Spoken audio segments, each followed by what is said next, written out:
to the Volusia County Council meeting. The meeting will begin in 10 minutes.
to the Volusia County Council meeting. The meeting will begin in 2 minutes.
He wants to find a seat. We'll get started in just a few seconds.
Okay, we will call the February 17th, 2026 Volusia County Council meeting to order at 4:01. We are glad that you are here.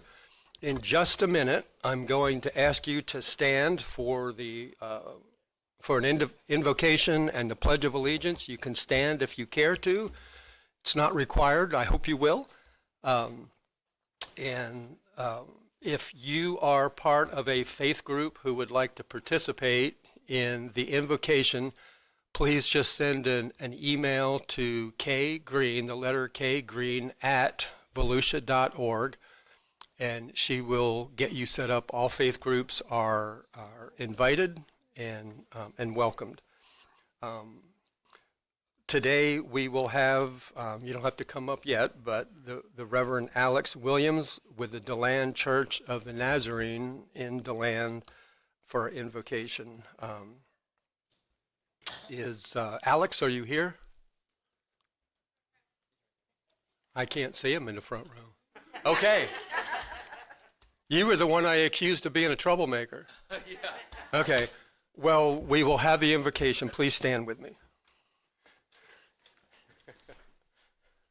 Thank you. It's an honor to be here. God, you are full of all authority, all wisdom, and all power is yours. We're asking tonight that you would impart some of your wisdom on us as we make decisions for our county, Lord. You care about these people. These are your people. You care about these proceedings tonight. And we ask for unity among this meeting tonight, Lord. We pray for peace to come in, the peace of Christ to calm all fears, all confusion. We pray that this meeting would most importantly be about the common good of all citizens in this county, Lord Jesus. You are supreme. You are on the throne, and we give you the glory and all the honor and all the praise is due your name. Once again, Jesus, put your peace in this place tonight. Bring your presence so that we can make the best decisions for your people. In the name of Jesus, we pray. Amen. Amen. I pledge allegiance to the flag of the United States of America and to the republic for which it stands, one nation, under God, indivisible,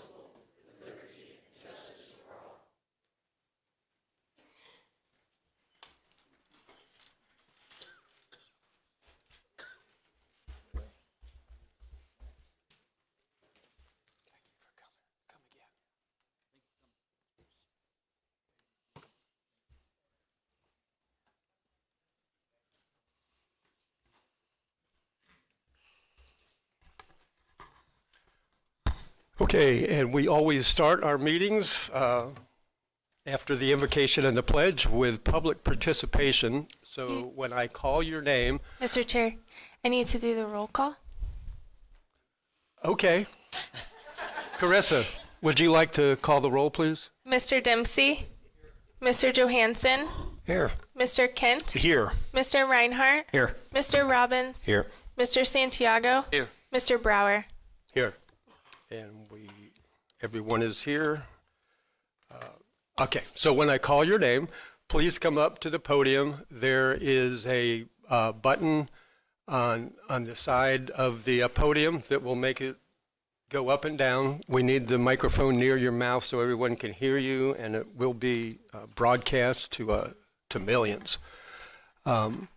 You have 3 minutes to speak on anything that pertains to the county, something that we might be able to act on in the future. So you are welcome to do that, and I would just ask that you choose to be respectful in your language to the public and to those that are listening. You can say anything you want to us. We ran for this. They can take it. But please be respectful for the people that are listening online when you choose your language.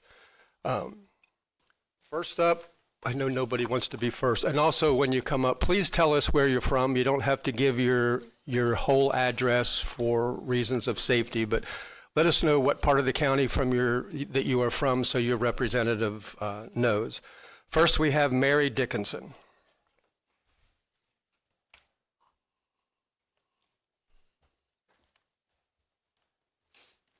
My name's Mary Dickinson, and I live on Marsh Road. And I have two things to say, and I'm going to say it now. Under state law, the weight limit on our substandard road is 10,500 pounds, which equals 5.25 tons. Put our weight limit signs back up. Y'all took them down for your convenience. Repair our roads. In the Highlands, you have caused damage to. Move all utilities to your 5-foot easement. You have caused a lot of ground movement and detrimented our homes. And the next is the 7 cents a gallon gas tax is an illegal tax as of 2005. Rescind the tax now. You have used taxpayer funds to do beach restoration that were allocated to pave every dirt road in Volusia County by 2005. You have kept renewing this tax, and now you've just renewed it again, and the dirt roads are still dirt. Thank you. Thank you for your comments. Justin Sandusky.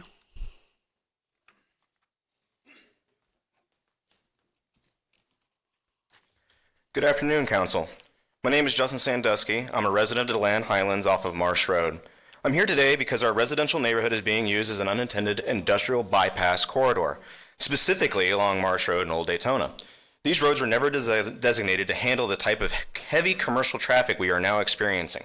Marsh Road is approximately 20-foot wide with 10-foot lanes. Old Daytona is even narrower at 18-foot wide with 9-foot lanes. When large dump trucks, 40-ton logging trucks, travel these roads, they are forced to ride the center line to remain on pavement. This creates a daily safety hazard, or blind, dead corners, especially near the golf facility on Marsh Road. Passenger vehicles are forced to come to a complete stop or pull off the roadway entirely just to allow these trucks to pass. This is not a congestion problem. It is a roadway geometry problem that makes safe two-way travel difficult when heavy trucks are present. I want to stress that the level of traffic is not how Marsh Road was historically operated. When I moved into the neighborhood, it was a quiet and lightly traveled one. The escalation of heavy truck volume is a recent development that has occurred over roughly the last 3 to 4 years. I have direct visibility into this activity through residential camera coverage positioned along Marsh Road and Old Daytona. I've been able to observe consistent commercial cut-through traffic patterns. These trucks are not making local deliveries. They are using our neighborhood to bypass traffic controls while traveling between major corridors. Functionally, our residential roads are being treated like an extension of industrial route without the infrastructure to support that use. This activity occurs at all hours, including 2, 3, 4, 5 a.m. The noise wakes residents. and the vibration from loaded trucks is strong enough to rattle homes. The vibrations are not just a nuisance, they are causing physical impacts. Many homes in our neighborhood sit close to the roadway because it's a residential development, and that has never been engineered for sustained heavy truck traffic. Residents are now observing settlement cracks, structural stress that align with increased truck volume. We have cyclists, children, and experienced drivers in the neighborhood. Some residents are hesitant to even back out of their own driveways because of speeding heavy truck traffic on our substandard residential road. Looking ahead, we are concerned about the future diversion impact. With the traffic signal plan for Marsh Road and 92 intersection, there's a strong likelihood that even more commercial vehicles will use our neighborhood grid to bypass the light, since there are multiple entries and exit points through DeLand Highlands. We are asking the council for targeted actionable relief. First, implement weight or width restrictions to prohibit through truck traffic on Marsh Road and Old Daytona Road. Second, install traffic calming measures such as speed tables or multi-way stop control. Third, post clearly marked no through truck signage at neighborhood access points. Industrial traffic should be redirected to appropriate corridors such as Edison Drive Industrial Route. Residents have raised concerns for Road and Bridge County staff for several years without resolution. We are asking for intervention now before serious accident or further property damage occurs on our residential corridors. Thank you for your time and consideration. Thank you. John Nicholson.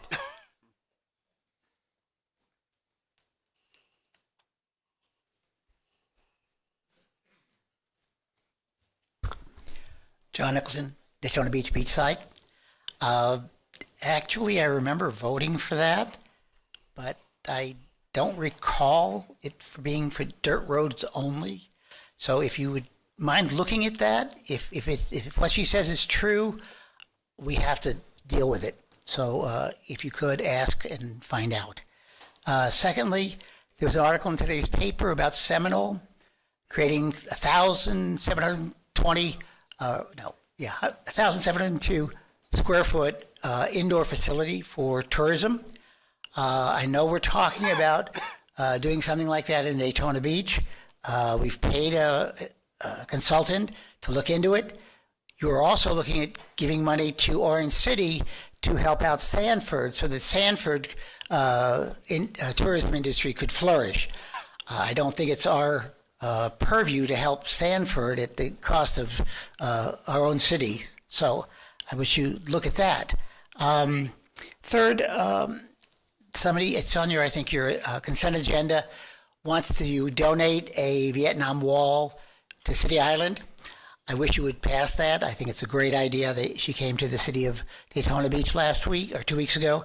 I wish you would pass that like 7-0. The Ocean Center hired a consultant for what Troy Kent is hoping to have into entertainment at the Ocean Center. Could we expand that to help all of our cities?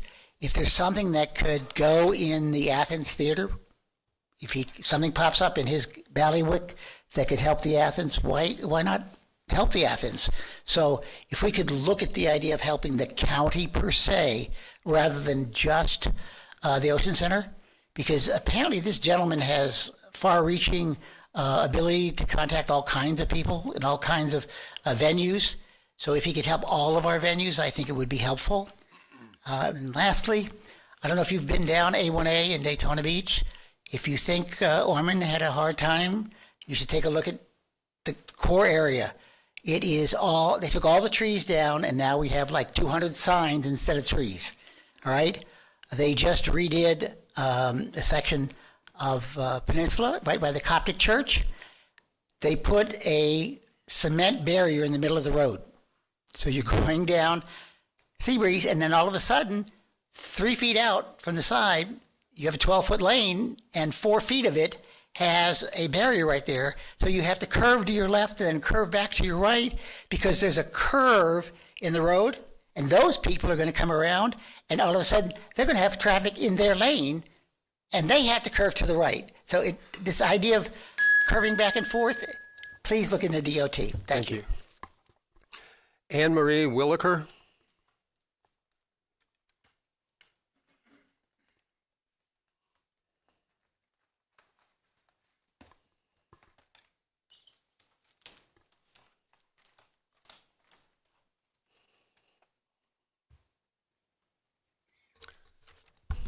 Can somebody help her drop that? Nope, she doesn't need any help. Found it.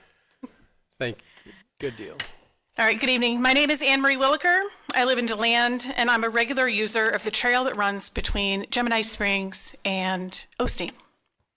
So imagine my surprise when 4 miles into a 12-mile run on Saturday, I encountered 8 new illegally installed bollards at the Cortlandt Avenue crossing in Deltona. Not only are these the most dangerous style of bollards for cyclists, they are not in compliance with the Americans with Disability Act, a federal law that has existed for nearly 36 years and can be found with a basic Google search. These openings fall 5 to 7 inches short of the ADA minimum clearance and 17 to 19 inches short of the FDOT Sun Trail design standard minimums. Photos and a copy of the Justice Department ADA complaint filed against Volusia County is with Carissa. And while I was relieved to hear this morning that the issue may be addressed soon, this should have never happened in the first place. This is 2026, and we should not still be discovering accessibility barriers after the concrete dries. This does not just affect people who look like me. In the 20 minutes I spent documenting the site, 4 cyclists had to dismount because their handlebars would not fit. 2 recumbent riders had to physically lift their bikes over the barriers, and a mother with a jogging stroller turned around and went home because she could not safely carry her children and her stroller over the barriers on the side of a busy road. In Volusia County, 12% of residents have a mobility-related disability. 25.7% are over the age of 65, and 22.7% of households have children. These barriers deny access not just to people with disabilities, but to seniors, families with strollers, and anyone using adaptive equipment. These barriers block all of them, while also creating a safety hazard by forcing cyclists to thread a needle made of concrete. These residents are your constituents, and right now they're being told that the trail is no longer for them. These barriers also block emergency response. The spacing is too narrow for rescue bikes and other equipment that is routinely used on trails. And when you install obstacles that first responders cannot pass through, you are not improving safety. So my questions are simple. How did a non-compliant design get installed on a regional trail? Why are we still fixing things that should have been compliant before they were installed? What is the timeline for full correction? And what safeguards will be put in place so we don't have to file a federal complaint every time new concrete is poured? Equal access is not a special request. It is the law. I look forward to your answer and to you returning this public trail to public access.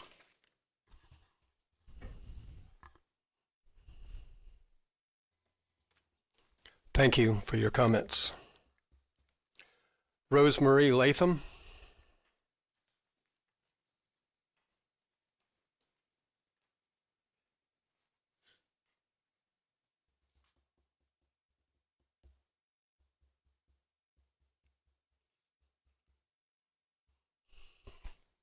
Good afternoon, Chair Brower and council members. My name is Rosemarie Latham. I live in DeLand with the zip code 32720. I'm a member of the Board of Directors and co-chair of the Legislative Committee of the Northwest Volusia Democratic Club. All politics is local.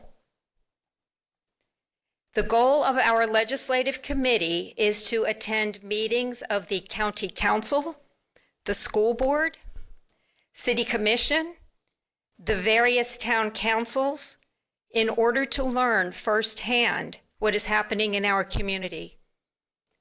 We report back to our membership to keep them aware of the decisions made by those entities and how these decisions directly affect each individual.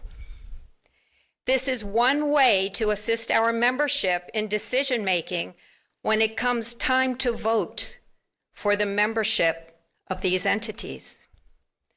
This year being an election year, one of our focuses will be ensuring free and fair elections and the safety of all citizens participating in their right to vote. Susan B. Anthony said, "The right to vote is the right upon which all our rights depend." The right to vote must never depend on convenience, politics, or circumstance. It must be guaranteed, protected, and honored. Each of you sits in your seat because people were able to exercise their right to vote. What is the motivation behind placing barriers against any individual's right to vote? Is there concern about the results if all qualified citizens were to exercise this right? Thank you very much. Thank you for your comments. Zoltan Karakas? You can correct me when you get up here. Good afternoon, everyone. My name is Zoltan Karakas, and with my wife, we owned Daytona Shirt Shop on East International Speedway Boulevard Beach Approach for the past 35 years. I respect and appreciate the purpose of the $20 beach parking fee for non-county residents. However, I regularly observe vehicles approach the ramp, intend to park, and after seeing the fee, they immediately turn around and leave. Many of these visitors are not planning to stay all day. They simply want to see the ocean briefly, take a photo, or visit the nearby businesses. When they turn away, the county receives no revenue, local businesses receive no customers, and visitors leave without experiencing our beautiful beach. I respectfully suggest exploring a short-term parking option in addition to the current $20 daily parking fee, perhaps a 30-minute option at the rate of our council decision, maybe $3, $5. Offering both short-term and full-term options could increase participation and create additional revenue for the county. These are also times when conditions for sunbathing are not ideal, such as early morning hours from 7 a.m. to 10 a.m. or after 5 p.m. until 11 p.m. During this time, short-term parking could be especially valuable.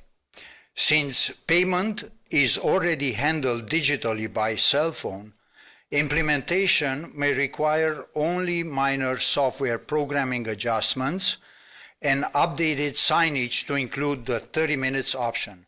This could be a practical, low-cost enhancement. This can be a win-win situation for the county, tourists, and businesses along the beach approach. Additionally, I have observed that some beach tenants park on the approach instead of using their reserved beach parking on the beach.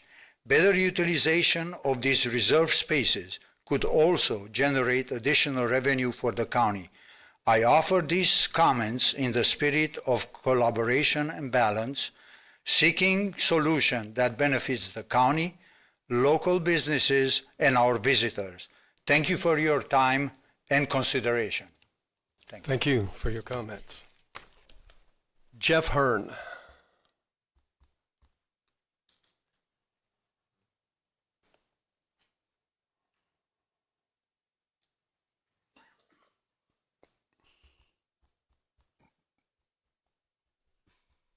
Good evening. Thank you for giving me the opportunity to speak to you.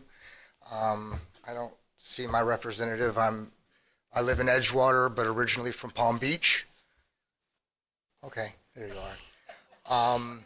I was looking for somebody much younger.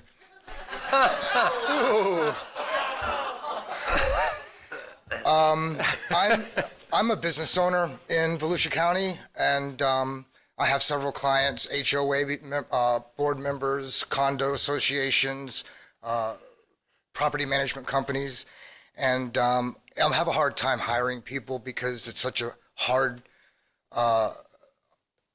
business to get into, and the only people that get into the business generally have drug and alcohol issues. Being from Palm Beach County, Judge Mary Lupo, which I would encourage anybody to research and look into, backed a program called the Drug the Palm Beach County Sheriff's Drug Farm. I was a participant in that for 13 months, and it changed my life forever in my 19 and 20 years. I wrote some pamphlets that I'm not going to have time to go through, but I would please encourage for you guys to take a look at those, and that goes into a lot more detailed explanation of what I see as a problem with law enforcement, policing, drug addiction, alcoholism, being that the Daytona International Speedway grosses close to $1 billion a year. I don't see why, that alone couldn't fund something like this. The homeless shelter across from the jail could be utilized. All these programs, they can incorporate some of these strategies that this program in Palm Beach County used and maybe clean up the streets and get some of the homeless off the streets, get people the help that they need. And it's really important to me because I do all my work by myself. I have no one that wants to work or I can trust. So I'm hoping that Volusia County, combined with Daytona Revenue, can get together with Judge Mary Lupo somehow and discuss it and maybe start some sort of program, particularly at that homeless shelter, because that is the perfect building for it to run. Thank you for your time. Thank you, Jeff. Would you make sure that the clerk gets those and she'll make sure we each get a copy? Thank you very much. Kathy Thompson.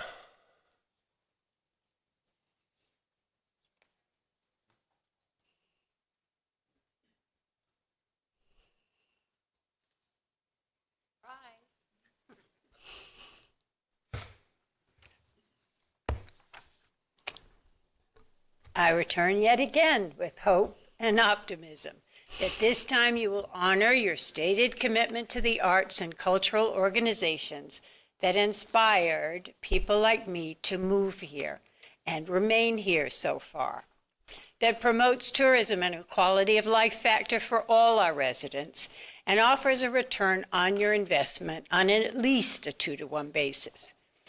I'm going to continue to repeat this. We are not charities until you stop telling us we are somehow charities. None of us have a charitable mission. We are nonprofit businesses. We promote the arts through education, exhibits, live performances.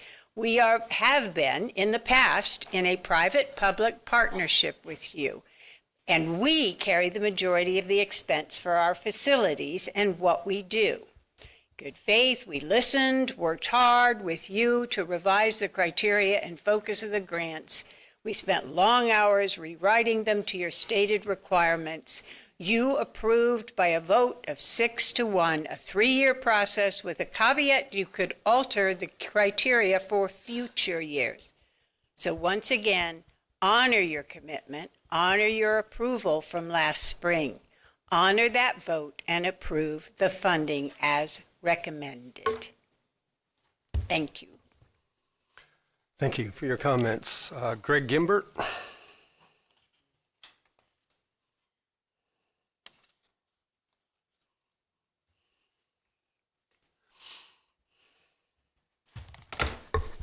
Hey, Greg Gimbert, Daytona Beach. Boy, am I glad to see all y'all tonight. I want to bring you some reports from the field. The city of Deltona and the city of Daytona. Some significant things happened. You might want to bear in mind as you're making decisions tonight. We'll start with Deltona. Boy, it's been like hiding the pea what they're doing with their aquifer injection plan. And man, a bunch came out last night. If you haven't seen it, that's too bad because they finally pulled the curtain back and we've got some river water we're going to treat and we got some sewage water we're going to treat. So the sewage water, they're going to treat to what Mr. Johansson educated us before is effluent. And they're going to put that in a part of the aquifer way down where it's never going to escape and it's going to be fine.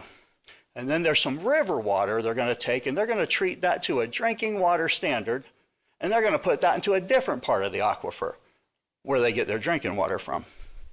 And that's a heck of a thing. Somebody finally asked one of the important questions.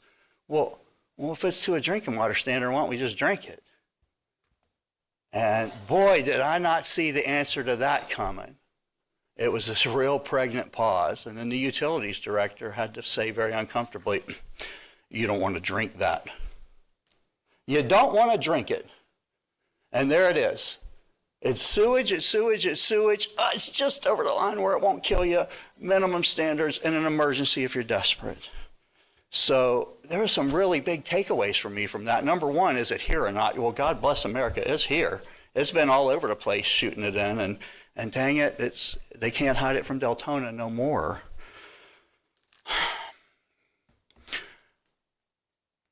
That commissioner that asked that hard question, why don't we just put it in the aquifer and facing that standard, that drinking water standard is not really drinking water. And it's dangerous for them to put it in the aquifer. And we heard a lot, I hate to keep going back to COVID, but comparing the science like comparing COVID science. I was very worried about what it was going to do to the kids that are drinking this long term. But it took seeing all these people in the room behind me to remember that what it's going to do to seniors, and they're more compromised immunity than anyone else. So anyway, Daytona, on the other hand, who's done everything to try to race past any restraints, to try to satiate certain interests, has run off everything but the last of our visitors, and one of them got his throat slashed on Daytona Beach's boardwalk area. 13-year-old boy, right during the Daytona 500 weekend, somebody came up, just slashed his throat for no good reason at all. And that's Daytona Beach on the 500 weekend. So we got to start making some new decisions around here. Let's talk about that more later tonight. Thank you. Lloyd Bowers.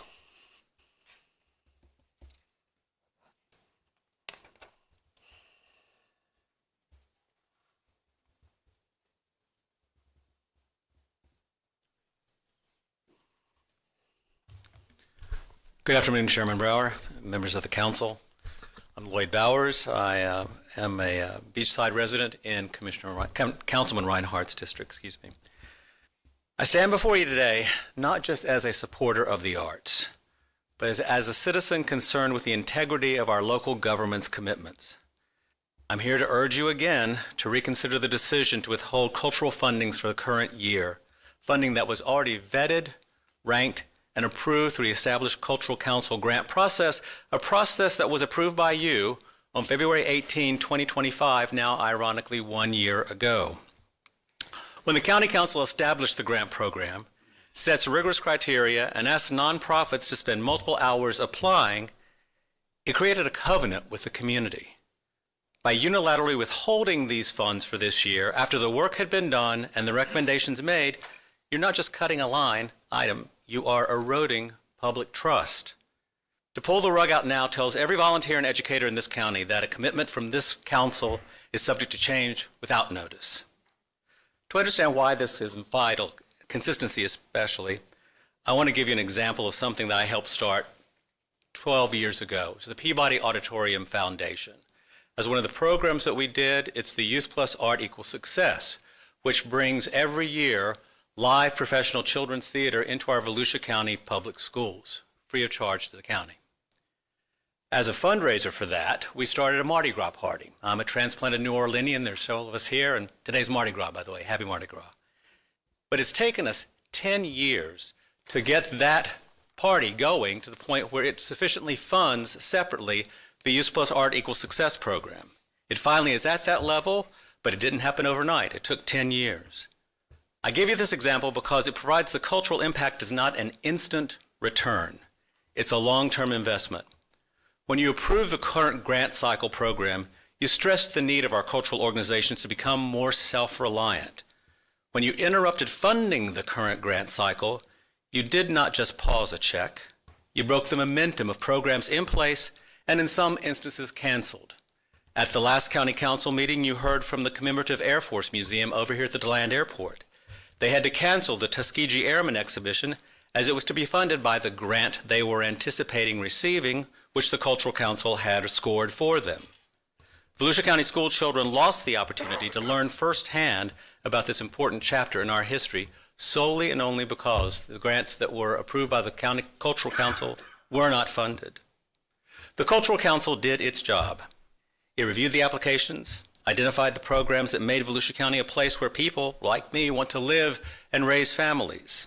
I ask you today, honor your promise. Restore the cultural funding for the current year. Thank you for your comments, Lloyd. Susie Peace.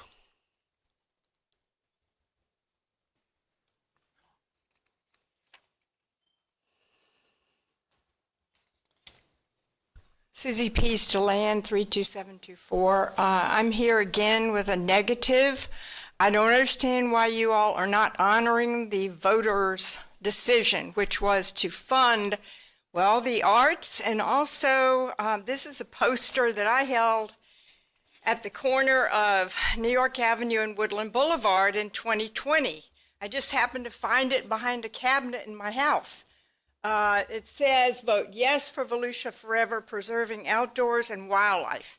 And we voted yes. And I wanted to ask you, how did you vote? How did you vote? Did you vote yes for this? Would you raise your hand? Nobody voted yes for this. No wonder you want to cancel it. Anyway, I'm just saying, voting is our right, and it's an honor to vote, and it's an honor when your government stands up for what the voters want. So I'm being kind of hard on you today, but I have no other choice. But thank you for your well-meaning, but not doing needs to be corrected. Thank you. Thank you for your comment, Susie. Gabriel Perez.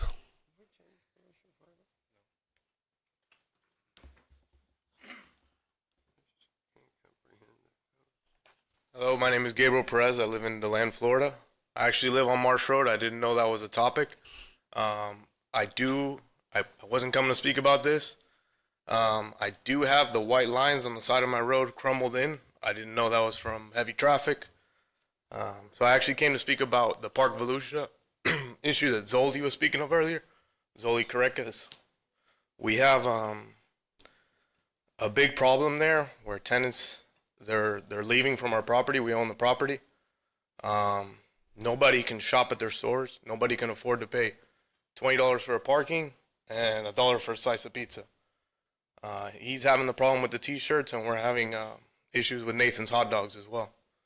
We have an apartment up on top of that property that nobody can park at. They can't stay overnight in those spots. I don't know what can be done. As far as Zoli's problem, I think short-term is a good idea. As far as upstairs, maybe we can allow overnight parking for the residents of the apartment. It's directly across the street from the property. Thank you for your time. Thank you for coming in. Julia Trevillo.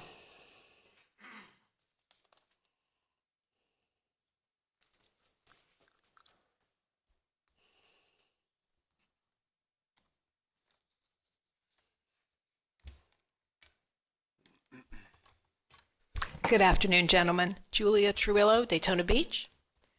I'm here in my Volusia County Cultural Alliance hat. So many times during your last meeting, I heard members of this board speak and say, if it ain't broke, don't fix it. If it ain't broke, don't fix it. I heard it over and over again. Yet this council continues to break one of the systems that it has that's been functioning well for nearly 40 years.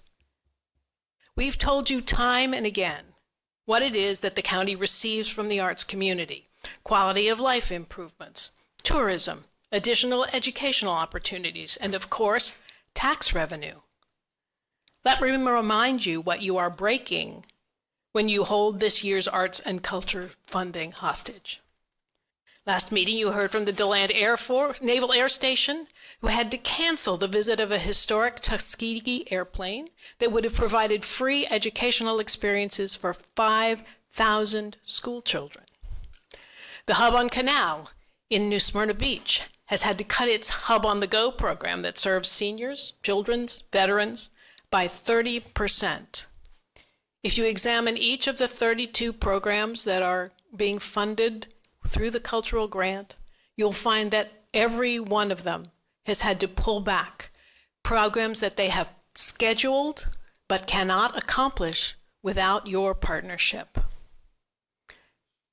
We continue to lose events, scholarships, outreach programs each day that passes.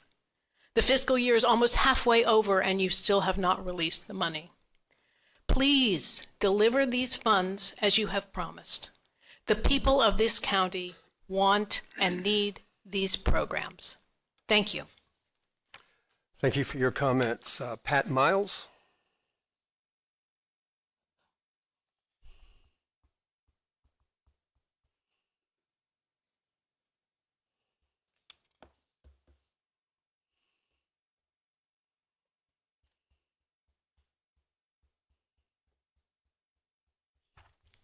Good evening, Chairman Brower and esteemed councilmen.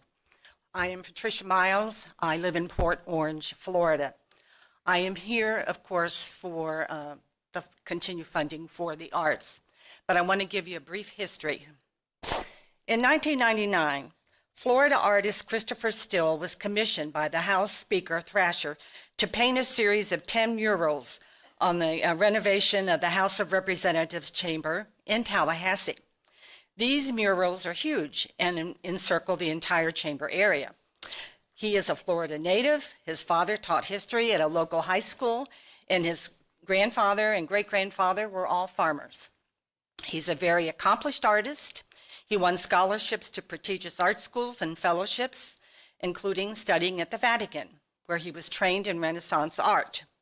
If you go to Tallahassee, to the House chambers, you can see those murals. When they are not in session, they are a sight to behold, because this man has researched and done these beautiful compositions that depict the different eras of our Florida history.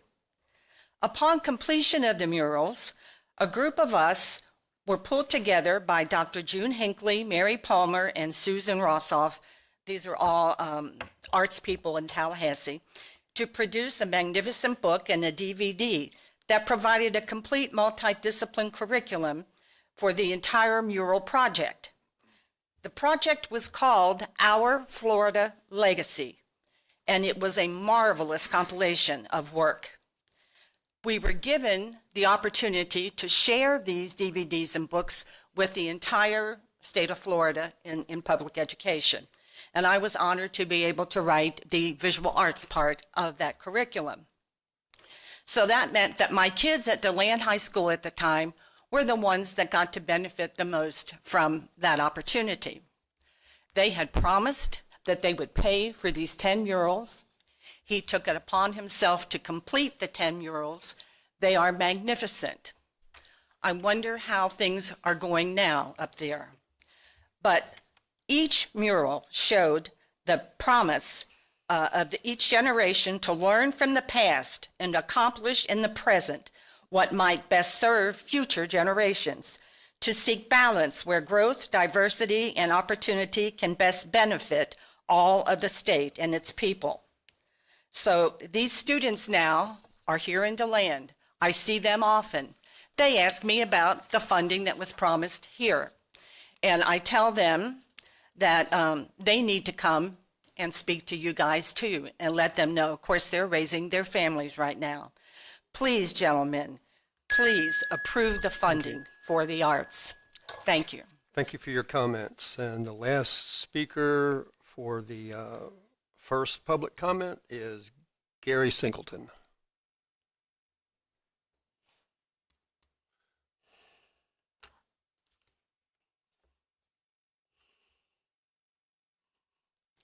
My name's Gary Singleton. I'm a Volusia County resident.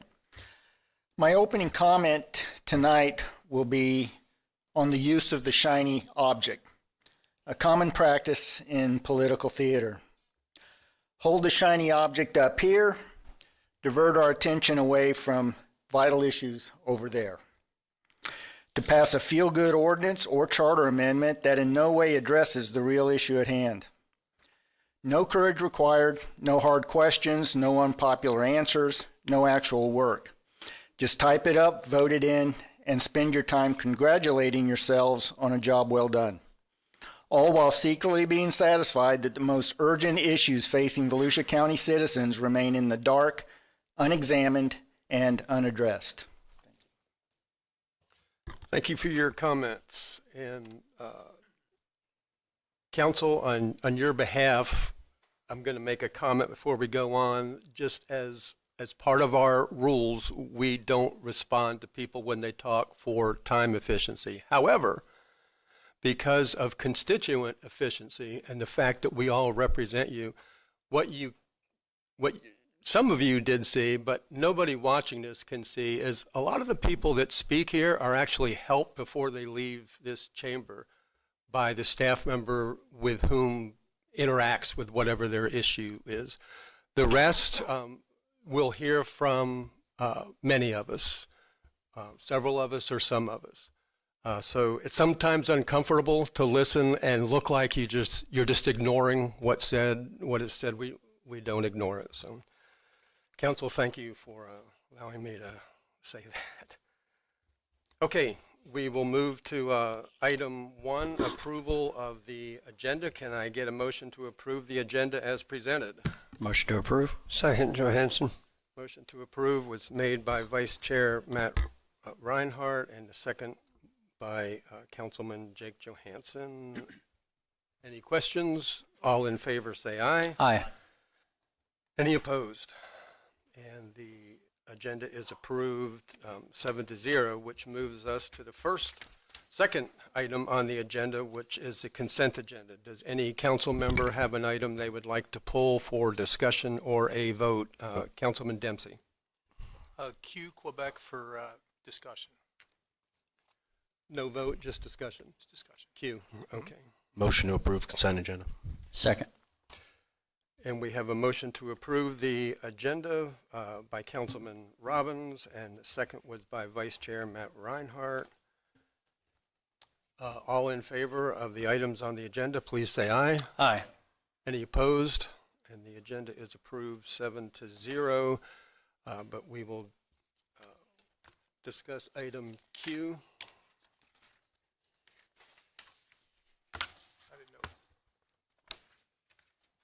Brad.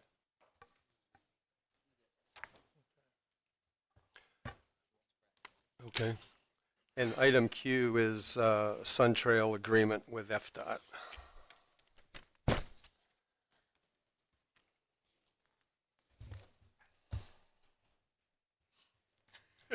Did you need Brad? Yeah, he's hiding. Brad Burball, can you come down? Come on down. Not that he doesn't want to hear from you, Ted. Yeah. He uses too many big words. I don't know. So this is, Tim, you want to share? This was in your department, so I didn't prepare. Yes, I have a question. I don't know if he wants to make the presentation first, and then I'll ask. Just go to the question. Okay. This is just the grant agreement. Every time we Chairman, I'm sorry. I thought he was just going to ask the question. Thought Don had a question. I thought it was discussion. Do you have a question, or did you want to hear a presentation? We can hear the quick presentation, then I'll ask Dr. Burball. Okay. A question. This is a section of trail that we have a Sun Trail grant agreement on. A lot of times we're able to qualify the trail system that we have for construction, get funds from the DOT through their Sun Trail grant. As a part of that, we have to, when we get a grant awarded, it's usually for multiple phases, design, right-of-way, or construction. Each time we go through a different phase, we have to update the grant based on the amounts, and that's what this is. This is the section from 44 up to the north. It cuts by that 7-Eleven through the what will be potentially that Woodruff development, and then to the west of the dump, and then tie in ultimately to Grand Avenue. Okay. And if I could, thank you, Ted. Could I ask Dr. Burball a quick question? Yes, sir. Dr. Burball, this is for connectivity to the rest of the Volusia County rail systems, actually trail system. I'm used to rails for trails, but how much do we have in paved trails in Volusia County right now? So paved trails, I'm sorry, I'm trying to find the email. I apologize. So right now we have close to 200 miles of paved trails. That's with asphalt? Yes, sir. Some sections are concrete. Okay. And how many miles of this 200-mile trail in Volusia County goes through the wildlife corridor and wetlands? 31 miles goes through the wildlife corridor.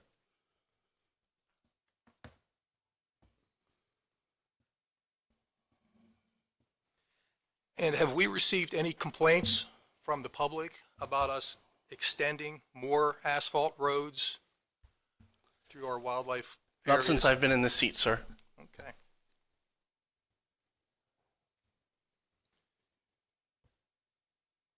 And how much have we spent in total? The set aside total was, Right, we were working on that. Sorry. Good afternoon. I'm Tim Bailey, Parks, Recreation, Culture Director. So we're working on that yesterday. Let me get you the exact number because we're still working through the total. Yeah, I think the question was how much have we collected in Sun Trail and then how much have we expended in trail development, right? Yes, sir. I have that. Let me get my hands on it later in the evening. I'll get back to you. That's fine. Thank you. I appreciate the effort, guys. That's all. Thank you. Good job, Ted. Yeah. I was just for discussion, just for the record, I'm not opposed to this. I think it's great. I think it's wonderful that we're providing outdoor recreational activities for the public and for their benefit. I think it's great that we've offered 200 miles to the public. I just want to highlight the fact that of the 200 miles of asphalt paved road that's going through the wildlife, 30 miles of which goes through wetlands and wildlife corridor, I've heard no opposition to this. And I just would like to make note of that. And I appreciate your time, everybody. Thank you. Thank you.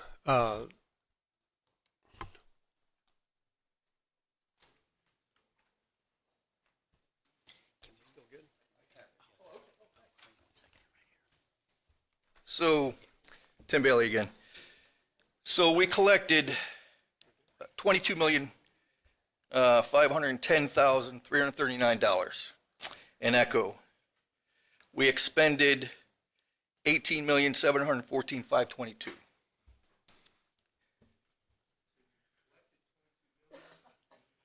That's for ECHO set aside. ECHO set aside. Right. 18,714,522. That spend is only our portion, though, correct? There's other monies that go along with right. that. We've I got think we grant monies. You'd like to get to the bottom of matching what the total dollars, is, right? Sun Trail monies, all that was, we use that as leverage to build trails. Right. I didn't want to put words in your mouth on that.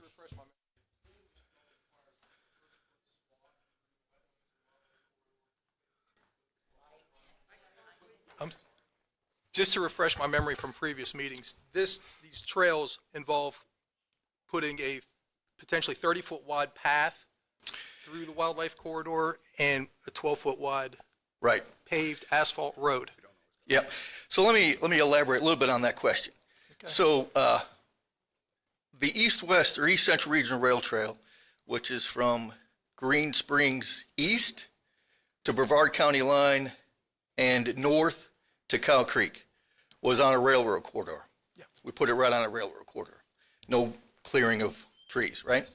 So, and then other sections of trails are in the road right away. And then the Spring to Spring Trail, which goes from DeLeon Springs State Park down through DeBerry and then east to Green Springs Park. A large portion of that is on road right away. And just for clarification, you've received no public outrage about any of this, have you? No. Are you receiving any outrage regarding the motocross park that's proposed? Only from what I see in the media. Okay. Right. And we're not talking about putting any paved asphalt roads anywhere in the motocross facility, correct? No. All right. Thank you for your time. That's all, guys. Thank you.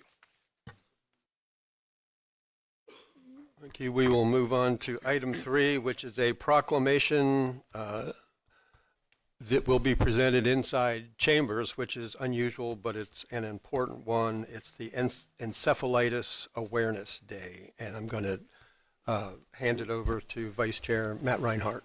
Thank you, Chair. Last year we started this process. This results from a former commissioner in the city of Port Orange, Kat Atwood. Kat I've known since 7th grade. I've known her for years. Very active in the community. She unfortunately, after being sworn in, probably less than a year, had to leave office because of this terrible disease. We miss her doing that type of work, but she tries to stay as active as possible. She was to be here tonight. However, encephalitis, if you're not aware, is the disease that just keeps on giving. And she's battling her own battles right now, so our thoughts and prayers are with her and her family. But I did want to take the opportunity, and I appreciate the fact that we are able to do this because we do only present proclamations in chambers for certain situations, special occasions and whatnot. I think this is to be one that needs to be recognized as such. So thank you for your latitude, gentlemen. So I'll read it real quick.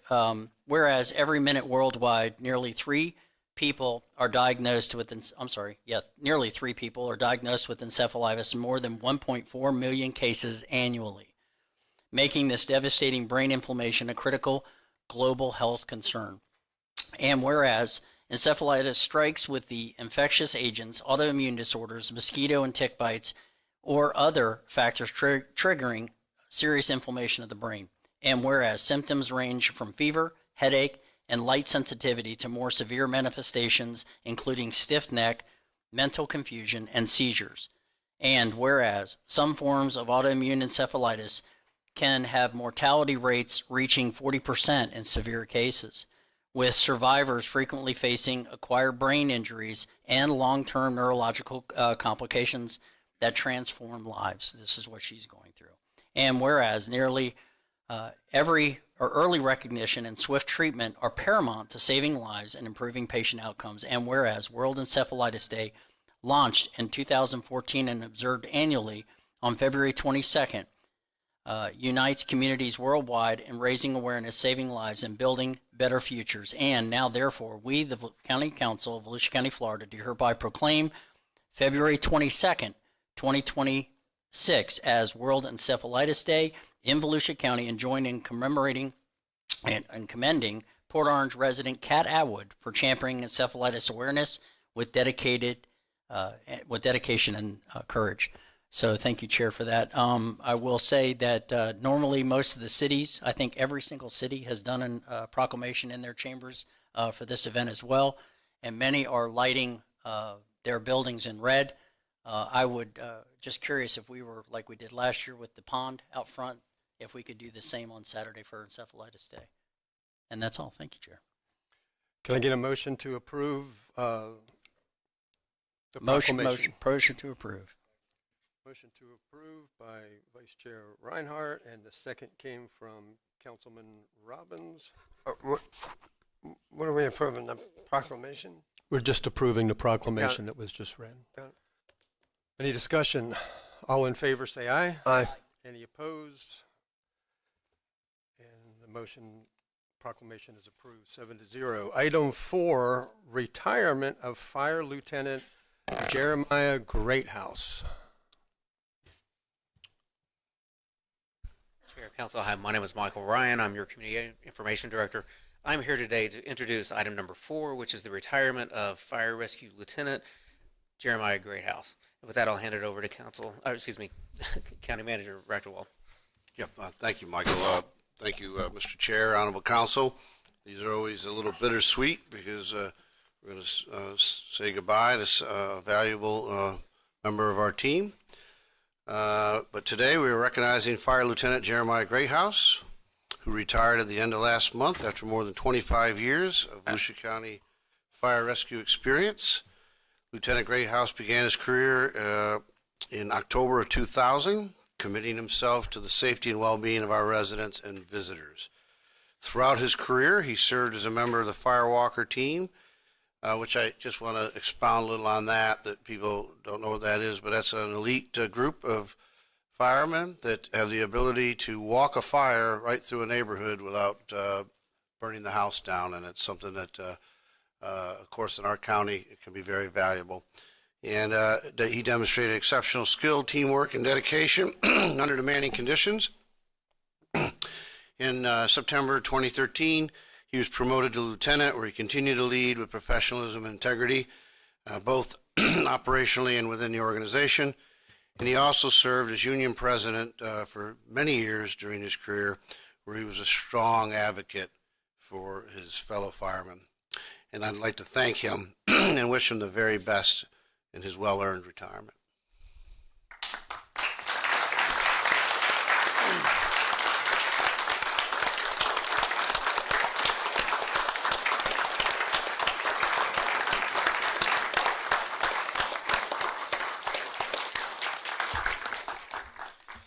All right, real quick, I can't get away without saying something about this guy because we've known each other for a long time. I think back in 2000, if we had the opportunity to ask Jeremiah about retirement, he'd probably say, that's too far away. And today he'd probably laugh and think this flew by. His wife, kids probably disagree. But we're here today to recognize him on his 25 years of service and retiring as a lieutenant. But I personally want to thank him as chief of the department and a peer. I appreciate your commitment to the fire service, Volusia County, and the leadership that you give in this department. Thank you, sir.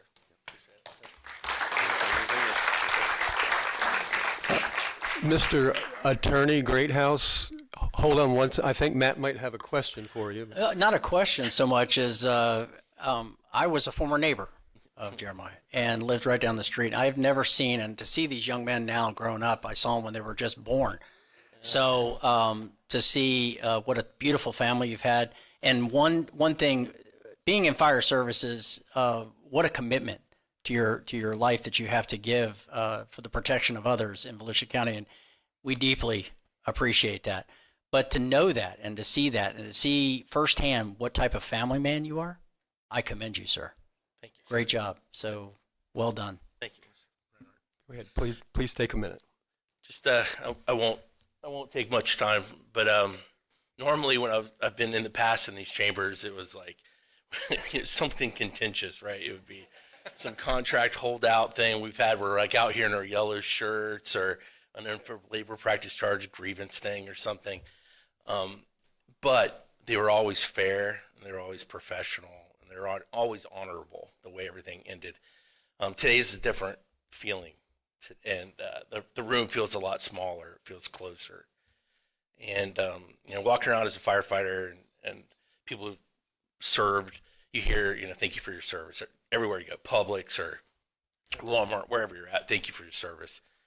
And it's appreciated, but the way we feel is thank you for allowing it. We were able to raise our families, retire with some dignity, and it was a real pleasure serving the citizens and working with people like Chief King, working with the finest county manager I've ever been allowed to work with. Guy who came up through the ranks, was a road and bridge guy. Every time we ever had a grievance adjustment board, he never voted our way, but he resolved the matter afterwards, in a fair and honorable way. And I always appreciated George for that. So thank you, and thank you for allowing me, and thank you, citizens, for allowing me to serve you the last 25 years.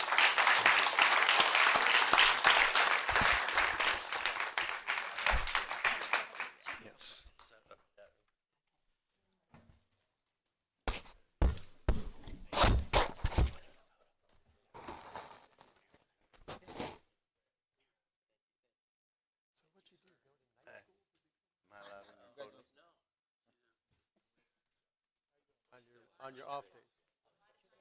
Yeah. All right, Pat, give the command. Okay, County Council, take a step that way. All right, bottom row is good. Don't hide. I see you. Ready? Okay, one more. Gotcha. Thanks. Thank you. Congratulations.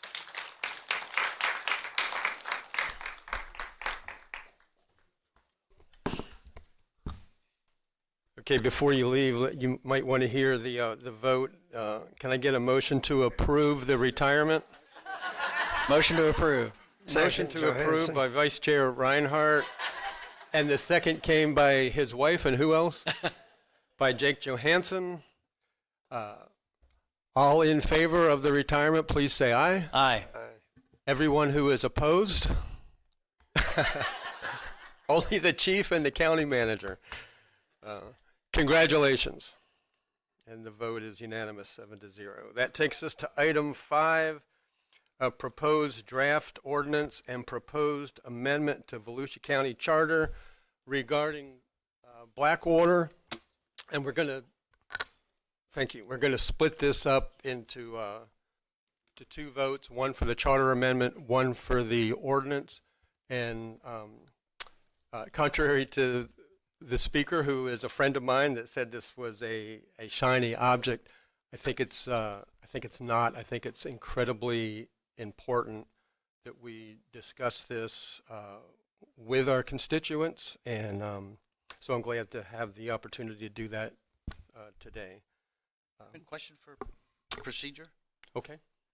What is your question? Why are we taking it up as 2 items when it's agendaed as 1 item?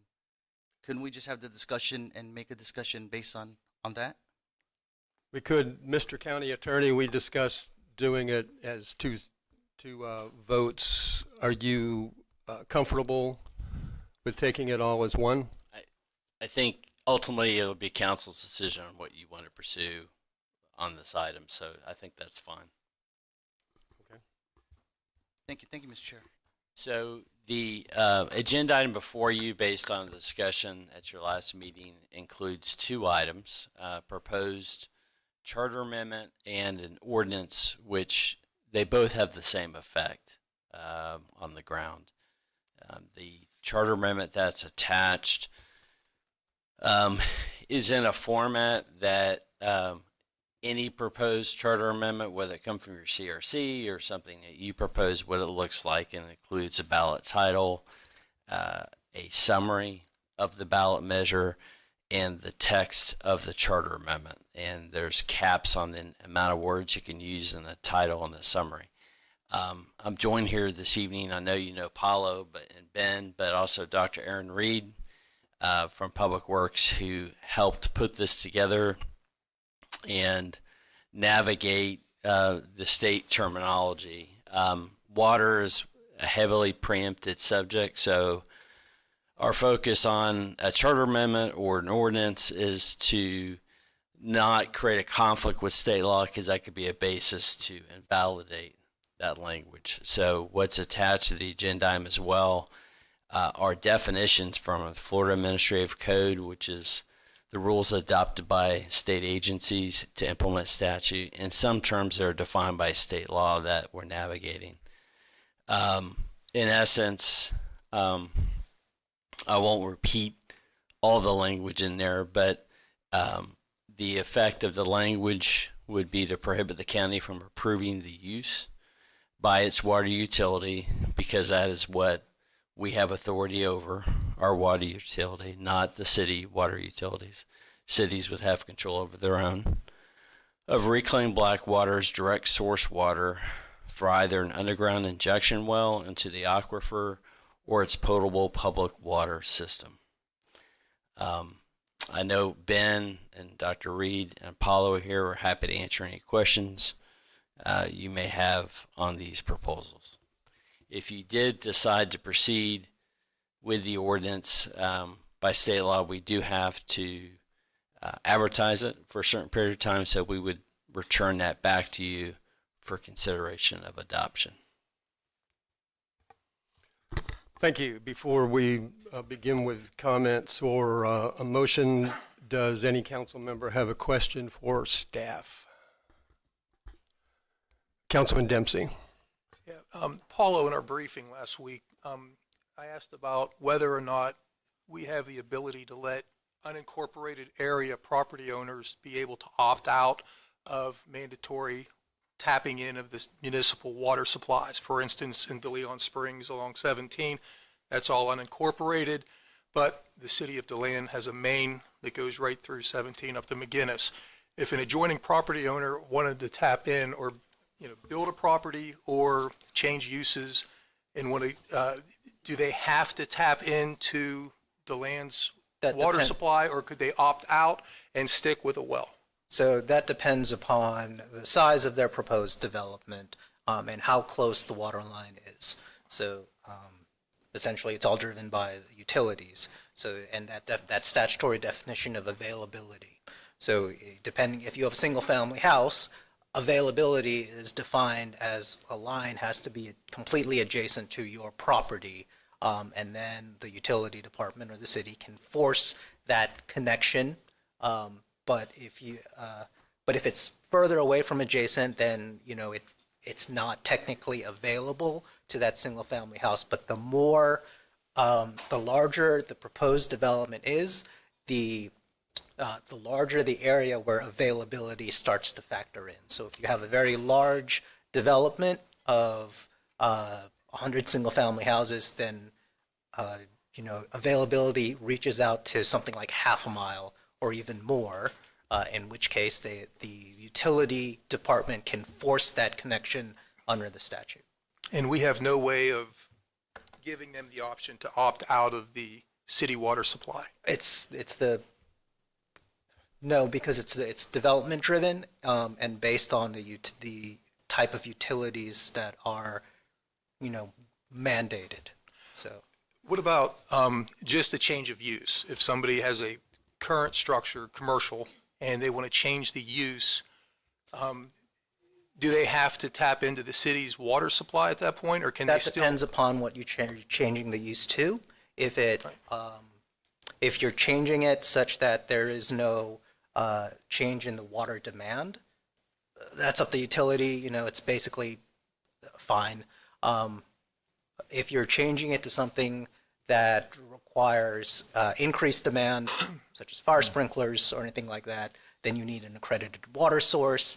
You either provide an accredited water source or you have to tap into the proposed utility water. And do we, as the council, have the ability to change that, or is that by state law? That's the fire code. That's the Florida Fire Prevention Code. Okay, so there's nothing we could do to change that? Not that I'm aware of. That's completely kind of building code and fire code driven. So that's your life health safety codes at that point. Those are not your land development type codes that you have control over. Okay. That's a state code.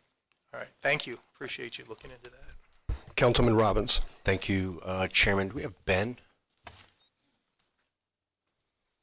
Ben, I just want to clean up and clarify just a couple things. I didn't get a chance to speak last meeting, so thank you.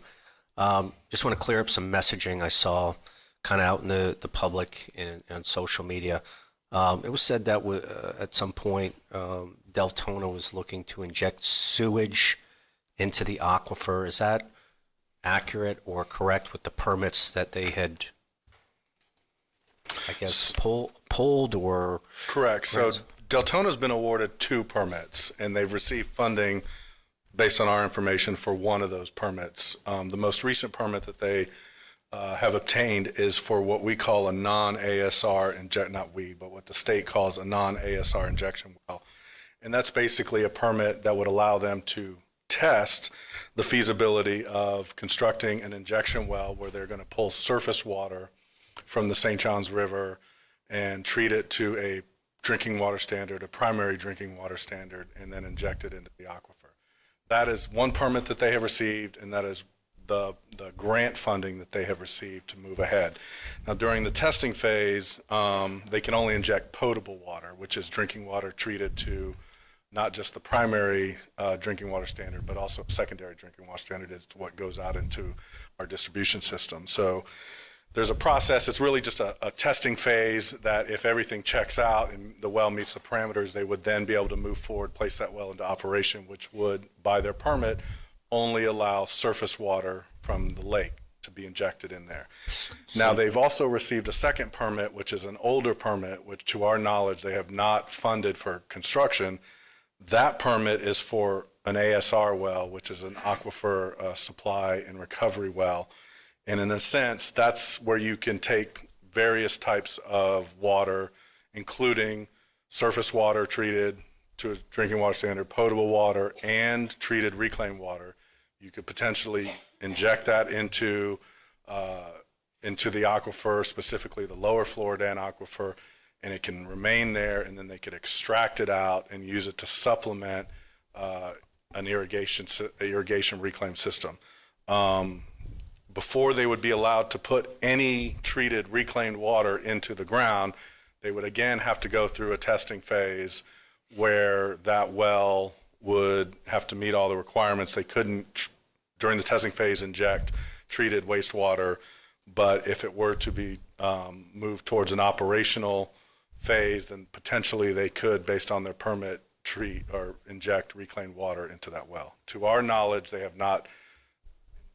They've received the permit to do the testing phase on that well. They have not funded it. They're only moving forward, as far as we know, with the non-ASR injection well. Is there any other wells like this throughout the county? I think there was three. You know, when this came up, we did some research, and we have seen wells that have been permitted for ASR in 4 other locations, which include Daytona Beach, Ormond Beach, the Utilities Commission of New Smyrna Beach, and DeLand. To our knowledge, the only well that has been constructed and tested was the one in DeLand, and that one did not meet parameters and was not placed into operation. Why hasn't the county ever put in for this? Is there a reason why we don't meet it, or we're not exploring it, or is there other options? Sure. So these types of wells are a type of what the state would call an alternative water supply. So the St. John's Water Management District is charged with managing our water resources, including the underground aquifer from which we get our drinking water. Every utility has to get what we call a consumptive use permit, which allows so much water to be withdrawn on a daily basis. And in order to protect that resource and minimize the amount of water that's getting withdrawn from the ground, the state, through the Water Management District, through the consumptive use permits, has encouraged utilities to pursue alternative water supplies, and ASR wells and injection wells for aquifer recharge are one of the methods that they have deemed reasonable to use to achieve that goal.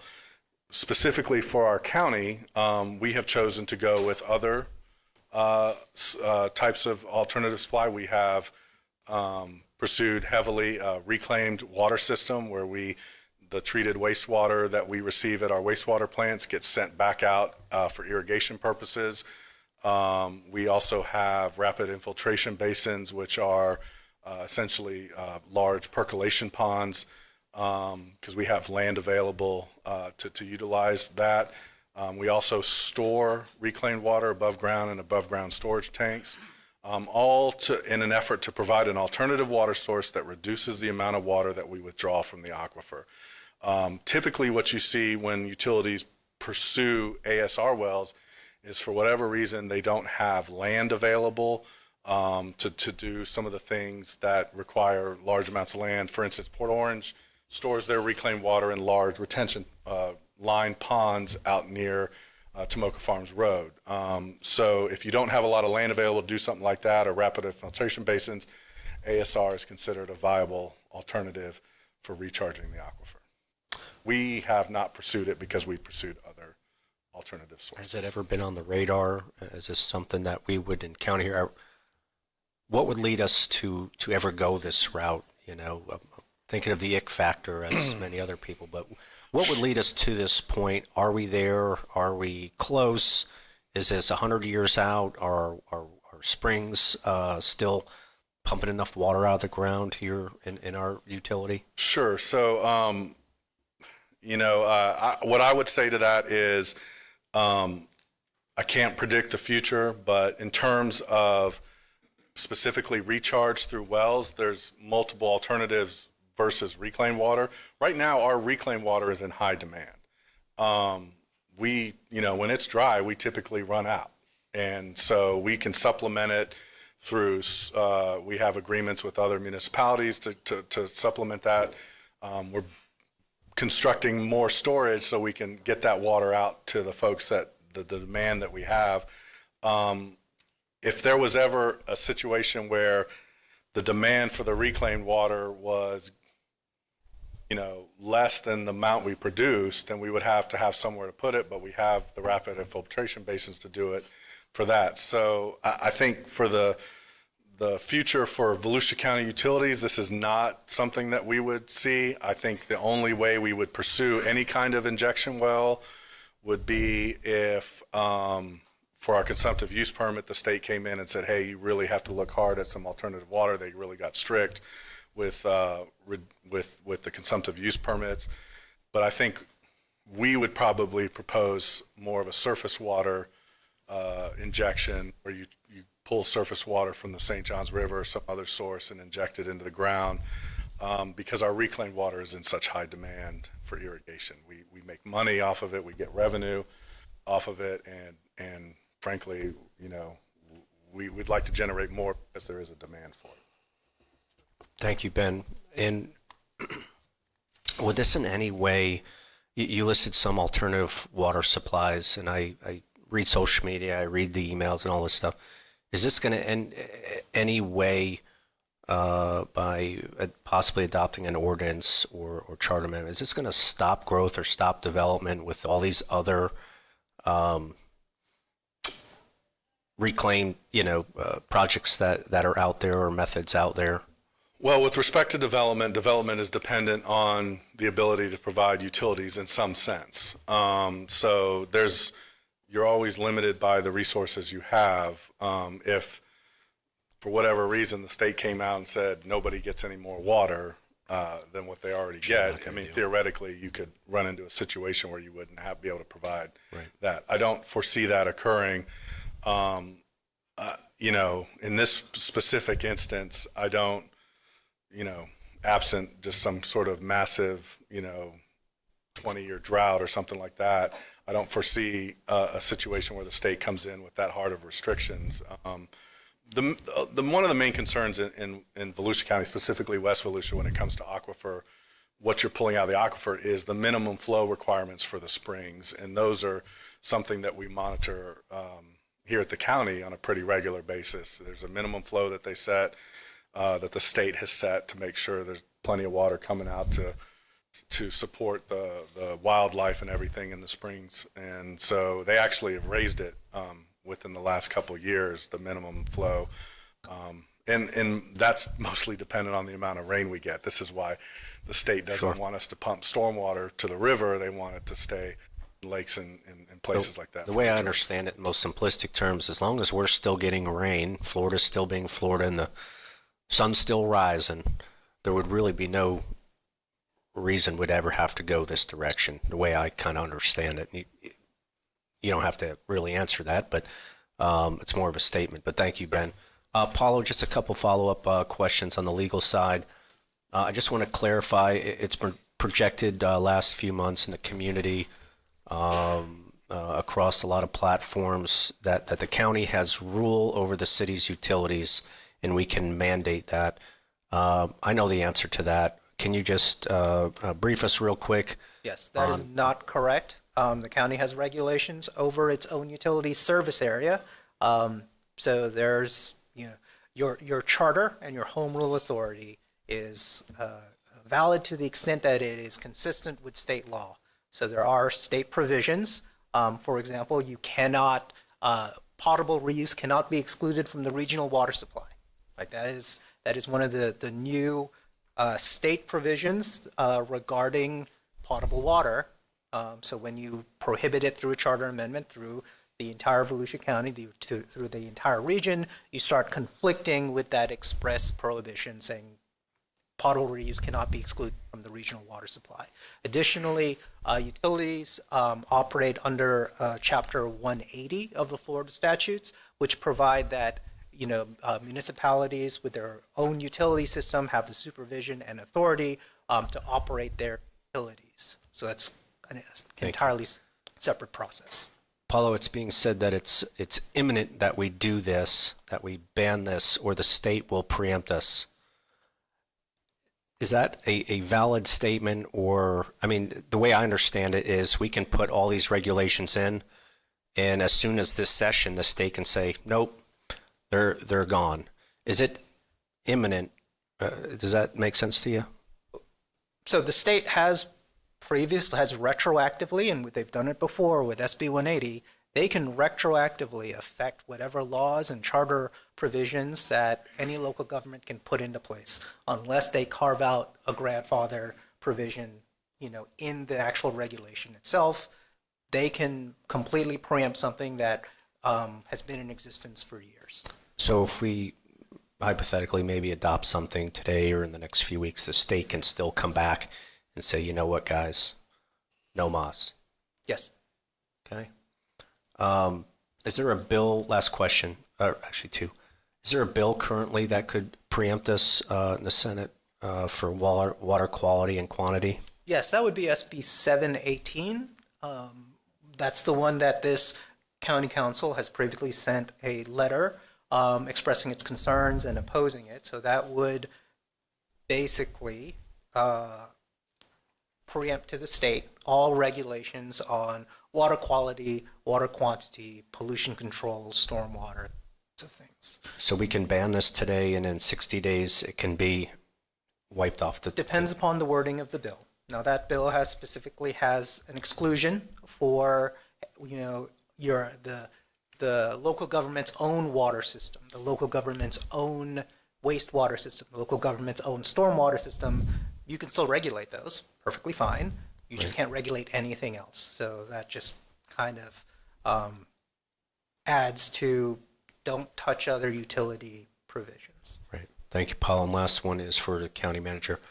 County manager, can you talk to us a little bit about current FDEP projects and our relationship with that state agency and kind of what we're up against? Well, we currently have two major projects that are in construction right now.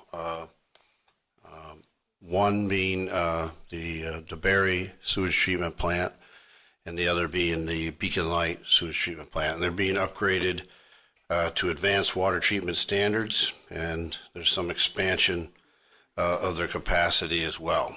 So the one in DeBerry, it's a $67 million project. $42 million of it is from the DEP in St. John's Water Management District, and the remaining is from utility and ARPA funds. And then the Southeast Regional, the one down on Beacon Light Road near Oak Hill. It's a $34 million project, $18 million from the FDEP. The remaining is also from our utility and ARPA. And for that, just specifically in my district, I don't know about Mr. Santiago's and DeBerry. Does that take pretty much affluent and pretty much keep it from going in, Mosquito Lagoon? Right. We don't. Our utility has never. Now we're a newer utility, so just we were formed a lot later than the cities, but none of our utilities have ever done water discharge. They always have discharged to either ponds or land, like in the case of in your area down there in Oak Hill. It actually was discharged into a grove for a long period of time until I think the orange greening got our grove, but we still use that land to this day for land applying the treated water. And George, real quick, just to wrap this up, I know we depend on DEP and our relationship that we've built over a number of years, probably decades, for local support when it comes to these projects. How would possibly going down this road kind of shake that tree? How would it affect us here, or is there a possibility funding wise? Is that something that can even be answered? Because that's one of the concerns that It's hard to answer, but I would just say as long we need to remain, I think, respectful and in constant communication with the department. I think that any attempt for us to regulate something that's not in our purview to regulate would probably cause some issues with the department. But as far as us self-regulating ourselves, I don't think there's any issue with that. But I do think that, again, I'm very proud of the relationship that we have built with our state agencies and our staff, and in this case, Michael Ulrich and his team. They've worked very well with DEP, and I'm sure they'll be in communication with whatever else we're doing. But Yeah, we would never want to jeopardize that relationship because they are a major funder of our projects. Thank you. Nothing further.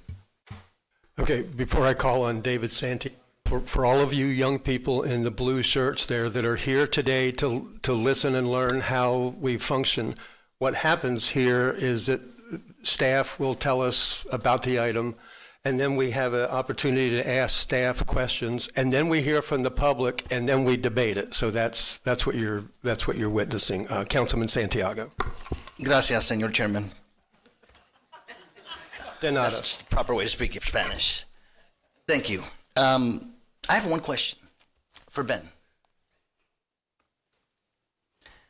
Ben, as it pertains to the entire water providers in Volusia County, the utilities, all of the entities, how much water do we provide for the entire county as a percentage?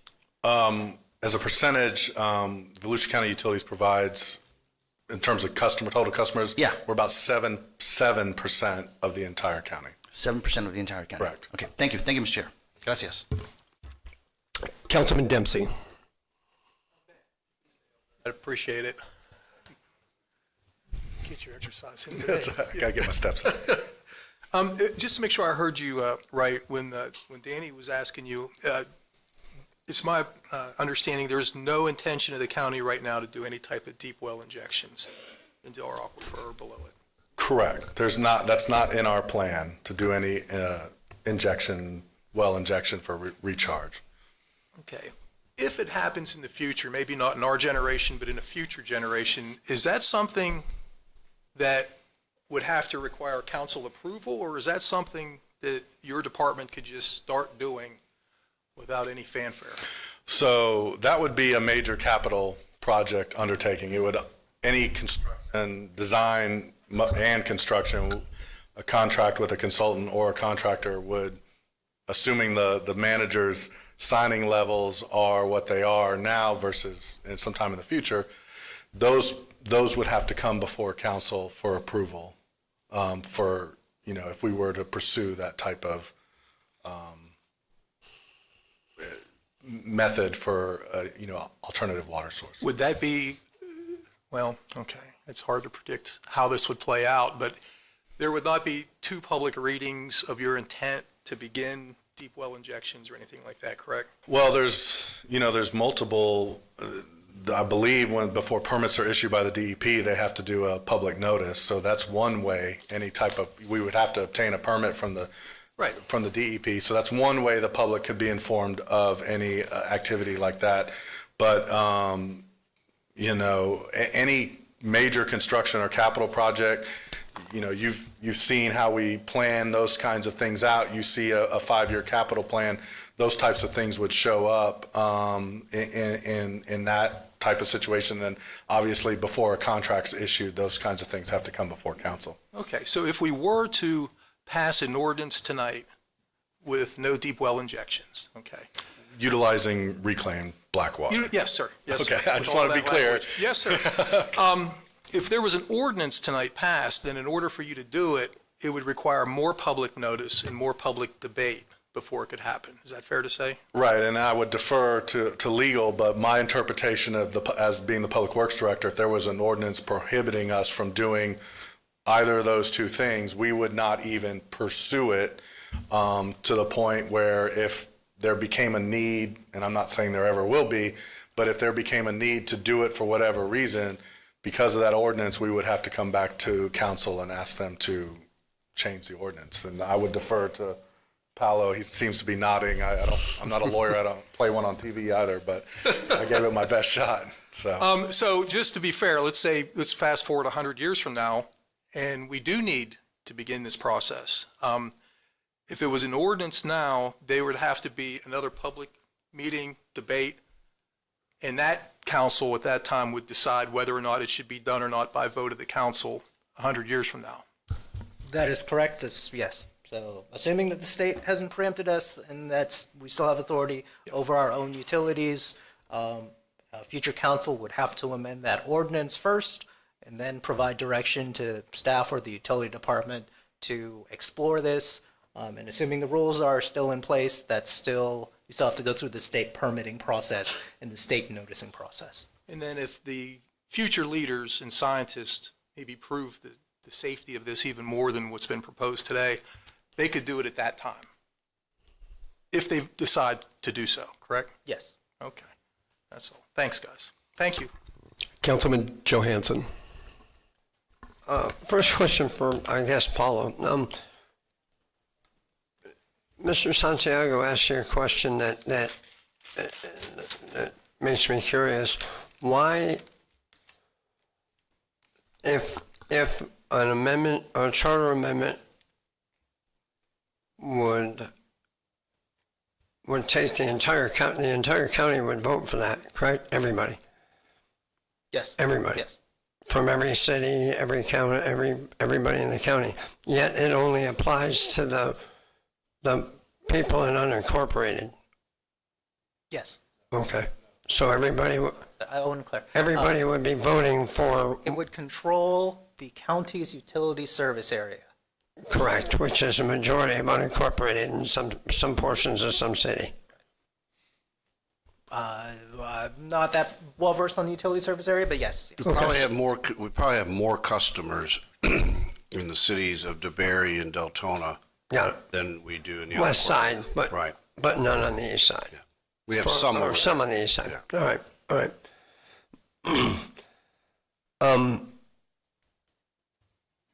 I guess I'm over to Ben. I want to put this in simple terms, but I'm not sure I'm doing it right. So, from my old days, I considered it as there's black water, which is what comes out of the toilet and then enters our water treatment plants. And then what comes out of there is treated, I call it effluent, but it's reclaimed water. We send that wherever we send it. Then we have water that you can make to a minimum drinking standard, and then you have the water that you make that we drink. Is that basically the strata, the four different kinds? Correct. I mean, that's essentially it. Black water is raw wastewater. Treated effluent can be reclaimed standards because it goes out where the public, there's different levels of treated effluent to where if you put it out in a public place, which is what we do with reclaimed water versus maybe some treated effluent that you just use in a perk pond. There's some differences. So the treated water you put in the perk pond, is it not as treated as the stuff we put on our grass? In our case, the treated effluent that we put in our rapid infiltration basins is the same. It's all treated to the reclaimed water standard. I'm saying you can have some wastewater plants that maybe don't utilize their effluent for reclaimed water. They don't have to kick it up to that high standard. It is goes into a pond or something for percolation, and it's not required to be as treated to as high a standard. And then your second part of that, which is you were talking about drinking water. Right. So there's two standards. There's what we call primary drinking water standards and secondary. And so when you hear about specifically to injection into the aquifer, what they're talking about is the primary drinking water standard, which is a drinking water standard where you're basically removing the kind of stuff like the microbes and the bacteria that will harm you in terms of if you were to consume it. Secondary drinking water standards, which is what goes out in our potable water system. So potable water is drinking to primary and secondary. Secondary is more what we would call aesthetics. So color, odor, organics, things like that. Things that might not hurt you, but might not make the water pleasant to drink. So sulfur, things like that. Sure. So when they talk about treating to drinking water standard for ASR and injection well, they're talking about those primary standards, which is the kinds of things that could, the bugs and the bacteria and things like that. What would you say, what would your water treatment plant say, the water that we pull out of the aquifer right now to treat to drink, to what level is that in that strata of? Well, actually, you'd be surprised, but you can have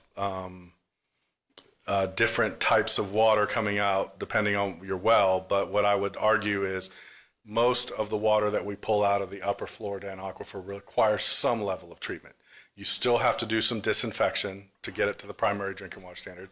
You might have some contaminants that you have to remove, whether they be haloacetic acids, trihalomethanes, things like that. You might have to remove some other stuff like color and odor to get those secondary requirements. So it can depend, but you're going to have to do something to treat the water that you pull out of the aquifer. Got it.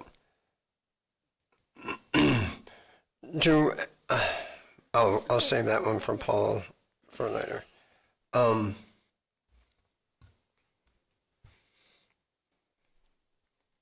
Right now, I think it's the federal government and the state, both of them have guidelines on what is considered drinkable water, correct? The federal government sets the standards and the state enforces those standards. Got it. Okay. And you said we send water, reclaimed water, out to percolate. Correct. So that water isn't treated to the primary drinking standard yet? No, sir. It's treated to the same reclaimed standard. It's the same water that would be used for irrigation on somebody's lawn.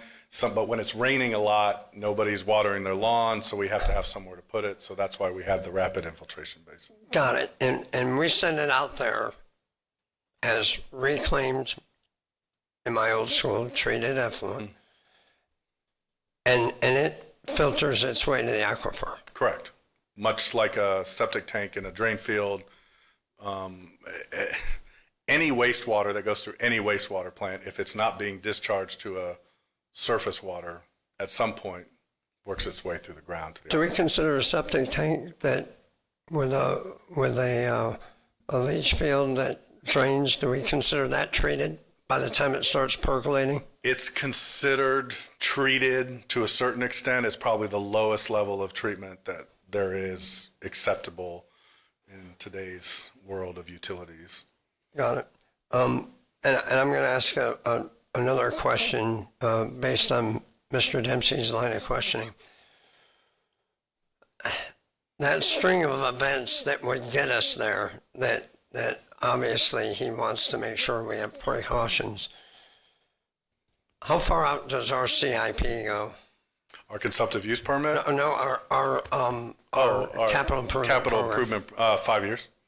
5 years. So 5 years in advance, if old Ben Bartlett gets a good idea, we'll know about it 5 years in advance. Correct. And be able to start the shutdown process or tell you, take it off. And that's just the start. And right. He gave a lot of others. Okay.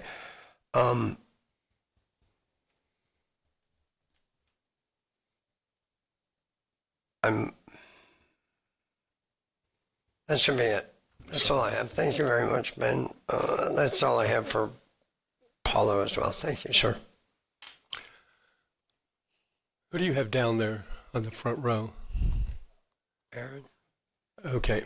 I don't know if either one of you know that we get a water report every month, and I don't recall the last time that we saw one of the tested wells, Blue Springs, I think it was Blue Springs, is consistently falling below the minimum standard that the state has set for us, even during the rainy period.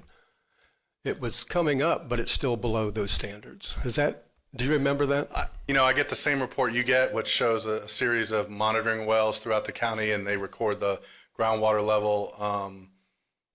I recall, considering the amount of rain we've gotten in the past few years, that it's actually been above the minimum flow requirement, but we can double check that. I usually check it every month. I think there might have been 1 or 2 months where it dipped below, but for most of those months since we've gotten, the amount of water on the surface since hurricanes Ian and Milton has been tremendous, obviously, and so that water takes time to percolate through, and it seems to still be having an effect on the flows in the spring.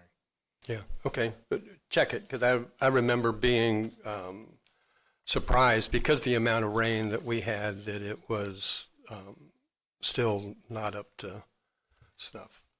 Okay, That's all the questions that we have right now. So we're going to hear from the public, and then the council will discuss this issue. First person is John Nicholson. And everyone, as I call you, just come to the front. You have up to 3 minutes to talk about item 5 only. John Nicholson, Daytona Beach side. Basically, to me, this is coming down to the ick factor. And I first encountered the ick factor about 70 years ago when we were playing in the, what was a cattle field back then, about a block from the house. And like most kids, most guys, you just walk behind a tree if you had to go to the bathroom to take a leak. And my sisters would go, eek, that's terrible. That water's going into the aquifer.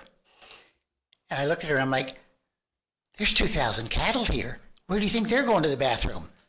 Where do you think their urine's going? Right into the aquifer. A couple of blocks away is Herdsdale. They had about 1,000 horses. Where do you think their urine is going? So all the animals are taking a leak. All the humans at the time, especially historically, when they went to the bathroom, went in the aquifer. And I just was surprised tonight to hear that that nice aquifer that we always thought was drinkable water is not drinkable water. They have to treat it. So at what point are we really talking about the ick factor? All of what we drink is not drinkable. It all has to be treated one way or the other. So, and she's not here tonight, but I wish she were. There's a woman that comes in and she has a problem with the COVID. Oh, she just walked in the door. She brought up something that really had me think, and I am asking you to think about it. I've heard about plastics. Plastics are so small, they're in our water, and we can't get them out. And then now they're in our bodies, and they don't know what's going to happen with all this plastic building up in our body, like mercury was when I was a kid. They didn't know what mercury was going to happen to the body with all the fish that we were eating. So now she has a disease, and they tested the disease by looking at the water treatment plants. And from the water treatment plants, they could tell how much of COVID was in any city in the county or the nation. So if that disease is tested and they cannot take it out of the water, and they cannot take plastic out of the water, and they cannot take medicines out of the water, this toilet to tap has me worried, okay? I don't think we're even actually anywhere near it. I don't think we're really talking about it. What we're talking about, if anything, is the Atlantic Ocean, which has plenty of water, expensive that it is. We have a huge river not too far from our border called the St. John's, which has a huge amount of water, less expensive to do, but more expensive than groundwater. It all goes down to expenses. And we have to go very, very, very far in the future to go to toilet to tap. So technically, I'm not worried about it. But if you want to pass an ordinance, I'm fine with it. It's not going to matter one way or the other. Thank you. Melissa Thorne.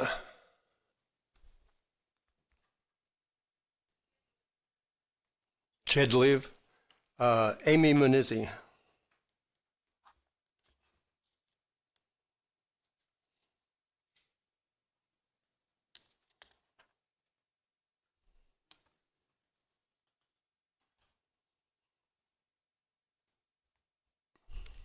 Amy Munizzi, De Leon Springs. In the mid-1980s, one of the largest underground fuel plumes in the state of Florida was discovered in the downtown area of De Leon Springs, and it tainted the water with gasoline for almost everyone in that downtown area, the commercial properties and the landowners. When I heard about it in 2006, when I came to the area, I got together with a couple of other people, and we pressed the FDEP to clean it up. They spent about 5 years, did a 4-phase cleanup, and they trucked out over 63,000 tons of gasoline-laden soil, and they took it to Kissimmee. And that's why we work so hard, Mr. Dempsey, to get water and wastewater services to the downtown corridor. It gave safe drinking water to our elementary school, and that was important, along with everybody else. But all the rest of us are on wells and septic systems. Mr. Brower and I both have wells and septic systems. All the residences have wells and septic systems. And the older locations have wells and septic systems that are too close to each other. So many of those people on smaller lots with older wells and septic systems are drinking what you're calling black water, unless they treat their water. But for all of us, no matter where you are, if you have a well, there's no guarantee that the water that you have is safe and clean.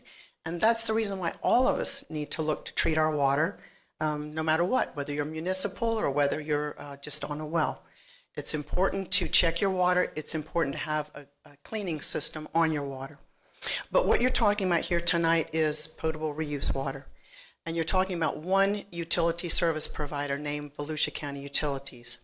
And it only covers 7% of the population of Volusia County. You don't have jurisdiction over anybody else. So if you were to ask your great, phenomenal utilities director, Mike Ulrich, if he has it in his 5-year or 10-year plan to use potable reuse water, he would tell you no. So this is something that's not even being used anywhere in Volusia County, but the one area that you do have jurisdiction over, Volusia County Utilities, which serves 7% of the population, does not have it in their 5-year or their 10-year plan to use potable reuse water for drinking. So I feel that a charter amendment for something that is not happening and not being used is very much akin to what Mr. Johansson said about maybe needing a charter amendment for autonomous hovercraft, because someday that technology might happen and we might need to put something in the charter right now to make that stop. It's about the same. Thank you. Wendy Anderson.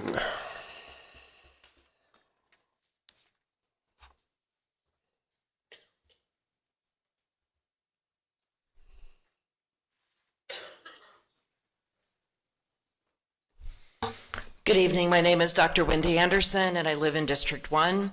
It's been a very interesting conversation so far, and we're just getting started. It seems to be pretty widely known that I have absolutely no fear of drinking highly treated water from any source. I would be perfectly fine with drinking water that has gone through an ion exchange microfilter or reverse osmosis, which could take out, in fact, even COVID particles, even PFAS, even microplastics, all those things that we fear. I am deeply, deeply concerned about putting any kind of untreated water into the aquifer. I don't think that that's what we're talking about, but in fact, we already do. Several times tonight, we've talked about rapid infiltration basins. The rapid part of that infiltration basin means that that water is slipping through rapidly. It may or may not be cleaned in the process. Last fall, you all, every last one of you, approved $15 million in Transform 386 funds to do 2 miles of pipe from Mill Lake in Orange City to a hole in the ground right next door to Blue Springs State Park. Dirty stormwater, possibly reclaimed water, not treated to a drinkable level, put 1,000 feet from a first magnitude spring, and you did that. You funded it, and you thought it was a good idea. Why? Because your utility staff told you it was safe. Mr. Bartlett, Mr. Ulrich, Dr. Reed, they said it was safe. You have great experts here, and I would encourage you, if you need to know more and understand more, spend more time with them. Bring more experts in. Don't take my word for it. You often don't. But do not make a decision based on emotional froth and a bunch of hype, and make good decisions for the short term and the long term for this county. We do not need an ordinance. We do not need a charter amendment. And we're not going to get to this point anywhere in the near future. So I would just put an end to it right now. Thank you. Lynn Peterson.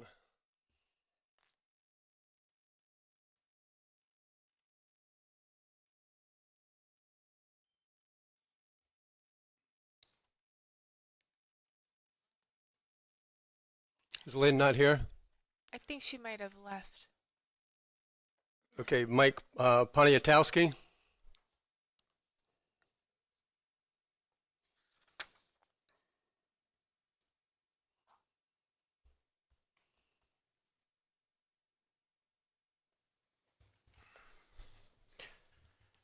Mr. Chair, members of the council, thanks for having me today. Today, Volusia County, with your help and leadership, will take a giant first step in preserving our fresh water supply for the future by preventing the injection, addition, or mixing of processed black water with fresh water. If allowed, this will be a drastic attempt to stretch our fresh water supply, which would continue a vicious destructive cycle of drink, flush, clean, clear, fill, build, more drink, more flush, more clean. I guess you get the picture, as well as these folks behind me. But this is just one arrow in the quiver that we can use to protect our water supply. Critical conservation efforts to reduce consumptive use countywide.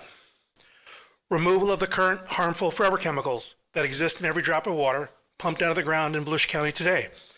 That's a today problem too.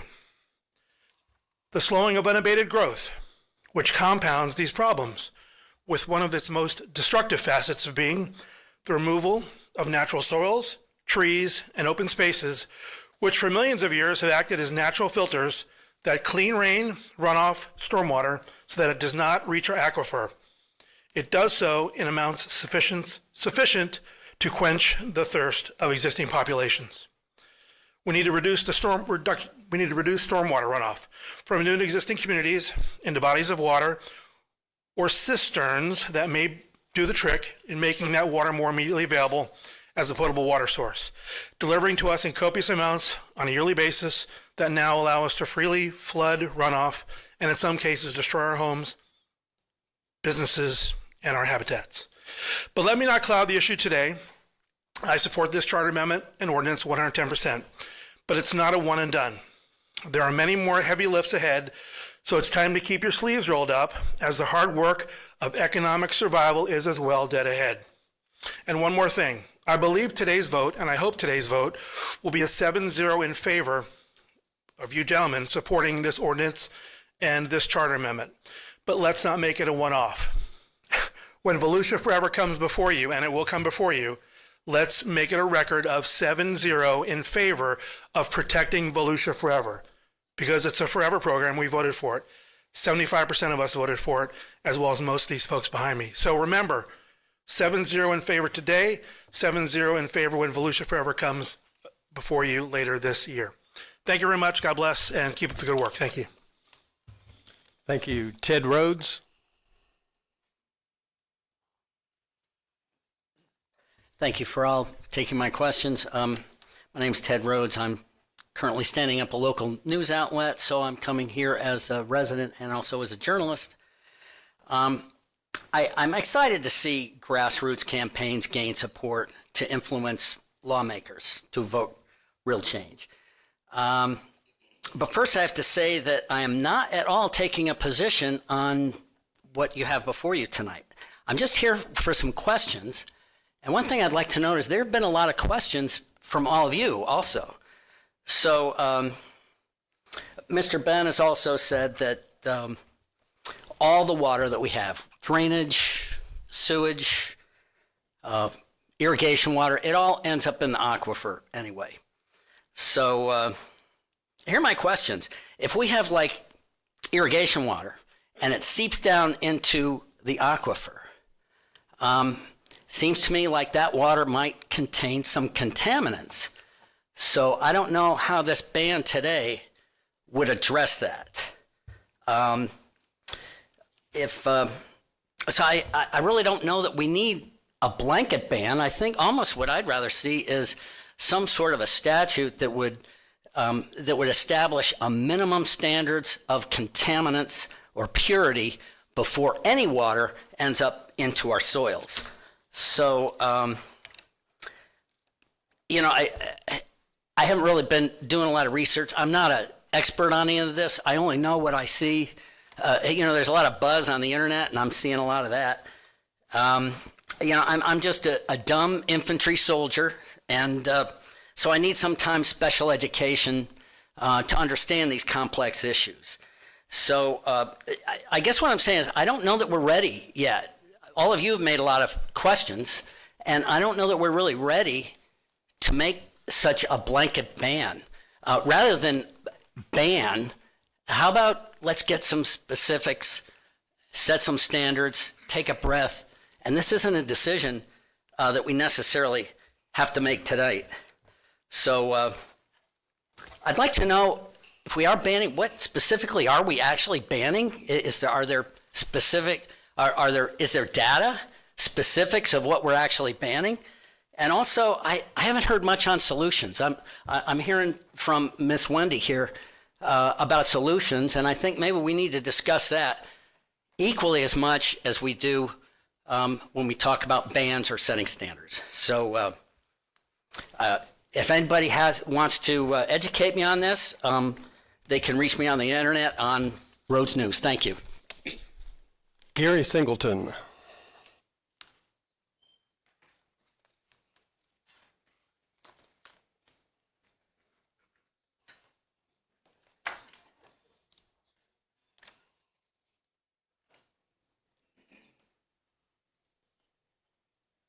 Gary Singleton, Volusia County resident. I can think of no brighter shiny object than the banning of someone else's treated sewage being piped into our homes. I want to be clear. I do not want toilet to tap. I do not support toilet to tap. I'm going to repeat that. I don't support toilet to tap. I don't want it. What I want for this council is to address the reasons why there's a search for alternative sources of potable water and why you would need to ban an alternative source. What I want for this council is for you to address the reason why our source of drinking water, the aquifer, may someday be inadequate to supply our needs. To acknowledge the effect of unrestrained and irresponsible development on our most precious resource. To do your sworn duty to serve the citizens of Volusia County. To do your job and manage our best supply of potable water so there is no need to search for alternative sources. Every square foot of wetlands you allow to be destroyed is a square foot of aquifer recharge area that is lost forever. Every gallon of water you rapidly dump into our inadequate stormwater system is a gallon of water that will be shuttled into the ocean if it makes it past our living rooms. Wetlands and watersheds must be protected and allowed to hold rainfall so that it can recharge the aquifer and discharge the remaining runoff slowly so the natural and man-made stormwater system capacities are not exceeded. Eliminating an alternative source that nobody wants is easy. Doing the right things to manage our most precious resource requires courage. Ilana Kraft.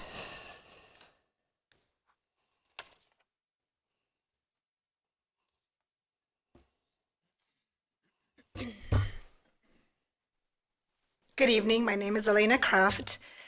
I am here representing Protect Volusia. I want to start by saying how encouraged I am to see Volusia County taking a proactive step with this ordinance. Acknowledging an issue early before it becomes inevitable takes courage and leadership, and it makes me proud to live in a county that is willing to do that. The reality is that potable reuse is no longer theoretical. Communities around us are already moving in this direction. In Altamont Springs, for example, their Pure Alta program is publicly described as taking wastewater and producing highly purified water as part of a future water supply. And in places like Deltona, officials are grappling with where to put increasing volumes of wastewater as growth continues.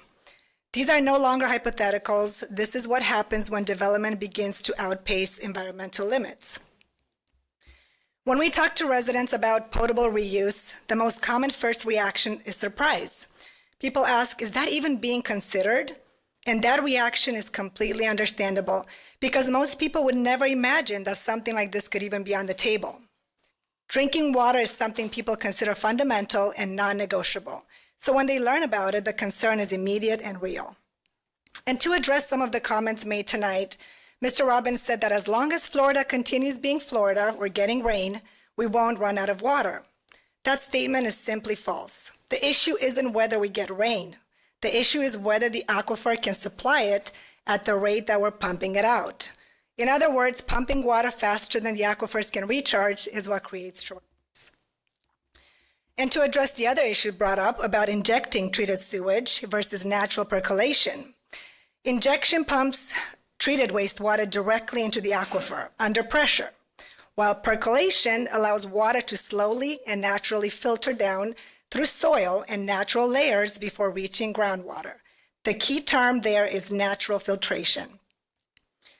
So, I also like to mention that a local environmental scientist compared potable reuse to a root canal, something we may not want, but useful to have available. Well, I see it very differently. Situations that lead to root canals are often preventable, and the same principle applies here. Decisions about sustainable growth determine whether communities end up needing toilet to tap.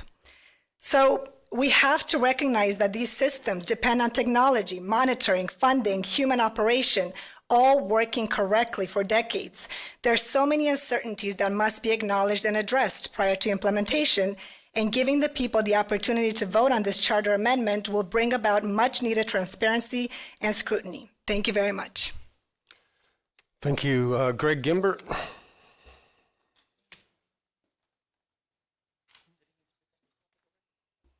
He's spoken opening.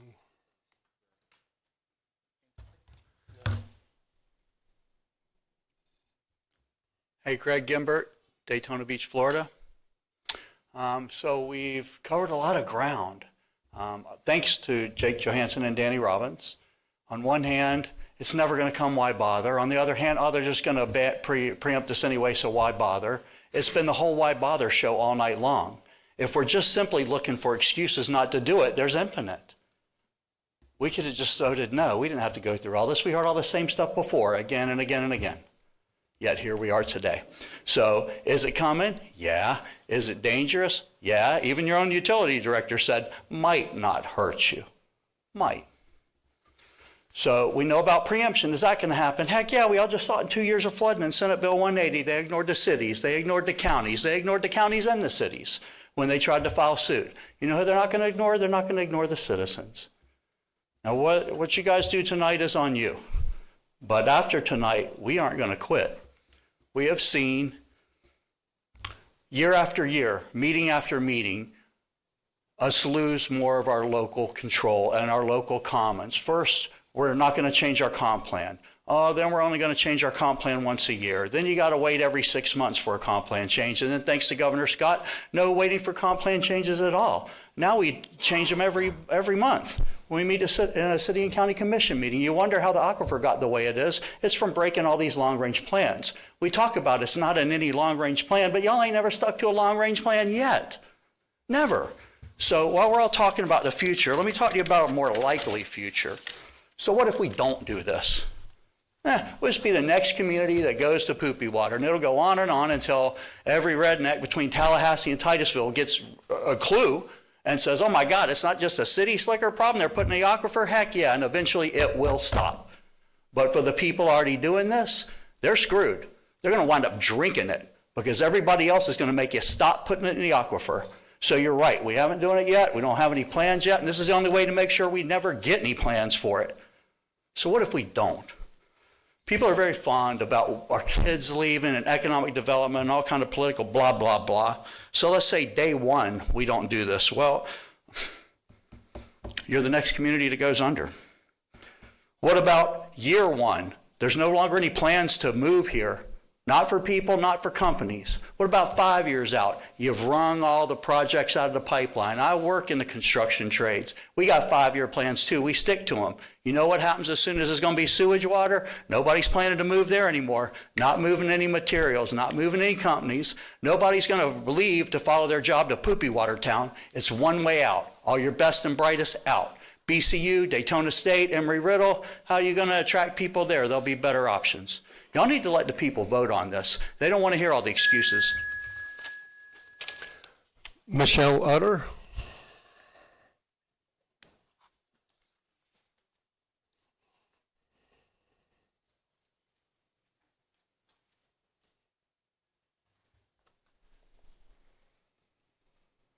How are you doing today? I know you're blessed to see me today. When it comes to the poopy water situation, I think it's pretty poopy. You know, we have some people in here that believes in the science. They believe in the government. I was one that believed in the science and the government. And from then, I'm suffering from multiple autoimmune issues. I'm taking $20,000 worth of medicine to stay alive, being pushed into cancer. Because I trusted the government, I took the COVID-19 vaccine. But when I looked during COVID, there was a surveillance going on where they were testing the wastewater to see if COVID, the SARS-2, was going up or going down, and also Omicron. So it just wasn't the hospitals giving you reports, it was also giving the county, the city, the NIH, the CDC, and as well as the Department of Health of Florida. There was a tracker that you can track it every 2 weeks. As of now, they're still tracking, and right now there's 4 places in the state of Florida, Orange County is one of them, that has an increase of COVID. It's doing that because they're testing the water, the wastewater, from what's excreted from us. But a lot of people don't realize that's people that are injured like me, suffering, that you cannot get a test here in the US. I had to get it from Germany, and it shows that the science tells you that you're supposed to be having spike in your body 1 to 2 days, maybe 3 months. I'm 1,864 days producing spike, and it's pushing me to cancer, and there's nothing that they can do to me. My blood cells are bursting and everything else. Are you going to take a piece of paper? Are you going to make the constituents sign a consent form, giving them giving immunity? I'm not saying this right, but they shouldn't worry about future generations. They shouldn't worry about their health or any kind of immune compromise that's going to happen. Because if you make them sign a piece of paper saying that it's their problem if they get sick, but you have a consent and say, we're safe. If you get sick, it's not my problem. That's not fair to your constituents. I don't care how much that you're going to purify this water, as long as they can still look at the water and they can still see what's going on, it's going to be a huge problem for future generations. I just found out I'm going to be a grandmother. I don't want my grandchild drinking this poopy water. If there's any other information that you need, I'd be glad to pull it up. But we've had problems with our water before, and I care about everyone in here, and I don't want any one of you or any of you having to live through what I had to do. So trust the science, trust the government. I wouldn't think so. Not because it's not worth it, because I'm dying from it. So I thank you. Thank you all who came up to speak. I'm going to ask the council in just a minute to make a motion to approve both the ordinance and the ballot amendment, which is why the county attorney and I talked about splitting it up, because the ballot amendment requires 5 votes and the charter, the ordinance requires 4 votes. But can you put that picture up for me? This is from the United States Geological Survey. Note the difference between the upper Floridian aquifer and the lower Floridian aquifer. Note the direction of flow. It leaches up into the upper Floridian aquifer. All lines go up. Look at the confining layer. It's porous. It's shown as a dashed line here. This is the U.S. Geological Services survey map. So when you hear any government saying they are going to take the cleaned up sewage and shoot it into or underneath the Florida aquifer, our drinking aquifer, and it will stay there, I would recommend that you be skeptical. It seems to come with very obvious and inherent risks, at least according to the U.S. Geological Survey map. It seems pretty obvious to me that we shouldn't be putting this stuff in any part of the aquifer. Will the poopy water leach into West Volusia's aquifer? Will it flow? Is that a risk that you want to take, or will it just sit there and leach straight up? Can you show us the next picture?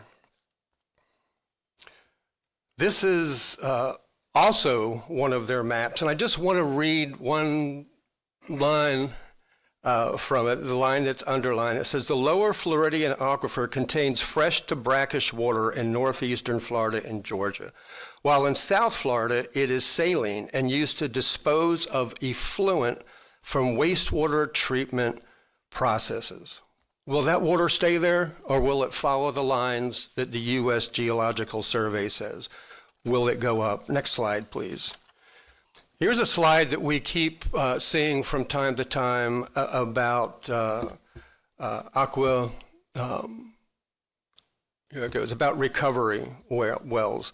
Look at the reclaimed water and then the native groundwater on both sides. It doesn't show them mixing. Have you ever poured clean water into dirty water and seen it not mix, especially with the arrows that we just saw? All this water moves and all the water has upward pressure on it. Next slide. Just a couple lines from the Floridian aquifer system. It behaves as an aquifer over much of extent. Here's the important line. While in South Florida it is saline and used to dispose of effluent from wastewater treatment processes. That's what's already happening. It's not in the future. Does it stay there? Well, the likelihood of it moving is small, but in up-dip areas, lower units of the Florida aquifer system are hydraulically connected to clastic equivalent units composing the upper part of the aquifer, and the degree of water change is a matter of debate. So our best scientists are telling us it's a matter of debate. We don't know yet. Next slide, please. So do you feel like taking the chance of poisoning the entire aquifer? It's already struggling. One line, it tends to have a vertical migration. This is from an independent engineering company. Tends to have a vertical migration component because of the density difference and greater buoyancy than the target zone. A few wells have been taken out of service because the seals designed to prevent this migration failed. Out of 32 wells, 7 wells have failed, and the non-drinkable water full of bacteria, the bacteria is actually detected. That's 22% of these wells have failed. Are you willing to take that risk? Next slide, please. So why does this happen? Why do the wells fail? Usually it's because of fracturing, by drilling through the confining layers of stone, but tectonic forces can also do it, and the forces that cause sinkholes. At sites where fracturing is well developed, such as the Palm Beach County, wastewater has eventually migrated substantial differences in a very short time, 200 meters in 2.5 years. So maybe we don't have to worry about it this year. Do you want your children to be the guinea pigs that this is never going to happen? It's going to happen. I'll come back to this, but it's been said here that it's not happening anywhere. It's happening in Altamont Springs. They're testing it. They could do it. It's been happening in South Florida for a long time. It's happening in Sanford. It's here. David Santiago. Thank you, Mr. Chairman. Mr. Chairman, on the information you posted there from the departments, I don't have any dispute to any of that, just so you know. I believe it for what it's worth. Where I am struggling, Mr. Chairman, is, well, first let me just say this to the audience or anybody listening. I don't think anybody up here wants water that's polluted or bad for you to serve it to you. There's no one up here that wants that. We don't want our kids to do it, our grandkids, our great-grandkids, and our great-grands. There's none of that motivation happening here. But I sit here and I think, and I say, okay, well, part of our job is to be problem solvers. It's the role that we play. But and then I start thinking, well, what's the problem for Volusia County? I want to make sure I'm very clear. Volusia County, that's what we govern. That is it. What is the problem for Volusia County? The governance that we have. I can't find it. I can't find it because we have no plans to do any of this. I wouldn't support this. I don't like it. You tell me, you walk up to the average Joe and you say, do you want to drink poopy water? Of course they're going to tell you no. That's a pretty easy statement to come up here to the dais and say, people don't like this. Well, of course, 1 in 100 is going to say, I don't want to drink that.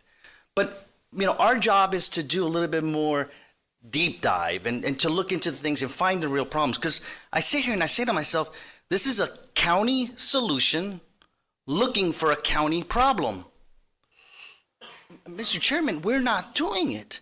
We could only control our own destiny. Now, what a citizen initiative wants to do on their own, they can go ahead and do it. Go speak to the cities that are considering doing this. Go lobby the legislature. Because the legislature controls the water. Go lobby them and say, we don't want this. Because they can circumvent us anyway, if we did something. But Volusia has zero plans to do this. Don't be fooled by what you're seeing in social media that's what we're doing. It is a con game as it pertains to Volusia County. Okay? I know the keyboard warriors are going to go crazy tonight, folks. You're going to see it tomorrow morning. My name will be in highlights, and welcome to all of them. But what I'm telling you is the truth. Volusia County has no plans to do this. You heard, Don, you asked some great questions about the process, and I know you know the process. For anything like this to come even in the horizon is going to be years out. And guess what? Fill the chamber. Or the people up here will just say, no, we don't want that. But the people will be interacting with us and saying at that point whether we want this or not. That's the process. But to create a problem that doesn't exist for Volusia County, and I am very concerned that if we ever put this as a referendum, people can be deceived to think that this would be solving in a county solution. It doesn't. We are only 7% of the water users. That's it. So for us to put something like that on the ballot would be doing them a disservice from this dais. From this dais, it would be a disservice. Because we would be putting something in there that could potentially have the people think that this is going to affect the entire county when it does not. So I'll wrap up with, don't believe social media, folks.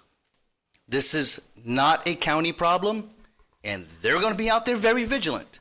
The ones that talk the most, they get the most attention. But good people that really want to know the facts, they often don't engage. This is one of my problems with social media. Good people often don't want to engage because they get attacked. Just like I'm going to be attacked tonight and tomorrow for telling you all the truth. So that's my part. If it were a problem, trust me, I'd be diving in. But I don't want this. I don't want it for my kids. And I'm not going to pull the wool over your eyes, the other 93% of the drinkers of our water, and telling them that we're putting a solution for you. Thank you, Mr. Chair. Jake Johansson. Thank you, sir. I apologize for not paying too much attention last meeting. I thought we all walked away saying we were going to hear this the first meeting in March, so I lined up some professionals with some scientific knowledge, but they won't be available. So I'll go basically on some of the things that we all talked about when we had a quick conference call. Number one is I think that I think we need to address the fears of our public. And bottom line, the poopy water thing is kind of icky, you're right. But bottom line, we and Ben and everybody on the staff wants to give our public the best, cleanest water to drink. And I know every city wants to do the same thing. Every city in the county wants to do what they can under the confines of our current Florida culture to preserve the aquifer to the best of their ability. We use reclaimed water, but we don't stop planting beautiful green grass, right? We got reclaimed water to keep it green, so we're good for now. We don't catch rainwater yet. We're not very careful about how we use water in our house. Until those things happen, I don't think Danny's telling everybody I turned my shower off between the wash and the rinse right now. So I think we need to address that. Not that we're not, but I think that needs to be the conversation. I concur with most people that we do need to protect our aquifer. And I think what we need to do is switch the conversation over, or at least in tandem, have the conversation about getting everybody off these old septic tanks, especially in our very vulnerable areas, and get them on the newer septic tanks if we can't provide them sewer. The ultimate would be to provide them sewer, because then we're catching that water and we can use it for reclaim when Ben's running short. What we're trying to regulate, we don't have. If we want to regulate these things that have been brought up, we can do that. Ben showed us the ways. 5 years out, the CIP. Ben, take that off the list. We're not doing that now. And then throughout the process, we can keep on hitting him till he gets it right. We'll start taking his birthday away. I don't care. What I don't want to do is something we talk about all the time. I also don't want to restrict future councils. I want to give them the ability to go, thank God they didn't do that, because we're an extremist now and we need to come up with some alternative ways to take care of it. And no pun intended, but this idea might be a little more palatable in 40 years. I don't know. Last but not least, we don't want to ask the legislature to help us with this. Every day we stand up and say, home rule, home rule, home rule. I don't want to start asking them to preempt, just to make it easy for us. So I'm inclined to, just because this only affects our service area, I'm inclined to not really want to go anywhere with this right now, although some good points are brought up. Bottom line, we need good, clean drinking water. We need to work every day. And if you pay attention to the Fed, every day they're looking at other things in our water that need to be regulated. PFAS was, what, a couple million parts per something, and now it's 4. Something we need to get to here in the county. So I think we just keep on working hard to get the best and the cleanest water we can get. Thank you very much, Chairman. Councilman Dempsey. Guys, I'm really happy to hear you guys talking about future generations and being able to redress stuff in 40 years, Jake, or future generations, Jeff, because I want to address the ordinance first, because I'm kind of split on how I think I'm going to vote. I am definitely in favor of an ordinance prohibiting deep well injections and potable reuse, and I'll tell you why. Even though there's no foreseeable future for this county in using this, as everybody's testified, I do think it's around us, and it concerns me. So I guess the question is, on what side do we want to err?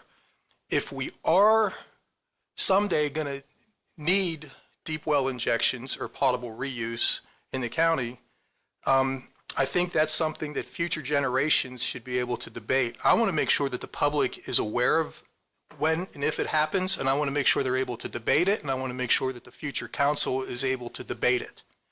That's why I'm in favor of an ordinance, because that'll force the county to put public notice out there to everybody to see, because now we're talking about changing an ordinance, which requires a lot more dissemination of information to the public and what we're going to be talking about. Then, at that point, 40 years from now, Jake, then the science may have improved. We may have better science, and we may have more of a need. And just to, we're not labeling this ordinance no toilet to tap or no deep well injection forever or in perpetuity, because I'm not arrogant enough to say that, to think that I know what's best for future generations in 40 years. I'm not a prophet, so I can't sit here and tell you what the future holds for Volusia County.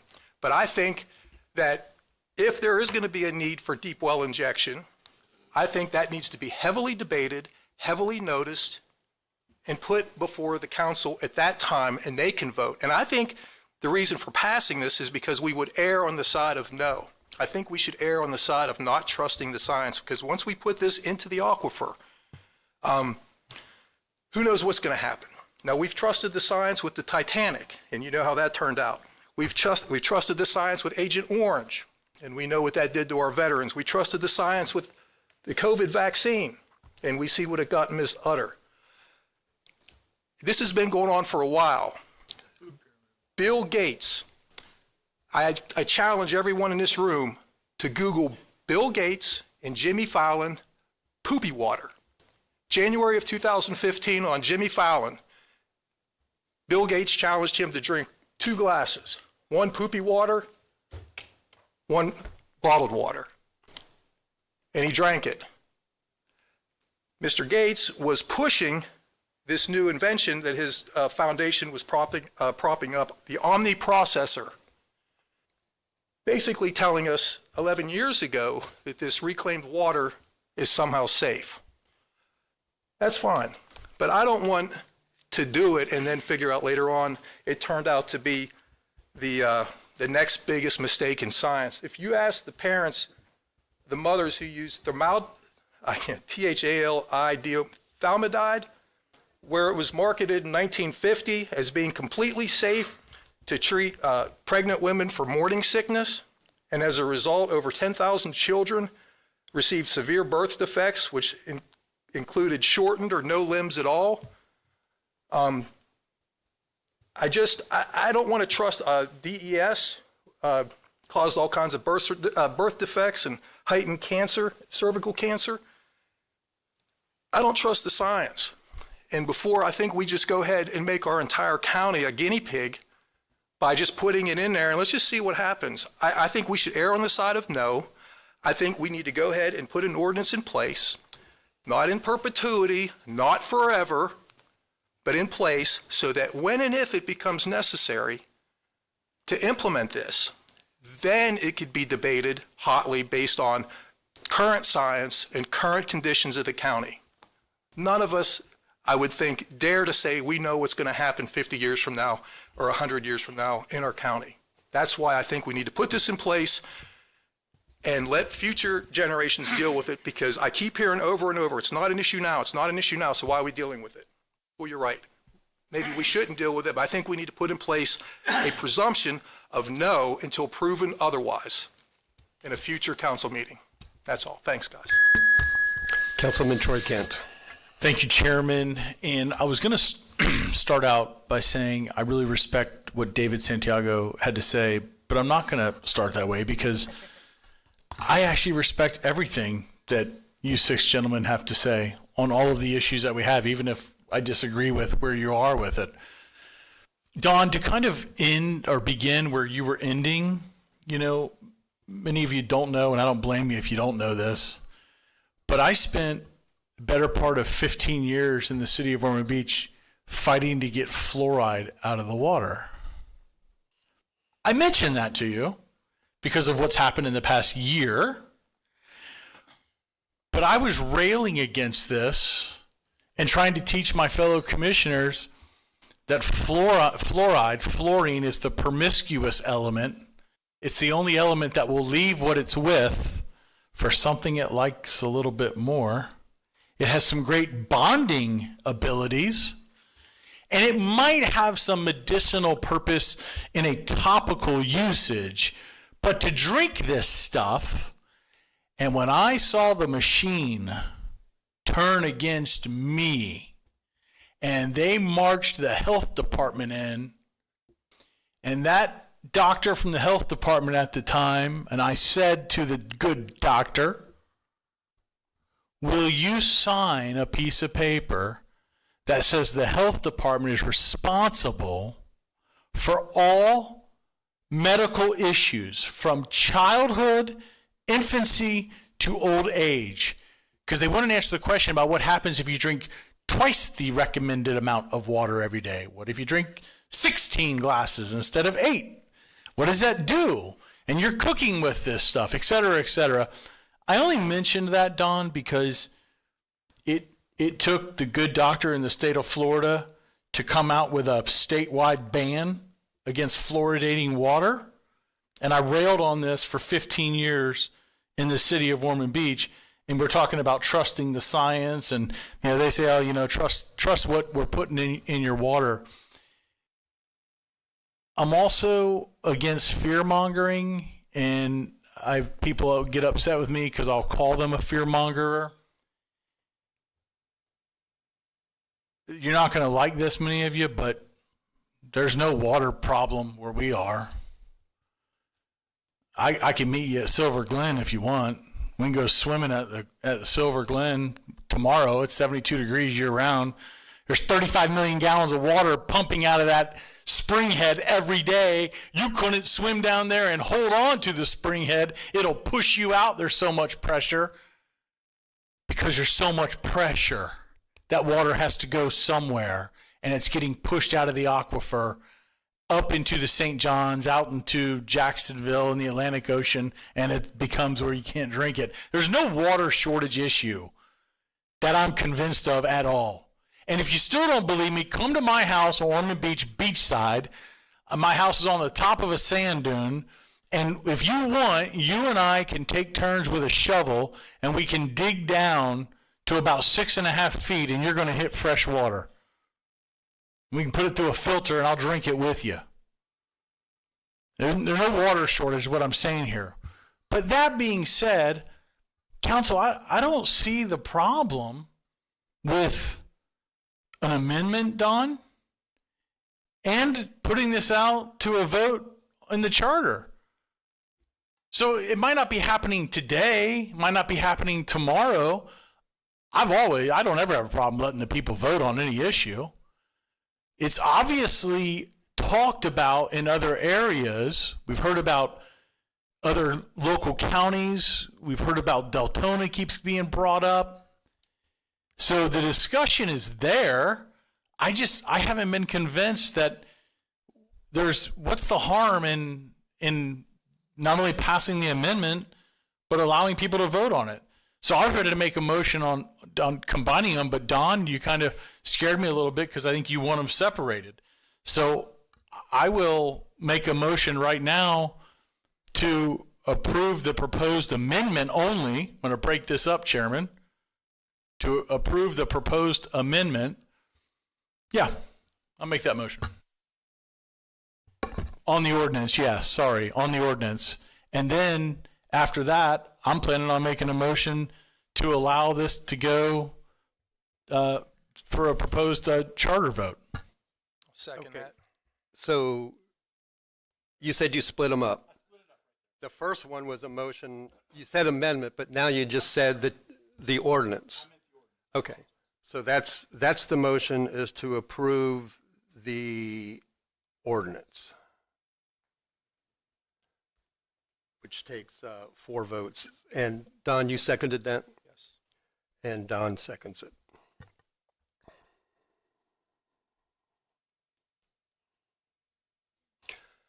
Okay, David Santiago. Do you need to speak before David speaks?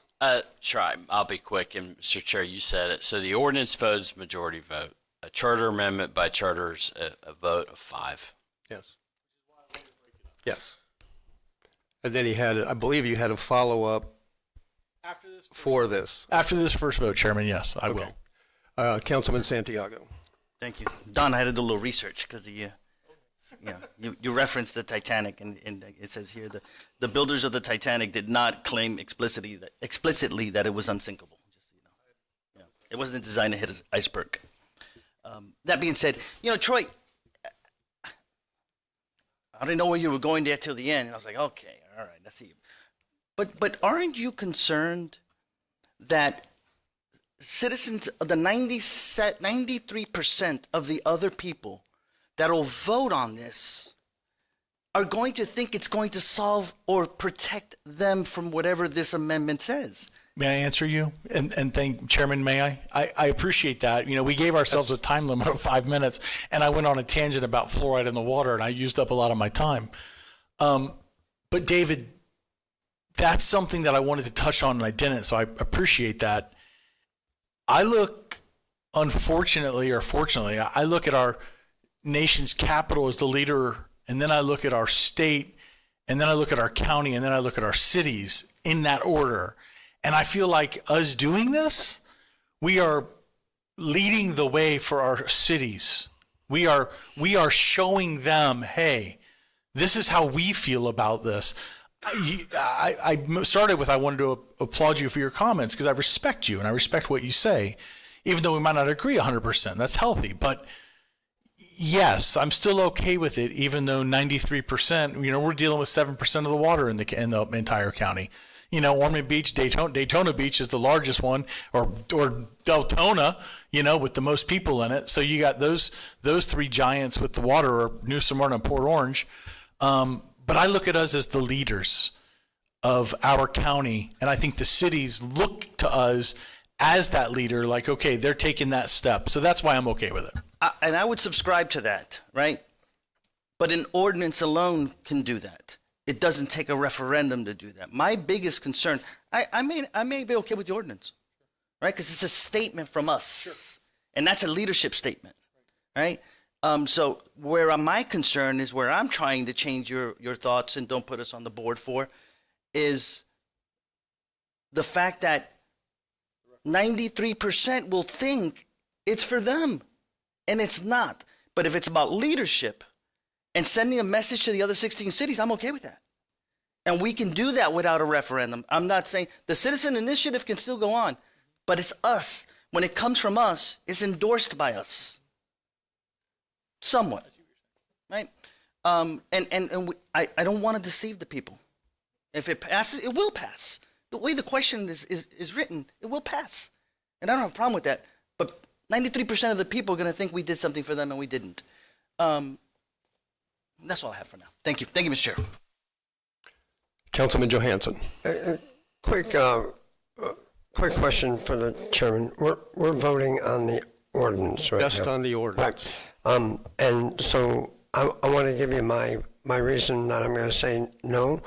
And that answer is I am a less government, less regulation guy. We're not doing anything. We're not going to be doing anything. I don't want to put something on the books for something that's not happening. If that's going to happen, I'm going to do an ordinance a week on some other stuff that's not happening. It's just beyond me. Thank you. Okay, David, I agree when you said, here's the truth. Control our own destiny. And that's what we're doing here, is controlling our own destiny. Jake, you've said numerous times, it's not happening. We're worried about nothing. And you've heard over and over again that it is happening all around us. Prevention only works before it's in your own house. And so we are taking preventative action to protect our own citizens from a science that, from the reports I just showed, said is not settled science. And the wells don't work, all of them, they leak. So do we want to take that risk? I'm not willing to take that risk for our constituents. The state of Florida thinks we're going to have water problems. That's why they have approved this as an alternate approved clean water source. It's being done in Altamont Springs as a tester. It's being done for real in Brevard County. It's being done for real with horrible results in South Florida, in Miami, and beyond. So we do need to control our destiny. I don't know who will be here after the next election even, or after in 10 years or 20 years or 100 years. Will our citizens think that we've done something for them? I hope so, because we have. We protected them from having to drink cleaned up sewage water into our aquifer, or direct consumption into their potable water supply. Even at I think you listened to the Deltona meeting last night, their own utility director said it's not really drinking water. When it was asked, why can't we just drink this? You can't drink it. And then he admitted that the injection process was injecting cleaned up sewage water, reclaimed water, black water. Started as black water, it's treated. He said you can treat it to drinking water standards and then inject it. So the veil is off. We know what's going to happen. No, we can't outlaw Deltona or any other city. But I'll tell you what, they are looking for leadership. Daytona Beach is going to vote on this tomorrow. They're looking to us for leadership. And then the city of Edgewater or Ormond Beach. I don't know which will go first. They're all putting this on the agendas. Not because they were forced to, but because they believe the state when the state says because of the amount of development that's occurring, we need to make sure we have a future water supply. And out of all the things we could do, this is it, cleaned up sewage water. There's a lot of talk about conservation. I'm all for conservation, and we need to deal with that. But there's not going to be anything worth conserving once we put this in hyperspeed and inject sewage water into our aquifer. What are we going to preserve at that point? So I'm a yes vote on the ordinance. I want to see the ballot amendment also, but right now we're only dealing with the ordinance. And again, I'll just say prevention only works if you start it before the project is in our own house. Does our county manager want to do it? No. Does Michael Ulrich want to inject this into our aquifer? No. I don't know how long any of our staff will be here or how long any of us will be here. So let's give our own citizens local control and say no. Don Dempsey. Yeah, Jake, just to kind of counter what you were saying earlier about what's not an issue, so we shouldn't create an ordinance when it's not even an issue. And I agree, there doesn't appear to be an issue in our lifetime maybe, but we do enact land use codes, for instance, not because there's a fuel farm in Ormond, but we do have zoning regulations that if somebody wants to put one in, you have to have public hearings. And as we saw last time it was attempted, it brought out the public in the masses. So all I'm saying is this is just a way of saying you can't do this until we have public hearings on it and the council votes on it. I think this is a way of setting it up so that if they want to do this type of science and technology 100 years from now, it'll be publicly noticed, it'll be debated. I'm sure the public will turn out for that just the way they turned out for Belvedere. And that's why I'm in favor of this as a protection. And I always like to err on the side of no until I'm proven beyond a reasonable doubt, so to speak, that the science is safe. I'm not necessarily convinced now it's moot now because we're not even putting it in our aquifer yet. But when that happens, I want to make sure the public is adequately noticed and the council at that time votes on it. And I would assume it would, I don't know how the vote would go, but at least it would be an issue for later generations that they can deal with it. We're not making this forever. We're not making this in perpetuity like some things in this county.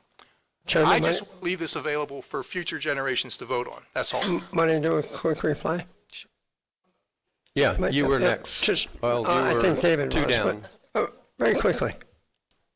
I understand your point. I beg to differ. That's all. Councilman Santiago. Yeah, Don, I wanted to just respond to you because I know you referenced the ordinances and the comp plan, right? Those are tools that we put out for people that want to do things in this community. What we're talking about is what this body governs. And this body and its leadership have said that we have no plans to do this. We don't intend to. But I I think you did ask some good questions about the process and the timing of this. I don't know how this vote's going to go, but I don't want the public to leave with if this vote fails, to leave with the pretense that this will not be on a public, if it ever comes back again, that it will not be on a public docket somewhere. We said there's permits in DEP, there's processes there that are public notices, there's funding cycles that are typically 5 to 10 years out. This will not go under the radar for whoever's governing up here at the time to make a public statement and deal with it. So the boogeyman's not there. Thank you. You can stay over there. Please. You're going to have to restrain yourself. Keep that stuff on Facebook. So Don, I respect your piece, but we're making laws where it doesn't need it. That's really where my basis is. It's not necessary right now, my friend. And again, if it were in front of me today saying Volusia County wants to do this, I'd probably say no. More than likely say no. And I think most people will at the time, depending on what the public sentiment is and what the science is. So we're just looking for a problem that doesn't exist for Volusia County. Thank you. Other than Deltona. Mr. Chair, since you said Deltona, I represent Deltona, and I know you do to a certain extent, and I've stood quiet for a while there because there was a lot of misstatements that have been made.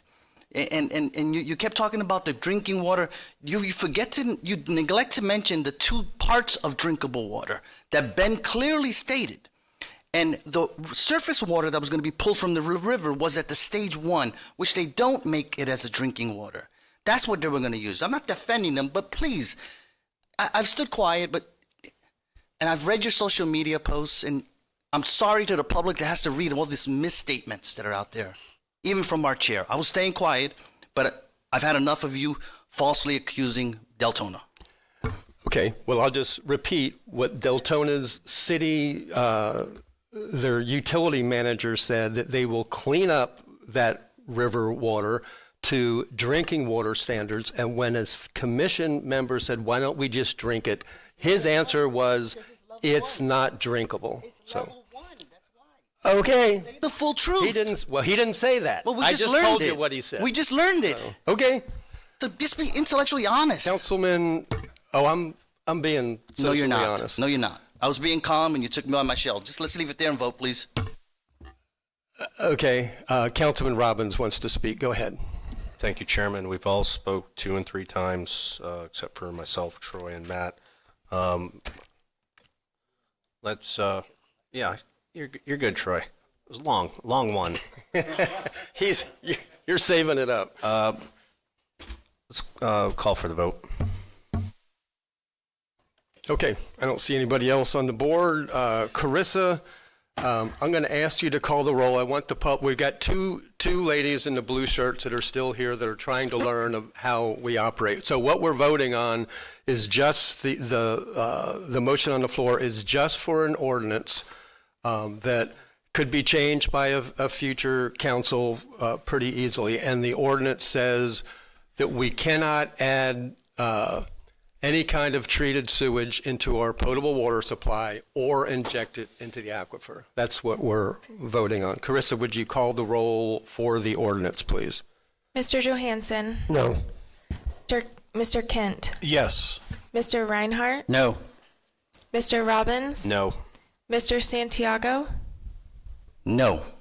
Mr. Dempsey? Yes. Mr. Brower? Yes, and the ordinance fails 3-4. Okay, Mr. Kent, now we have the question of the ballot amendment. Yep, I'll make a motion to approve the proposed ballot amendment regarding Blackwater. Okay, the motion is to approve the proposed ballot amendment that would prohibit treated black water into the drinking water or the aquifer. And I would just say that this is the epitome of local control, because it would not be any of us preventing this. It's not us saying you can't do this. It's allowing the people that are most affected, the people that drink the water in unincorporated Volusia's utility areas, they get to vote on, do they want this in their water system anytime in the future? Can it ever be changed, Don? Yeah, it is harder. It's harder to stand. It's like way up on the top shelf. The council can't change it. It would have to be voted on by the people. I really like that idea, and I think it's appropriate for us to make it difficult to inject this. If in 20 or 30 years we have science that says it's absolutely harmless to drink cleaned up sewage water, yeah, we can use reverse osmosis. For every gallon of clean water, there's 5, 6, 7 gallons of toxic waste that we have to deal with. Where are you going to put that? Are we going to inject that into the aquifer? There's just no easy answers. Let's give our residents the benefit of the doubt and not make them, not force them to have this come up. The states approved it. The states approved it because of the amount of development that goes on, and it was a dangerous compromise, I believe, with the development community to allow them to continue to build just one more house past our clean water supply. Every land has a carrying capacity of what life it can sustain. And if we're going to allow treated sewage water into the aquifer and pollute the whole system, your well, my well, I want to give the residents the opportunity to vote on that. Don Dempsey. Yeah, I was just curious, in light of the fact that there's a lot of municipalities that are going to be voting on this issue in the near future, and I, for one, I don't like preemption on any level. I don't like the state trying to preempt us, and I don't believe I could, in good conscience, try to preempt cities from doing what they want to do. So that's the reason why I wanted to split the vote, because I'm just not comfortable with us doing to the cities what the state is attempting to do to us and tell us what to do with our own water through 718. So I didn't know if it's possible to continue this or table this issue to a later date so that we could see how these cities are handling this issue in their commission votes. And then maybe, I don't know when the latest we could address this at a future date. That's my question. Okay, Jake Johansson. Is this for the amendment? Yes. The charter amendment? I need help. There's no The second. charter amendment, I'm just asking. Don's asking for a continuance because he doesn't want to preempt the cities. But this amendment doesn't apply to the cities. That's right. The charter amendment does not apply at all to anything other than our service area. Yet we're letting the entire county to vote on what would affect our service area. Is that correct? So we're not doing anything to the cities other than allowing them to vote for water that isn't part of their service area. And that's what David had mentioned earlier, and I haven't got a lot of emails saying I want to influence what the unincorporated service area is, or the Volusia County service area is trying to do, or not trying to do, because we're not trying to do it. Thank you. Go. Do you want to respond to that? Yeah, I just wanted to ask Paula then, this in no way is attempting to preempt the city's ability to control their own water? That's correct, because we wrote it so that it only affects the Volusia County utilities and the utility service area. This in no way is going to affect... It affects it applies to your service area. So as we stated before, your service area includes some municipalities and vice versa. Some municipal service areas include the unincorporated areas. So we're talking about service area. So there's no... Point of order, Chair. We're having a discussion. We're being timed. We haven't even got a second. There's a motion made by Mr. Kent. There is no second at this as of yet. Oh, okay. Okay. I'll withdraw my question then. Is there a second on Just trying to stay procedural. on Mr. Kent's motion? Well, I'll second it just so we can have a discussion. Okay. Now we have the second. Okay, thank you. Sorry, guys. So, Paula, just so I'm sure, there's no chance of us, by doing this, it's going to preempt the cities in any way. So we are not preempting their utilities because we're only affecting our utilities. To the extent that a city is in the Volusia County Utility Service Area, then I don't know, like, it's not really preemption because it's our utilities, but we are affecting municipal residents because they are in the Volusia County service area and they're under Volusia County utilities. Okay. So I just want to give an accurate answer. Okay, I'm ready to go forward then. Okay, thank you. I would just add to your concern, Don, is that we're not only are we not preempting the cities, all that we're doing here is letting the residents vote on whether or not they want it. It's the ultimate in the government in a republic where the people get to make a decision. And the cities will do it if they want to, but they are looking to us for leadership. They're watching us. Daytona goes tomorrow, and then at least 2 other cities. I think we need to show them the leadership that let their own residents vote on whether or not they want to add treated sewage water to their drinking water or aquifer. Councilman Santiago. Thank you, Mr. Chair. I think we've belabored this point quite a bit, and I call the question. Okay, you're cleared. Krista, would you call the vote? This vote is for a charter amendment. This council has the authority to put the amendment directly on the ballot for the citizens to vote on, not us to vote on the final outcome, but the citizens. Mr. Johansson? No. Mr. Kent? Yes. Mr. Reinhardt? No. Mr. Robbins? No. Mr. Santiago? No. Mr. Dempsey? Yes. Mr. Brower? Yes, and that required 5 votes, and we only got 3, so the motion is not passed for the charter amendment. And that concludes item 5.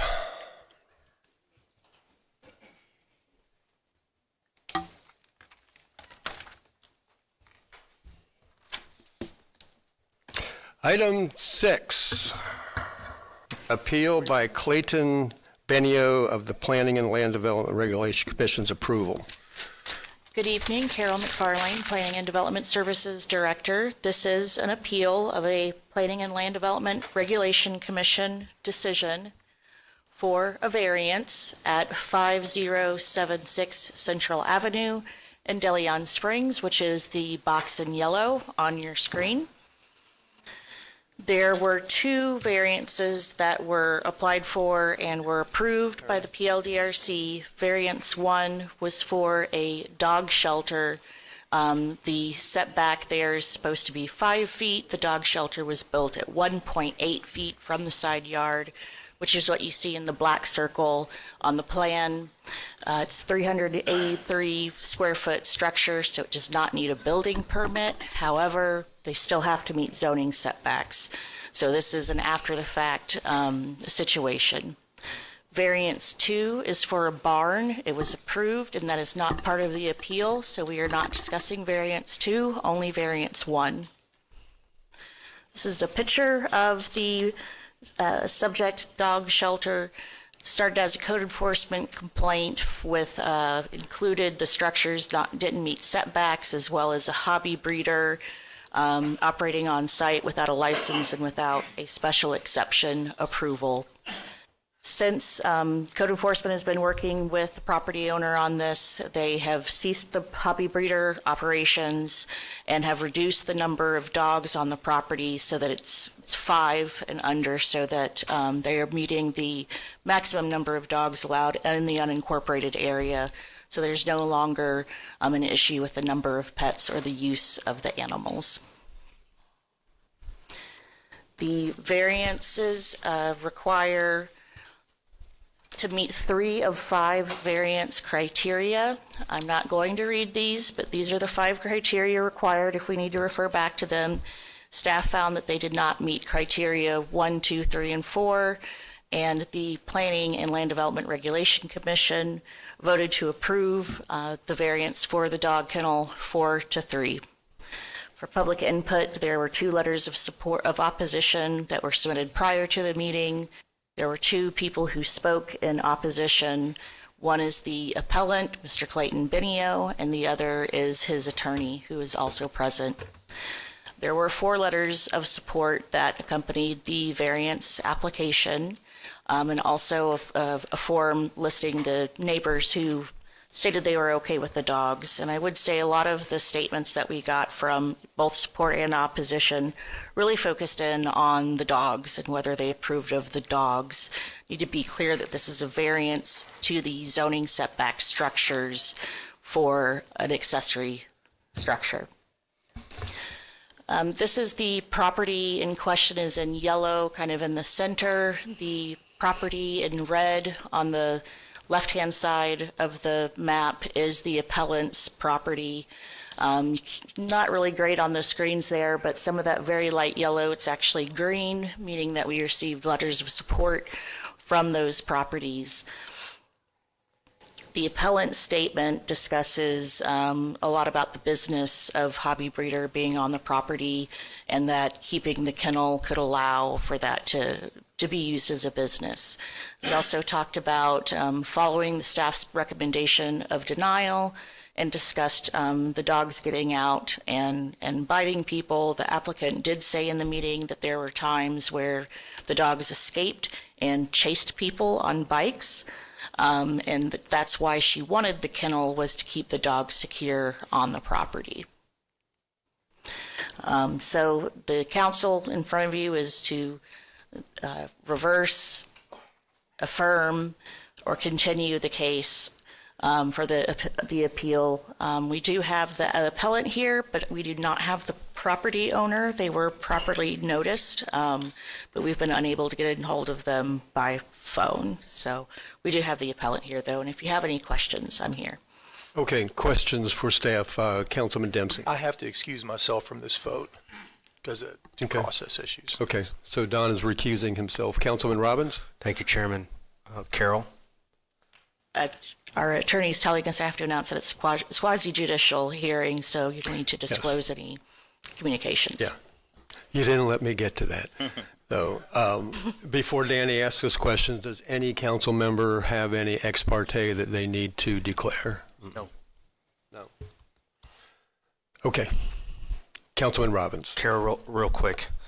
The current setback you said is 5 feet. It needs to be 5 feet, and he's at 1.8. How much? Yes. 1.8. So we're dealing with 3.2 feet. That is correct. Why are we here? I'm not being a wise guy. Yeah, the appeal was, or the variance was approved by the PLDRC, so we're here to take the appeal. Oh, I got plenty of comments. Made a motion. Well, we need to hear from the applicant and the appellant. The applicant's not here. We have 2 members, the appellant and the attorney for the appellant, who would like to speak. Is there no more questions? Okay, Martin Padilla, do you want to go Padada. first? Padada, I'm sorry. I see that cross on the L now, making it a T. Hey, my name's been butchered a lot worse than that. I'm located at 120 East Rich Avenue in DeLand, and I represent Mr. Benio. And a few comments that I'd like to say is that I heard her say that there was conversations about them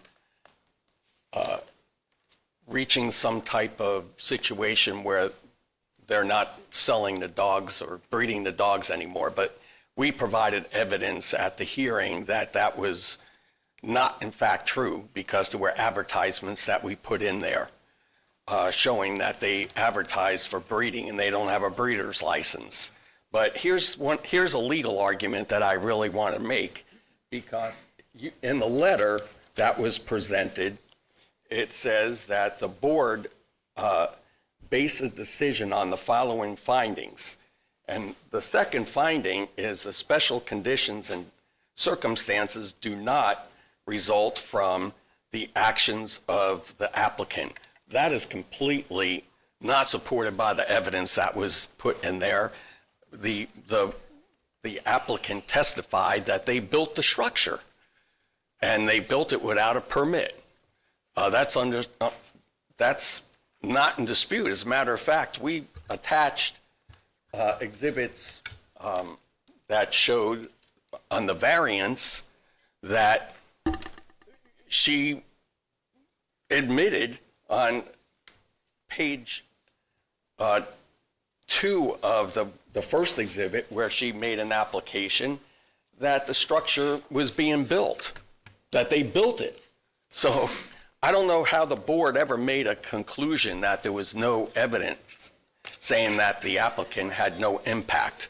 The applicant built something without a permit and then without getting a variance and not following through, and that, I think, by itself should have some merit here, that this should be reversed, because they're the ones that caused the problem by not following the process like everybody else needs to do. And so that's why I think the board made an error of fact in their position on granting the variance. Okay, thank you. Where's Carissa?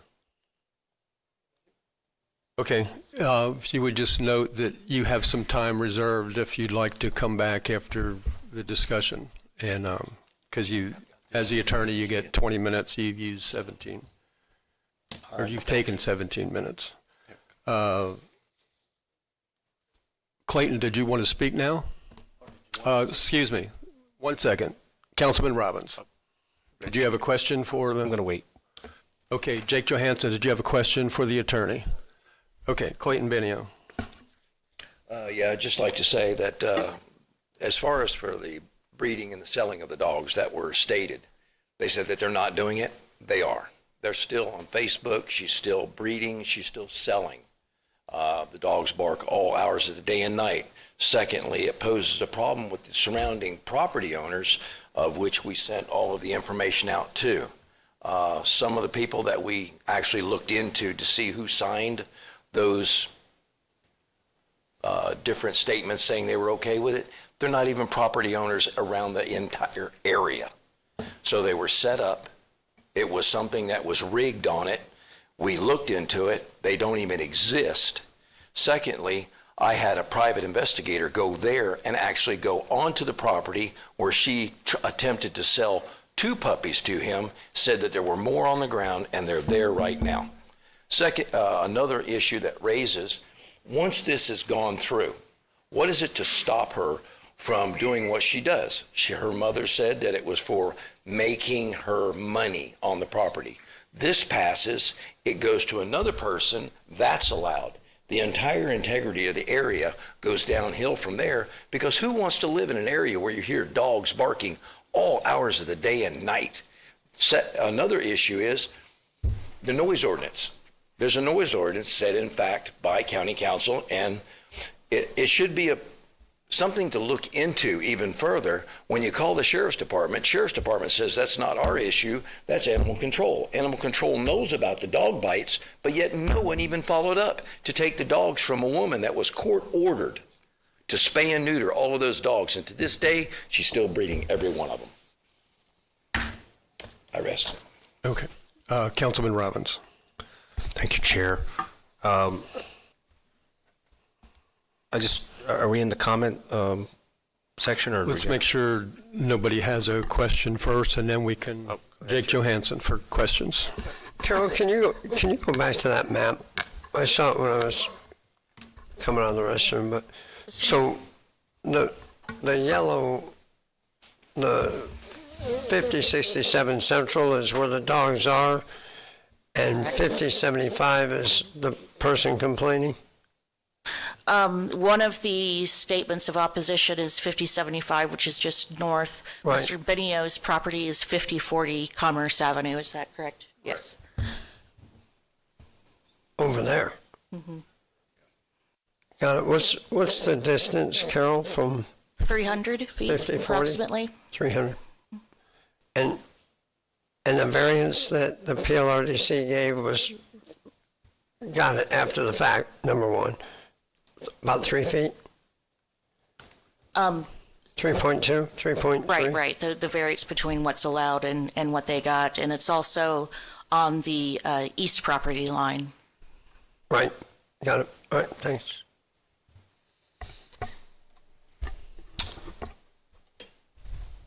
Do we have anybody here from animal control or code enforcement? No, we do not. We do not? Okay. No.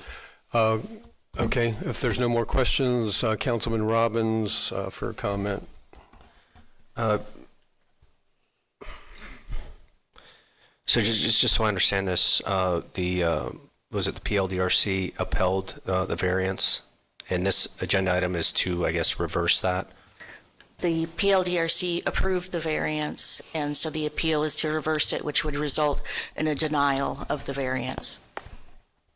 So if we want to keep it the same as, approved, what do you need from us? You would want to deny the appeal. Motion to deny the appeal. You just made that motion? Second, Correct. Johansson. Councilman Robbins makes a motion to deny the appeal, and the second was by Jake Johansson.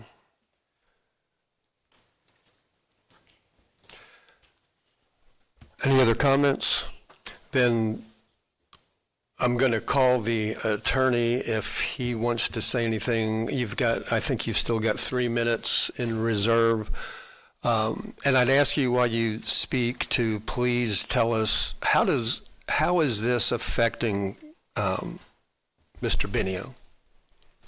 Well, I think if you have a kennel and with the noise that affects them, and also it brings down the property damage. Who wants property values? Who wants to live around dogs that are barking through all the night and nobody does anything about it? And there also were circumstances where the dog bit somebody. So they're breeding without a breeder's license, and that's illegal. So essentially, she's violating the law and didn't jump through the legal hoops to build what she wanted to do, and the county is now going to say it's okay, you could break the law. I mean, some of this needs to be some kind of common sense too. So you're going to approve somebody that is in violation, and not only that, but the staff recommended that it should be denied. So, and finally, I think when you make findings of fact that are not supported by competent, substantial evidence in the record as the reason why you are going to approve the variance is an error as a matter of law. In their own writings, they relied upon that evidence, and that evidence is not in the record. They caused the problem. So the whole reason that behind them granting the variance is an error. It's a legal error. And so that's our position, and I'm going to ask that you approve the appeal. Okay, County Attorney. So here's what you're reviewing and the level of review of a variance. So this council changed the level of review of granting a variance. So you do not have to meet all 5 criteria. You meet 3 out of 5 criteria. And as long as this council finds in the record that there's substantial evidence for at least 3 of those 5 prongs, you have the authority to deny the appeal and uphold the PLDRC's determination. If you find that there is not enough evidence such that, they do not meet 3 out of 5, that gives you grounds to approve the appeal and essentially deny the variance. Thank you for that clarification. Councilman Robbins, Councilman Johansson. Yes, sir. I know the answer, but I'm going to ask it anyhow to Carol. Denial of the variance doesn't mean the kennel or whatever it is goes away. It means that they have to get within the limits, correct? That is correct. Doesn't make the noise go away either. It does not affect the number of dogs on the property. That's so, and noise I know to be a code violation. And the illegal dog activity, if there is any, is animal control in the sheriff. So whatever decision we make isn't going to bear any fruit on those two issues, other than maybe stopping it for a few minutes while they get rid of some of the excess barn, if you will. All right, thank you. Councilman Troy Kent. Thanks, Chairman. I cannot go along with that motion to deny the appeal. I would want to approve the appeal because the attorney and the gentleman he represents are just speaking with too much common sense. Why in the world would we applaud bad behavior? Why would we say it's okay to break the rules? Otherwise, get rid of the rules, man. Okay? We're going to do that, get rid of the rules. Sometimes I hear council members up here talk about, you're freeing up, do whatever you want on your land. It's your land, do what you want. It's all good and well until you got a dog barking in your ear all night long. Doesn't feel good. It's not enjoyable. And then you can hear, well, what do you have to do? Just move it over 5 feet, 8 feet. You're still going to listen to the dogs. Follow the rules or get rid of the rules. But I'm not a get rid of the rules kind of guy. I'm a follow the rules kind of guy. So I will emphatically be voting against that motion. Councilman Matt Reinhardt. Thank you, Chair. So I think Jake had asked the question. I actually had it written down and just realized he's already answered it for me. So what we're here for today is the motion about the appeal. The dog activity, we cannot decide upon. The noise activity, we cannot decide upon. So all it is if they tore down the structure, basically, they can move it over and they're right back at square one. Okay. Thank you. Councilman Danny Robbins. Thank you, Chairman. To Matt's point, we're here over 3.2 feet. And Mr. Kent, I respect and applaud your stance on this, but the reason that there's after the fact permits is stuff happened. I don't know what happened. I don't know, and I don't need to know, but there's always a process to this. That's not a green light to break the rules. None of us, I don't think really support that. So, at the end of the day, Council, there's several instances here. I'm not basing my my decision on these, but agricultural setbacks. They can build it right on the property line. If they want to have hogs, a couple hogs, they can have hogs there, right on the property line. We just approved chickens. We just got rid of shed permits. What else? So we're here about 3.2 feet. The rest is code violations. They call the question. One quick question for the county attorney or the county manager, if either of you know, have you received any complaints on the dog biting, on breeding, or noise? I have not. I don't know. I could not answer necessarily for our animal control people who are not here. Okay. Michael? They definitely can investigate. And we can Paulo, find out. are you aware of any?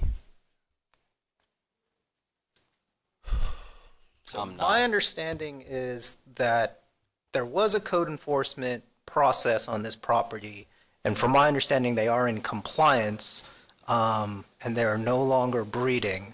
But I don't want to provide that as factual information because I have no firsthand knowledge of that. But that's my understanding, and throughout the PLDRC hearing process, it was reiterated that they were there for the location of the shed. If there are any complaints about continued dog breeding or hobby breeding or noise complaints, that should be settled under the code enforcement provisions because the PLDRC does not have jurisdiction over those particular matters. But So we're back to the placement of the shed. yes. Okay, Councilman Reinhardt. Thank you. And with respect to what Paulo just said, if there is an issue, like you said, you have no firsthand knowledge of it, it's already been investigated from a prior complaint. If there is yet that activity as being suggested here, another complaint could be filed, be investigated by code enforcement and follow the process, correct? Of course, yes. Thank you. Okay. Chairman. Councilman Kent. Paulo, was the shed built with a proper permit? This council removed the requirement to construct. At the time, they did not pull the permit, a proper permit, but this council has removed the requirement to pull permits of an accessory structure of this type. I believe I voted no against that, but regardless, was the shed built before the council made that decision? Understanding, Carol stated it was built in 2024, so potentially yes? Yes. So the shed was built before, and did they pull a permit to build the shed? No. Not following the rules. Paulo, so Maybe we can send them a cake afterwards, after we approve this? We can send them a cake and some treats? Is a problem, we could have avoided all this if the owners would move the shed. Is a problem that the shed can't be moved easily? Is it sunk in the ground? Is it sunk with concrete? Do you know? There's a concrete slab. I mean, there's in the packet, I believe there's a picture. Yeah. And it has a concrete slab. I mean, there's ways they could move it for sure, but not easily. Okay. Okay. Don't see any more questions or discussion. The motion was to is that your motion? To deny the appeal and uphold the decision of the PLDRC. Carissa, would you call the roll?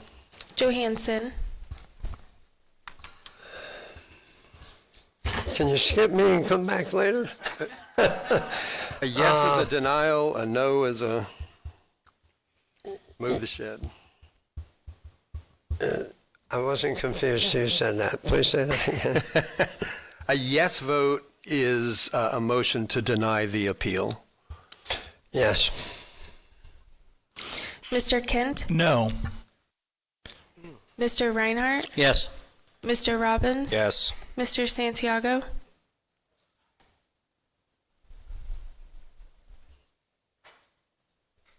No. Mr. Dempsey? He recused Sorry. himself. And Mr. Brower? Well, this will make it a tie if I say no. And a tie means that the motion is failed because it wasn't voted by a majority. That's right. So the Paulo, do you need a motion to approve the appeal now? Or are we done with this issue? You would need a motion to approve the appeal because we need basically an affirmative statement from. I'll make a motion to approve the appeal. I'll second it. We have a motion to approve the appeal by Mr. Kent, seconded by David Santiago. No. Yes. Questions? Councilman Robbins. Your Thank you, Chair. keyboard did. I understand I everybody's wanna take the standpoint, and Mr. Sonny, you didn't say much, but if we package this all up, we're talking about 3.2 feet on something that he pulled after the fact permits for. He made a mistake. We're all human. He paid the double the permit fee fine, right, which is standard. He didn't get off scot-free. And at the end of the day, I think you voted for us, we got rid of this ordinance for the future ahead of this. So as we sit here and look at the totality of this stuff and priorities, although, I mean, some people want to crucify this guy for probably being human, but at the end of the day, if he were to do it today, he wouldn't need anything. I'm sorry to interrupt, but you do have to meet your setbacks even though a permit is not required. So if he were to build it today, he would not need a building permit or a zoning clearance, but he would have to meet the 5-foot setback. Okay. I'm sorry. At the end of the day, it's still 3.2 feet. There's other measures to cover any possible violations. But as we sit here and dicker over 3.2 feet, we're probably wasting thousands and thousands of dollars in staff time. Did this person pay the double the permit fees and get his hand slapped? Yes, it's an after-the-fact variance application fee. How So much it's was doubled. that? So it's doubled. How many times did he pay that? Once?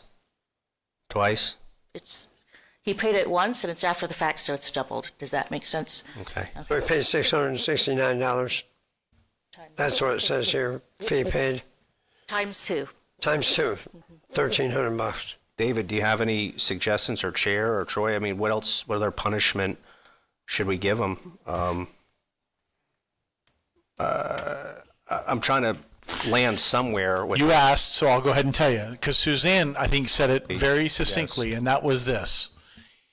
Even now, after some on this council decided to just willy-nilly, in my opinion, get rid of the permits you have to get, it would still have to be within the side yard or rear yard setbacks. So basically what I hear you saying is, Wild West, do what you want, pay the fee. Put it where you want, just pay the fine. You'll be okay. Just pay the. I'm not okay with that. I don't want to live next to that, and follow the rules. That's where I am. This isn't about punishing somebody.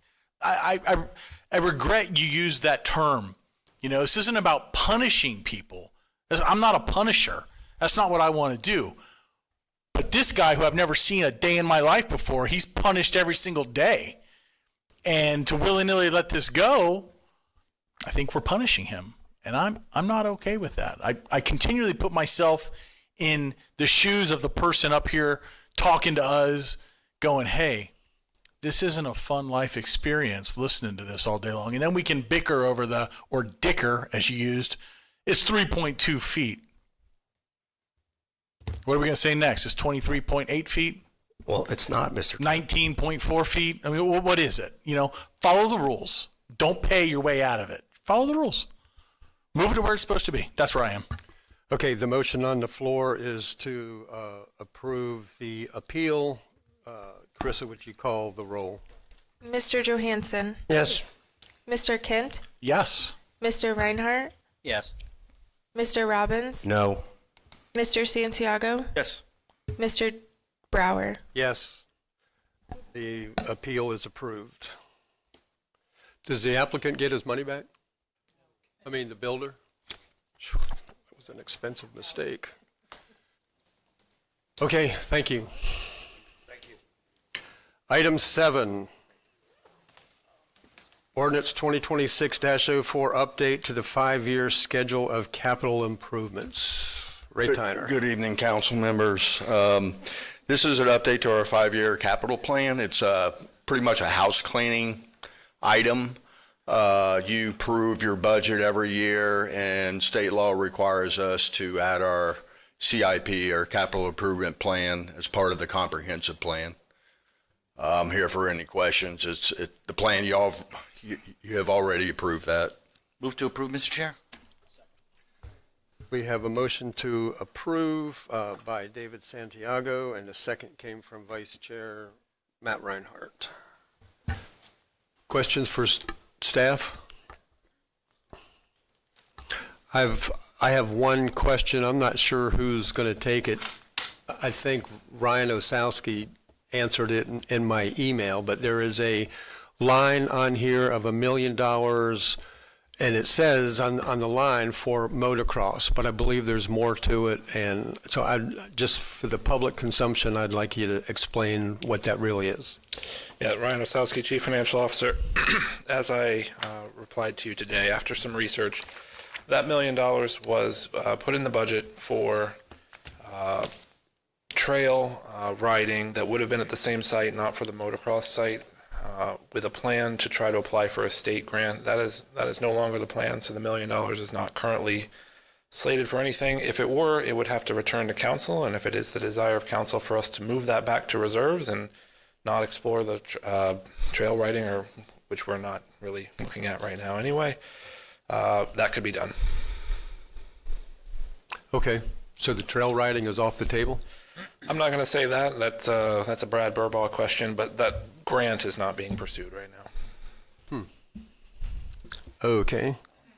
But the budget is just a budget. It's not executed until there's an actual purchase that's tied to it, and that would be brought to council. Okay.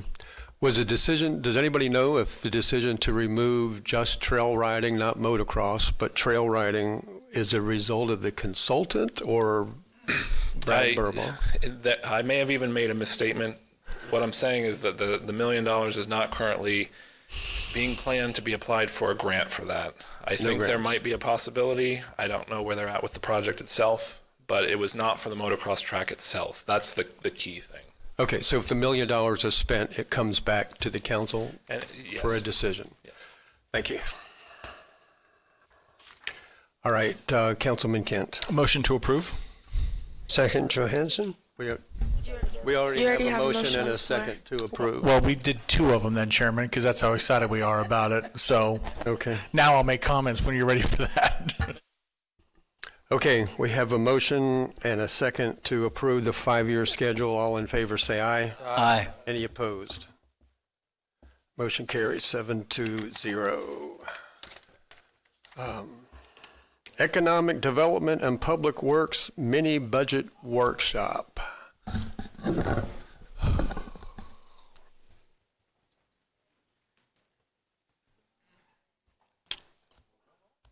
Too many people coming down. Ryan, are you starting it? I am. Okay. I'm waiting for the slide to click forward. I don't know if this thing's battery dead or something, maybe. Oh, now it's working. All right. Once again, Ryan Osowski, Chief Financial Officer. This is the first mini budget workshop in a series of 5 similar presentations like this that will be concluded with a final wrap-up. That wrap-up presentation is critical to what we're looking at here. As we go through these presentations, we are definitely looking for feedback from council of programs or services that you're looking to make changes to, make reductions to, because those will be the programs and items that we bring back at May in the conclusion of everything to be looked at for a final roll call of these things that we come across for this for these 5 sessions. Absent direction to include them in May, that implies that you're okay with what we have today, which is what's being presented to you, to continue on being in the recommended budget. So what we're going to be talking about today is economic development and public works, with the exception of a few areas. We'll be covering the development engineering function of public works with the growth and resource management presentation, because it is tied to that function. And then we have a whole separate presentation coming at the next council meeting for beach-related services. So the coastal division actually will be up here today to talk about the Port District, but in 2 weeks they'll be talking about the core beach management function that coastal works on. With that, I will turn it over to Lou Martino, Economic Development Division Director, to go over the economic development function. Lou Paris. Who did I say? Lou Martino. Lou My Martino, IT guy. he retired the other day. Good evening. Thank you for having me, County Chair and County Council members. Is this working, Brian? Okay. All right, I split the presentation in 3 parts. First, I will tell you a little bit about the background of economic development in our county. Then I will tell you a little bit of what we do. I'll give you some highlights, and I'll wrap it up with how much it costs. So with that said, jumping right into the background, you, the county council, have been supporting local businesses for years and years, okay? And we have had different shapes and forms over the course of decades, and the version that you see today, as it exists today for Volusia County, was implemented in 2001. Now, the context in which we operate is that there are about 20,000 businesses in Volusia County, out of which almost all, so 19,000 approximately out of 20,000, are considered small businesses. These are businesses that have 20 employees or less. Now, what's interesting and good in a way is that most of the jobs in our county come from those small businesses. And at the same time, what's scary is that those small businesses tend to be the ones that are more susceptible to changes in the economy and more susceptible to failure. So that's why it makes sense for the county to support small businesses to retain a strong economic power and be able to retain and support those jobs in our county. So what do we do? I'm going to highlight for you some key programs that we have. I'm not going to cover everything, just the key ones, starting with what we're probably best known for, and that is supporting, bringing businesses into our community. We do this work through Team Volusia. And here you can see on the slide on the left-hand side, probably you recognize all three, but the newest one is Insertech. This company, once it finishes its plant, it will be the largest metal plating company in the United States, which is kind of a big deal because that's a key service that aerospace and aviation require. So once we have this company here locked in, we'll be able to attract more businesses in this industrial cluster. And of course, we have Aura Aero and Boeing, which I'm sure you have heard of before, thousands of jobs, high-paying jobs that really support this economy. And aerospace and aviation happen to be a very interesting and excellent industry for us. We're also tasked with administering and working with state and federal economic programs. On the left-hand side, we have the FTC, which is the Foreign Trade Zone. Lately, this has been a hot topic. In the last quarter, we had about 3 or 4 conversations with manufacturers in Volusia County that are looking to implement an FTC in their business. One of them is actually moving forward. It's probably the farthest along. That is Bylight, what used to be Radon, phenomenal company. So they're looking at, right now they're being inspected to make sure that their facility is compliant with the FTC regulations. On the right-hand side, you have the Industrial Development Authority, IDA. This program has been active for decades in our county and has helped dozens of manufacturers in Volusia County to be able to expand their operations. It is a kind of a cyclical program in that when interest rates are low, there's less demand for those finance bonds, and when the interest rates climb, of course, they become a lot more appealing. We also help businesses that are in the county and businesses that want to launch in the county. You may recognize the Volusia Innovation Hub. We took on the management of what used to be UCF's Business Incubation Program, and we wanted to make this program more readily available to the entire business community. So not only tech scalable businesses, we wanted any person, any business that needed help in the county, we wanted to support them. And so we built a program called Launchpad Volusia. It's a 9-week program where businesses are helped from anywhere from launching their idea to, even small business to advance. And basically we help them overcome any challenge they may face in the future. We make them more resilient to be able to make it in the market. And since launching the Launchpad Volusia, we're in the second cohort, we have had 41 businesses involved. 21 have already graduated, 20 are currently in the program. And our goal is to service 80 to 100 businesses a year. And we believe that the more businesses go through this program, the better off we'll be as a community, because these will be individuals who are trained now to be able to make their business succeed. On top of this program, the Launchpad Volusia, we have Orbit, which resembles a lot what UCF used to have. Orbit is a program that we are a little more selective, and I'll kind of move on to the next slide to talk about Orbit. We look for businesses that are scalable and they're going to attract and generate more jobs. In less than a year, we have recruited 8 businesses to the Orbit program, and these 8 businesses have generated shy under $2 million in revenue. And let me say something. Some of these businesses are pre-revenue, so they haven't even started selling. Okay, so just a handful of businesses are generating that $2 million. And more interesting, or just as appealing as revenue, is number of jobs. 34 full-time jobs accompanied by a ton of part-time jobs and internships from the local higher education institutions.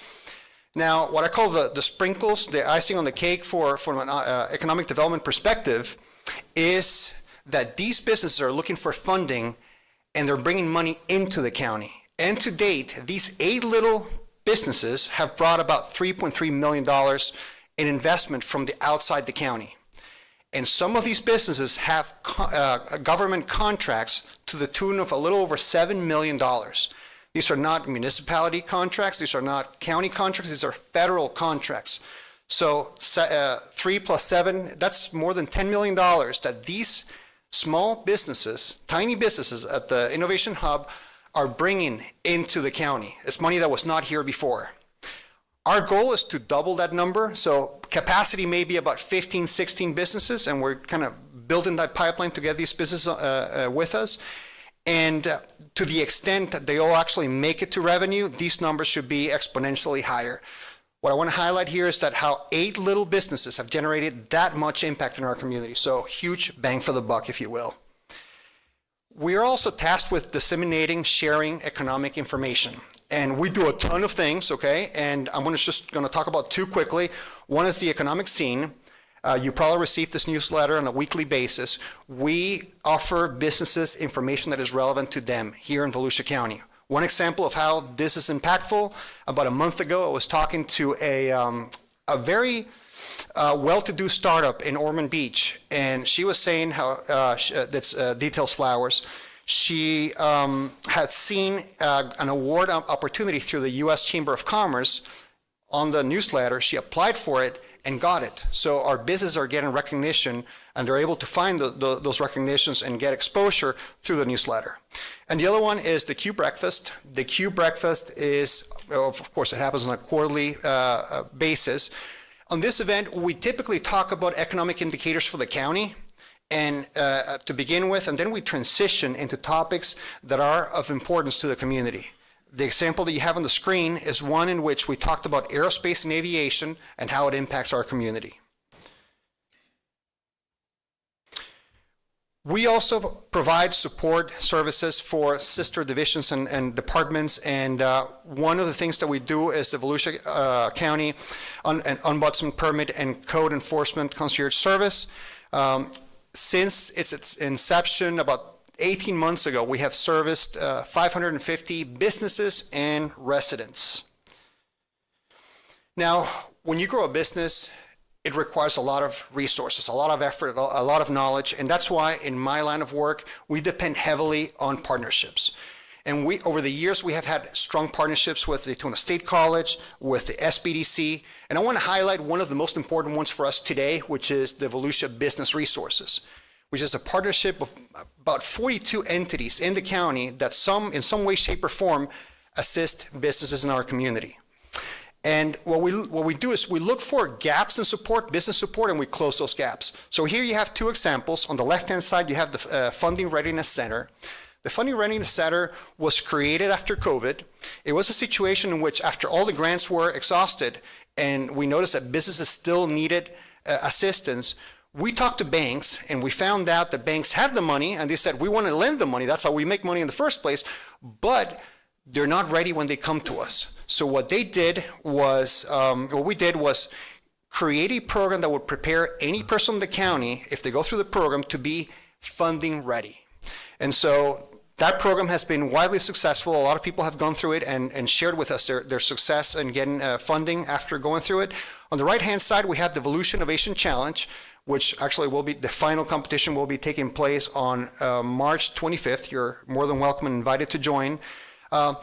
put aside the fact that it's a business pitch competition, this really is an opportunity to get people in our community to share their innovation, to share their ideas and get feedback, to get support, to connect them with the right resources to make it happen. And again, a very successful event thus far. To kind of summarize all these services into a story, I'll tell you a little bit about Limitless. On that photo, the tall gentleman, very tall gentleman with a tie in the middle, his name is Alex. Alex is an Embry-Riddle student who won the Innovation Challenge about 2 years ago with like a drone idea that had military application. And one of the things that he won was 1 year membership in the Innovation Hub. Now, the business, when he entered, had to endure 3 changes, okay? Like subsequently. We call that pivots. Usually a business cannot survive 1 pivot, less so 2 or 3. And because this company, Alex, was getting the support from the hub and the resources that we had and the mentoring and coaching that we offer there, he was able to go through those 3 major changes in his business and land in an idea that now has multi-million-dollar contracts a year. And the reason I tell you this story, and I get goosebumps when I tell the story, is that about a month and a half ago, he came to our office and said, hey, home for me is Sarasota. And I was planning upon graduation to move my operation to Sarasota. But you guys have been so good to me, Volusia County has been so good to me that I want to keep this company here. So I want you to find for me a building that is 15 to 18,000 square feet so I can start production. And that company will generate about 20 jobs. So it's a really cool story that kind of tells a little bit of everything that we do in a single, showing. And it's the essence of our job in economic development. We do all this. As you can see, I grayed out. This is our operational organizational chart. 2 positions are grayed out. They exist, but we haven't, hired anyone for them because we want to operate lean. We want to do the best that we can with the resources that we currently have. And that brings the question, what does this cost? So the one thing you should know is that you invest in us through the general funds, okay, general fund. And here's a snapshot of our budget. Now, hopefully you have detected so far in this conversation that I've mentioned support and partnerships a lot, and that is reflected on the budget as well. There's 2 items here that we support, one being government affairs, and the other one, Team Volusia. These are 2 things that we're proud to participate and support, and the only reason why I bring it up is because all the internal charges of my division really account for a little less than $800,000 a year. Here you have our top expenses for the division. And here's a snapshot of our revenue for the year. And to wrap it up, I'll give you 2 quick notes on efficiency and how hard we work to be fiscally responsible. The first one is partnering with a VBR, which is a Volusia Business Resources, is a huge deal. And let me explain that the 2 things that I just showed you, the business pitch competition and the Funding Readiness Center, will not be possible to do by ourselves. It will be too costly, too difficult to pull off.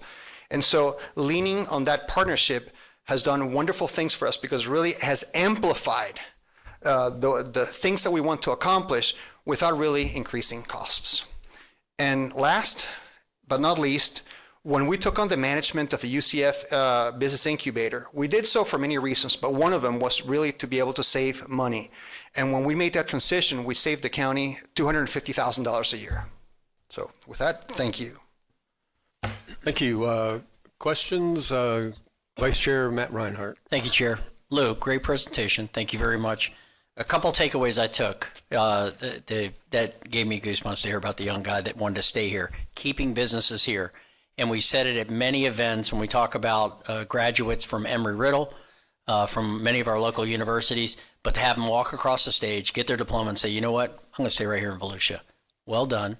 Also, and I said this before, when we transitioned from the UCF incubator and then creating, keeping it in-house, I wasn't aware of the amount of money until you just pointed it out. I had to write that down, $250,000 savings. If that isn't operating lean and bringing in revenue at the same time, I don't know what is. I will say this, awesome partnership with Team Volusia. Could not be done without them, I think, personally. I really don't. And so I thank them for helping us Many businesses were brought when we saw, and I'm not even going to try and pronounce Arrow. Or arrow, yeah. Yeah, I did. All right. So thank you so much for that. And what a great, already opening doors. I did visit that facility, the facility down in Edgewater, and listen to that gentleman, and the excitement just from him and what he's going to bring is phenomenal. One quick question. I don't mean to put you on the spot. It's a business that you mentioned in the very beginning of the presentation, and I've always been curious. I see less and less cars in the parking lot, but you say they're turning the corners by light. Mm-hmm. I know that they were at one point manufacturing computers, or not manufacturing, setting them up, I guess, if you will. They had veterans that were working on it, and all of a sudden that program went away. And I know that's government cuts far above us, and I know that impacted them in a negative way. What are we doing to help them? Because that's a huge business to that area in Port Orange. So I'm just curious. Yeah, so that contract, it really went away for them. And since then, they have found other areas to be competitive.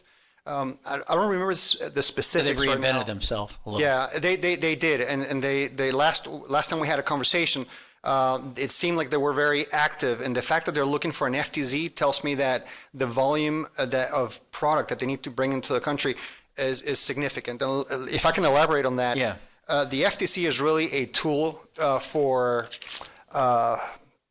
cash flow improvement.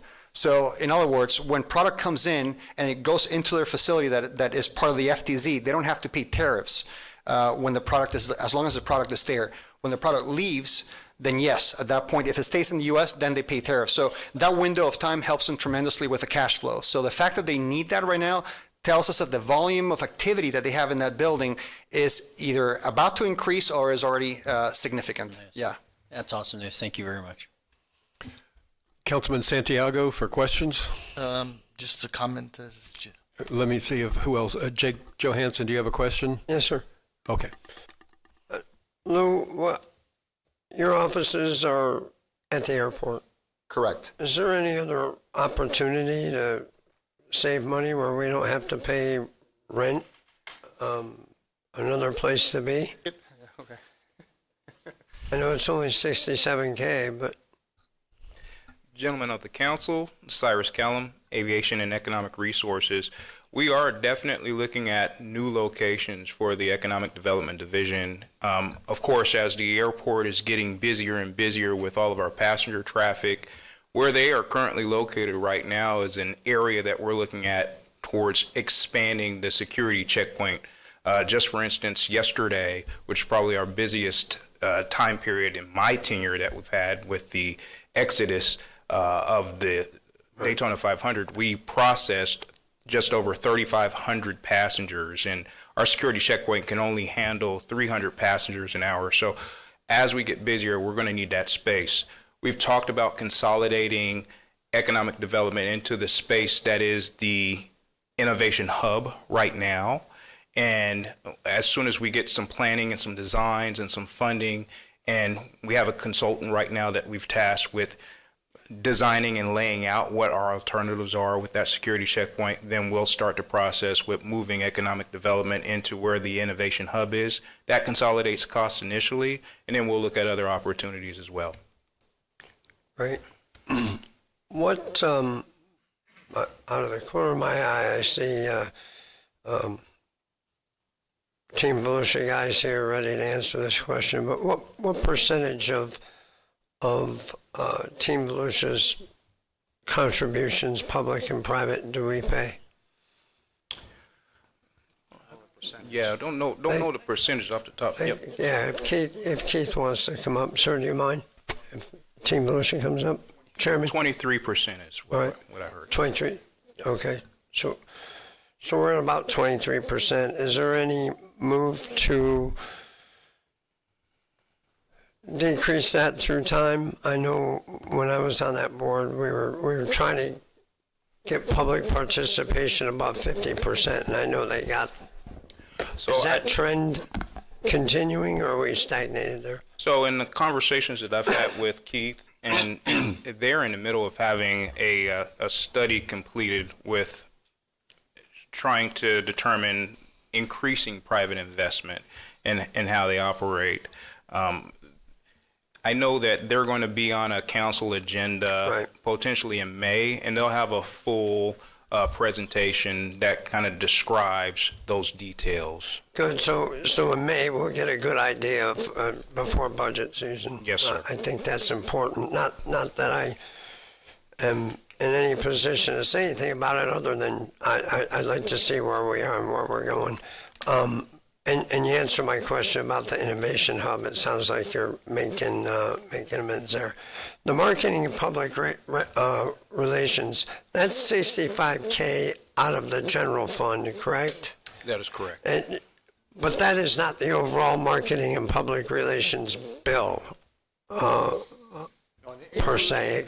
So, yeah, the title of that account, it doesn't do justice to all the things that are in it. And part of it, for example, running the quarterly breakfasts and other events that we operate and promote.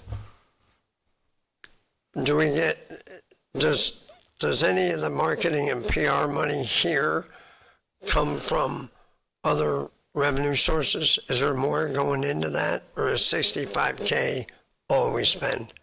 Ryan's coming up like he knows the answer. Go ahead. I might not have a direct answer to your question, but I think this is just the marketing and PR budget for economic development. I know, for ED, not for, I know. I'm not asking about the lodging stuff for the airport. So this is it. All right. That's all I have, sir. Thanks. Councilman Kent, do you have a question? I do, just a brief one, a quick one, I guess I should say. Thank you for your information. And Cyrus, you might want to come up for this question as well. I appreciate the 20,000 number of businesses, 19,000 of which are small business, which leaves 1,000 large businesses. And I would be remiss if I didn't mention one of my favorites with Charlie Lidecker and Foundation Risk Partners in Ormond Beach. But my question is this, and we never want to turn away, businesses coming into our community. But how important is it to keep the businesses that you have here? And what kind of focus are we putting on that priority to keep businesses in Volusia County? So, yeah, I think the county council made a smart decision years ago when when we started contracting Team Volusia to let me back up. Economic development comes in two flavors. One is to recruit, the other one is to help the businesses that are here. And in essence, when you help them, they shouldn't leave, right? And so the flavor of recruiting is something that I commend what you have done, which is now outsourcing that to Team Volusia, who, they're doing a phenomenal job. The three examples that I showed you are great. And that empowers us to focus on the other side of the equation, which is to help the businesses that are here.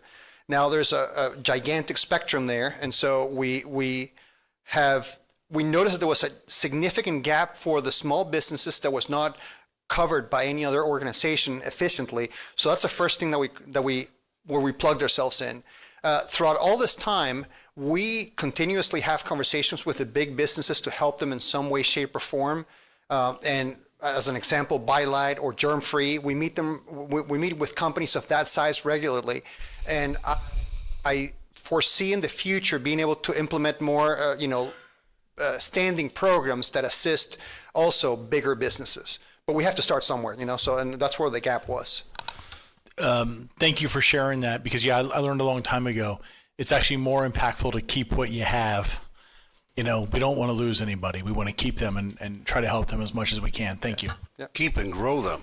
We also, a key part is when they come in for expansions, we kick in a whole team for that as well. So it's not only keeping them, but it's keeping them and having them grow here. So I absolutely agree with what you're saying. Okay, that looks like it's the end of questions, comments from Councilman Santiago. Thank you, Mr. Chair. I guess today, Ryan disappeared, but you're just looking for guidance from us. We like what we've seen. Any suggestions? Can you give us clarity so we can move along and what you need? So if you want to know the cost of any particular sub-function that they're doing, of anything any program you might want to consider making a reduction in, that's the type of feedback we need here. We need to know if you want And if to it looks have good, say it looks other good. costing estimates or anything. If you are okay with what you just saw and you want to continue with those programs and have them in the budget, no feedback is that's what that means is. Gotcha. Thank you, Ryan. And just from my part, Mr. Chair and council members, I think this is a great team. They run lean and they bring results, and it's an investment in our community. So I'm happy with what I see as an individual member. Councilman Johansson.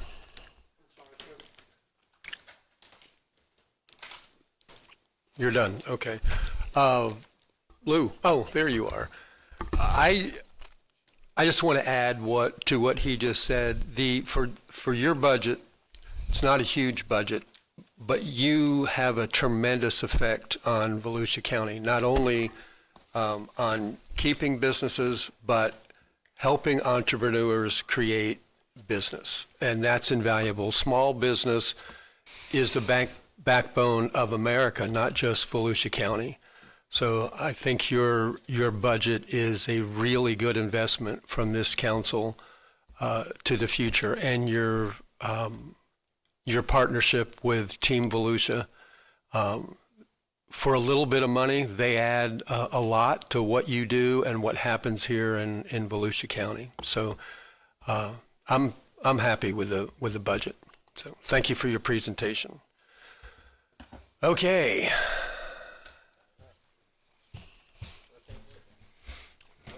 Honorable gentlemen of the council. You don't spend a lot of money, I think.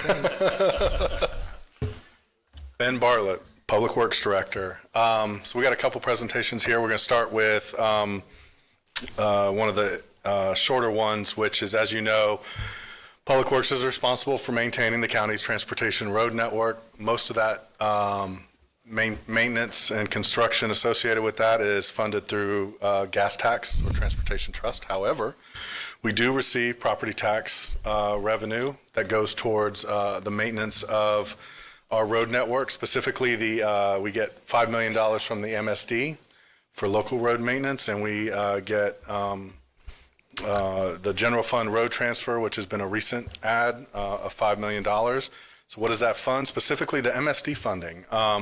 Local road maintenance, so these are your non-thoroughfare roads in the unincorporated areas. These provide all the kinds of typical road maintenance that we do. It also contributes to resurfacing of local roads. We have roughly 90 miles of dirt roads that we maintain, and then we have our emergency maintenance roads, which are roads that were never really accepted for maintenance by the council, but they exist in public right-of-way and have had homes built on them over time. We do provide a level of service for those roads to ensure that emergency service vehicles can traverse them and folks can get down there.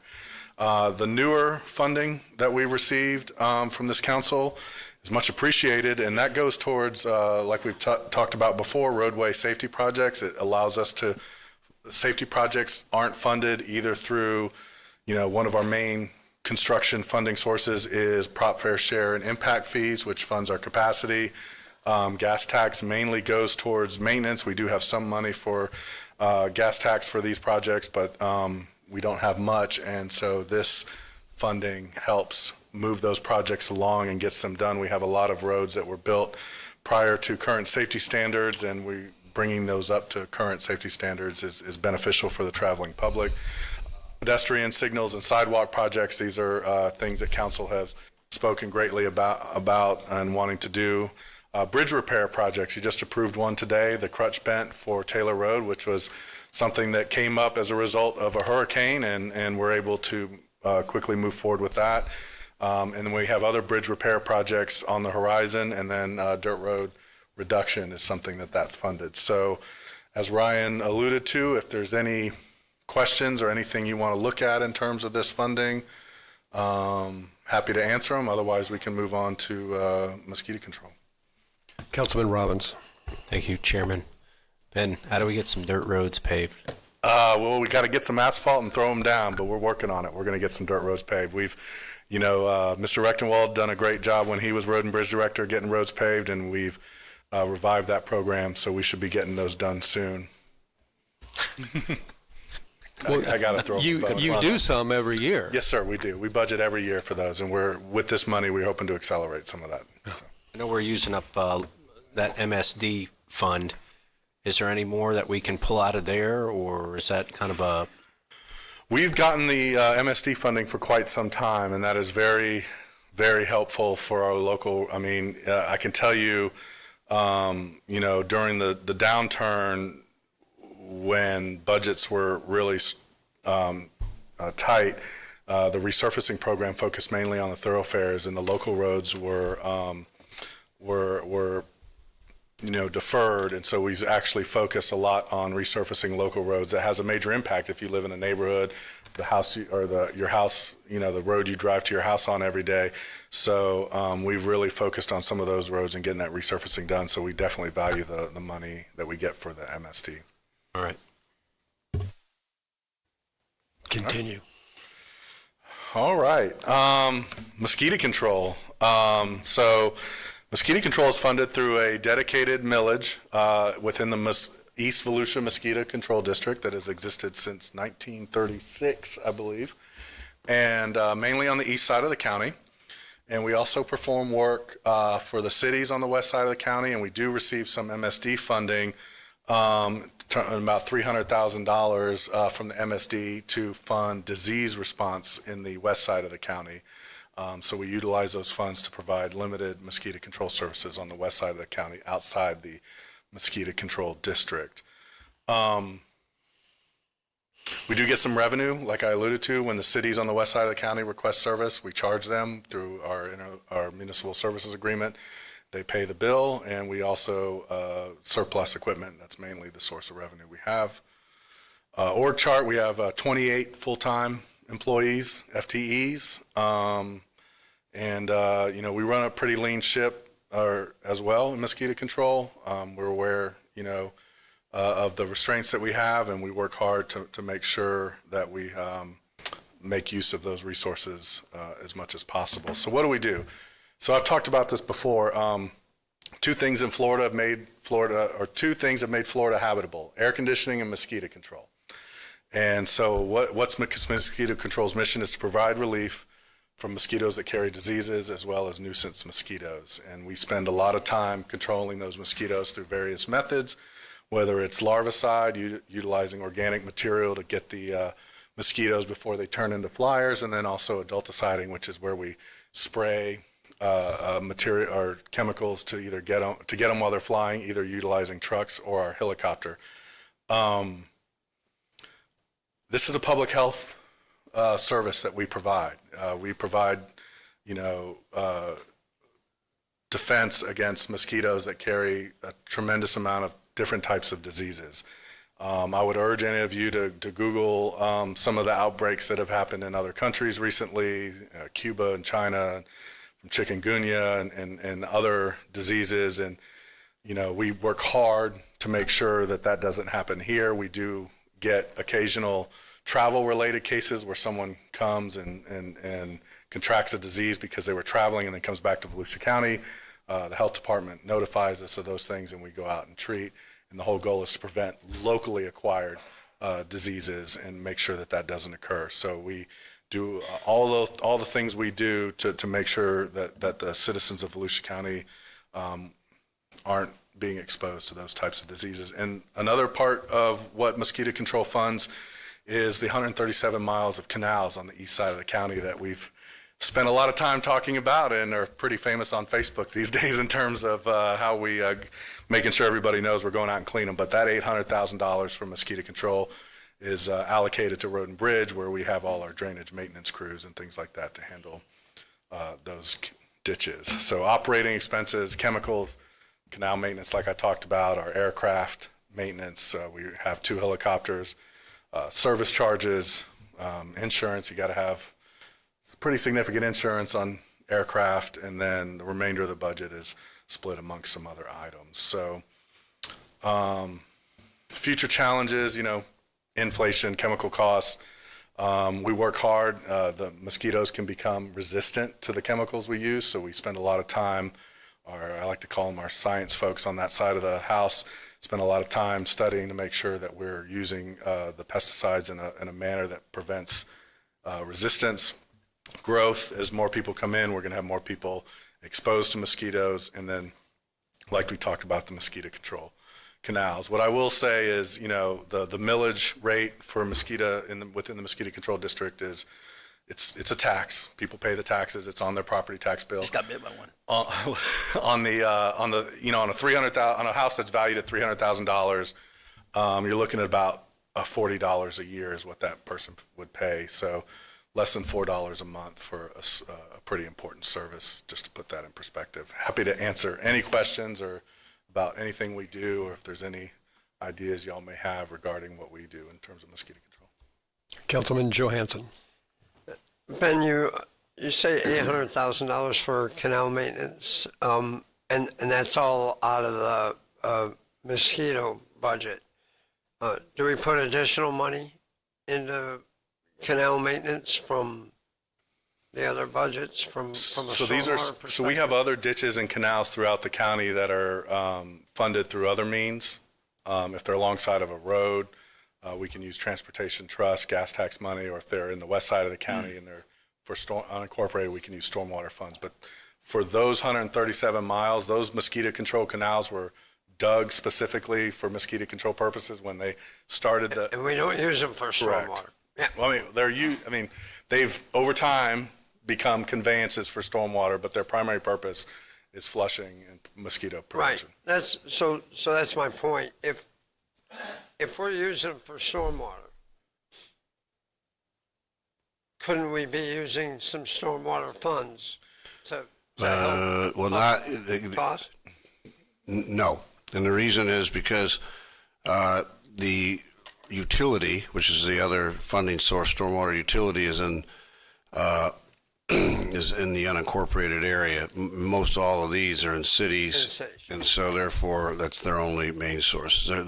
There could be some cases, and there are a few, where there would be in the unincorporated and be a mosquito control ditch. But for the most part, it's and it's a quandary we get into. I'm glad you brought it up, because you take like Reed Canal and some of these ones that are very major, really true drainage canals, but they originated as mosquito control canals, which were dug to, of course, control the mosquitoes, but also, of course, drain the swamp, so to speak, so that things could be developed many years ago. All right, thanks. Thank you. Ben, this may be an unfair question for you. I don't mean it to be, but if the Florida legislature decides that we don't have property taxes, or just property taxes on homesteaded properties go away, that leaves businesses and renters. How do you plan on paying for this if that happens? Well, I think that speaks to the larger discussion that we have about core services. And, I know Ryan said it many times, you have two choices. You can cut the service level that you provide, or you can increase the revenue or the millage to account for the lost revenue. I will say, in terms of what we do in mosquito control, nobody's above, and we look every year, and Mr. Rechtenwald, charges us every year when we do our budget to try to make sure we find cost cutting and things that we can do. I mean, when we looked at reducing, we eliminated a division in Public Works, traffic engineering, to save costs. So we're always looking at those things, but it would be difficult. I mean, the things that we do have direct benefit and direct costs in the services that we provide. It would result in a service level reduction. I mean, a lot of what we do and a lot of our efforts focus on the mosquito lagoon. They call it that for a reason. Those salt marsh mosquitoes are vicious and extraordinary. If we didn't treat that marsh, we probably wouldn't be able to go to the beach in New Smyrna. It's a service level that we provide to meet the demands of the citizens, and I think that would have to be a discussion that we would have to have with you all to decide what level of service we're comfortable with versus the associated reduction in. We could wait for minor disease breakouts. I don't mean to be flippant about it, but I mean, this is obviously is a very important area. And in other areas of the state, it's often found in a different portion of the government where it's more closely associated with the health department in a lot of ways. Here, because of all the big infrastructure that was put in, like the canal system we just talked about, is probably why it landed in Public Works many years. But again, this will be one that'll be a very hard one. We'll have to look real hard and think real hard about. Be very cautious. One thing I will say is a good friend of mine who's worked in mosquito control for a long time and has traveled the world and studied other operations. He would say the mosquito control operations in Florida are the big leagues, or for a better analogy, the SEC. So, what we do down here is, people come from all over the world to look at what we do. And there's a reason, because we have a lot of mosquitoes and we have a lot of folks around, urban populations that are exposed to those types of diseases, and we work real hard to keep them in check. Yeah, Mr. Chair, the only thing that I would add is I went back and I looked at the chart. The Mosquito Control Fund in the last 6 years has been a rollback, half of them. I know. So it is a fund where the financial due diligence has been being done all along. So if you were to have a reduction of 40% of your tax base, you would have to have either a service level change, or you're going to have to adjust the millage rate to not only offset some of the rollbacks you've done in the past, but probably past that if you wanted to keep the current service level. This being a self-contained fund, you really only have those two choices. A special assessment, I don't believe would be something that you could do here, so you're really limited in this area. And the key thing you said, I believe both of you said it, is that we might have to raise the millage rate to who? To whoever's left, which is going to be a much smaller pool of people. We just built, we had to replace the facility, correct? Yeah, we're just fixing and we did that while going to rollback. Yes, sir. Matt Reinhardt. Thank you, Chair. Ben, you pointed on the org chart I was looking, you said you had 28 employees? Yes, sir. But I counted 23. Is there others that are not? Forgive me for it's doing 28 that. unless there's something wrong with the chart. I actually counted them up earlier, so I don't mean to. It said UCF math. Maybe that's it. I just hope you were as good as counting when you counted the inmates. The inmates, I was. So I'm gonna trust your judgment. That there you just pegged it right there. There's me counting. It's occupational hazard. I noticed also the vacancies. How long have they been open? Just out of curiosity. Like, I'm particularly interested in the vacancies of the what was that? The one that actually works on the helicopter. No, actually, we have the office specialist is vacant. We actually have our chief. I thought you were getting ready to say the office specialist works on the helicopter. The chief mechanic is. We have a chief mechanic. Oh, you do? on board. Okay. Yes, sir. All right. So maybe they don't. They have some kind of different name. The aircraft maintenance supervisor is filled. The assistant is not. Oh, okay. But we have. Titles are deceiving. Yes. Okay. Thank you.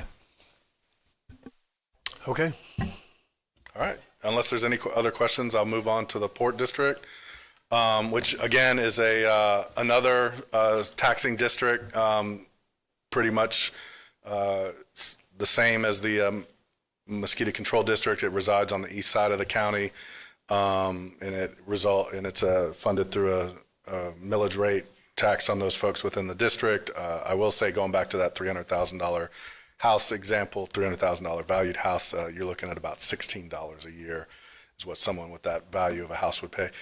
This is the total amount of positions within the Coastal Division. Port District funds 3, which is a supervisor and 2 maintenance workers that basically work in the parks. And then we got some split funded positions, which, because some of our administrative folks that provide services to both the coastal side of the house and the port side of the house are funded proportionally out of the Port District. Was the Ponce Inlet Port District do? Well, the main role is we are the sponsor for the Ponce de Leon Inlet. We are the federal sponsor. So we coordinate with the Army Corps on their dredging activities, and we support those.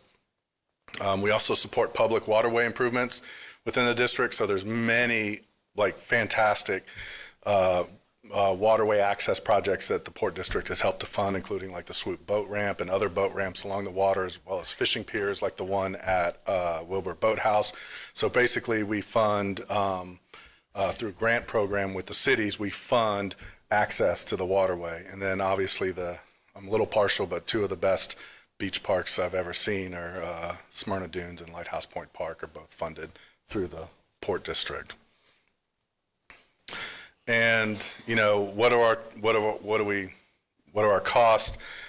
We do because Park Volusia does operate the booths at the inlet parks. We contract with them through the overall contract. We do invasive plant removal. We maintain buoys.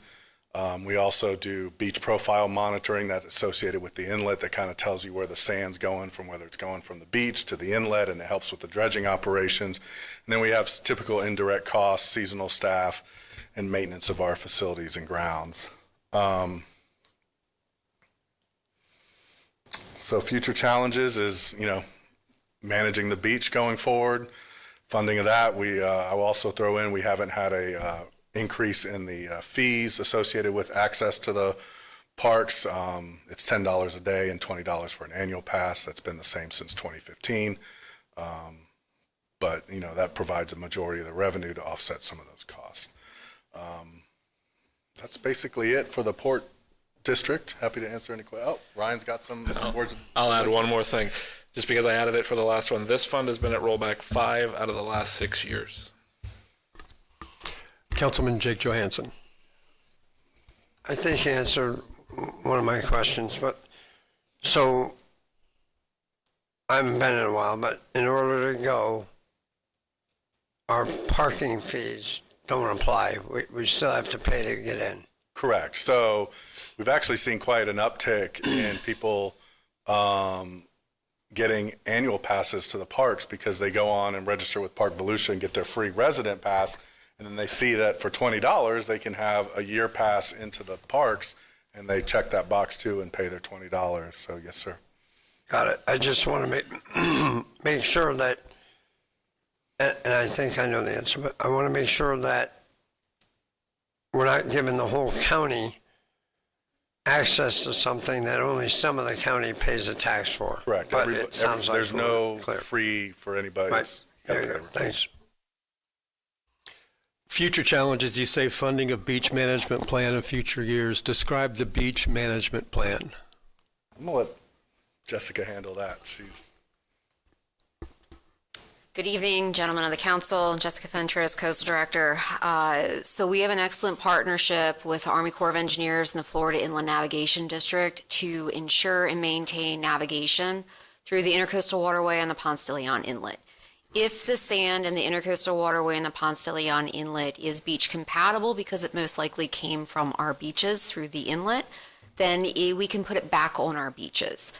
So the partnership in beach management plan, if we have, we're researching the ability to permit the removal of some of our shoal islands immediately in the inlet throat that was not addressed during the Army Corps dredging project.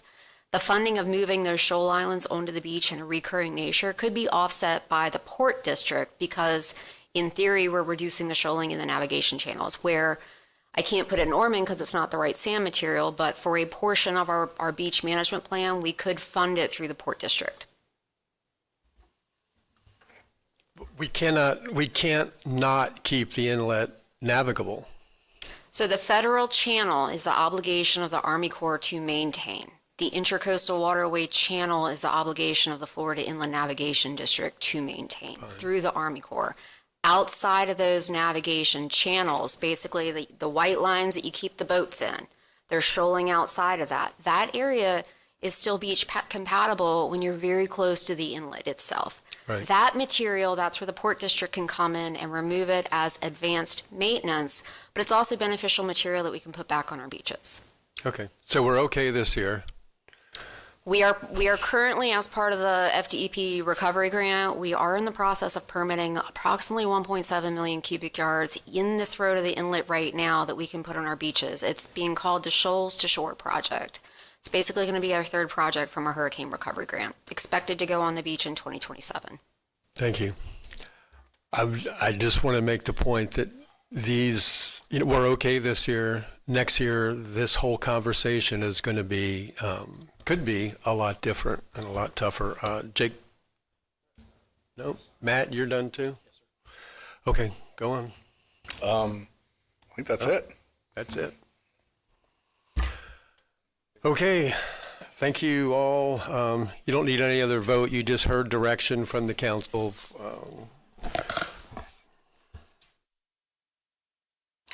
Item 9 is the appointment to the Educational Facilities Authority. The person currently in that position is termed out. He does wish to continue on, but you have Move to nominate Randy.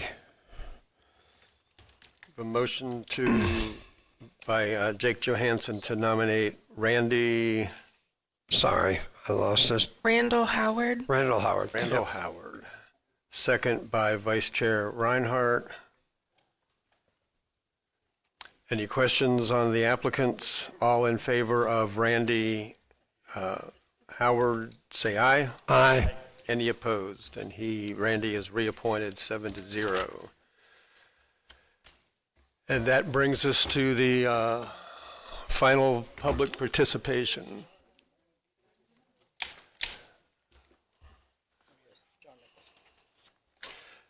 And first up is John Nicholson. What grade do we get for today, John? A, B, C, or D? Actually, look at the time. You're doing really well. John Nicholson, Daytona Beach side. First off, I've convinced David that Daytona Beach is the economic engine of the county. I'm trying to convince the rest of you that we have a reason to ask you to pay attention to the beach side. All right?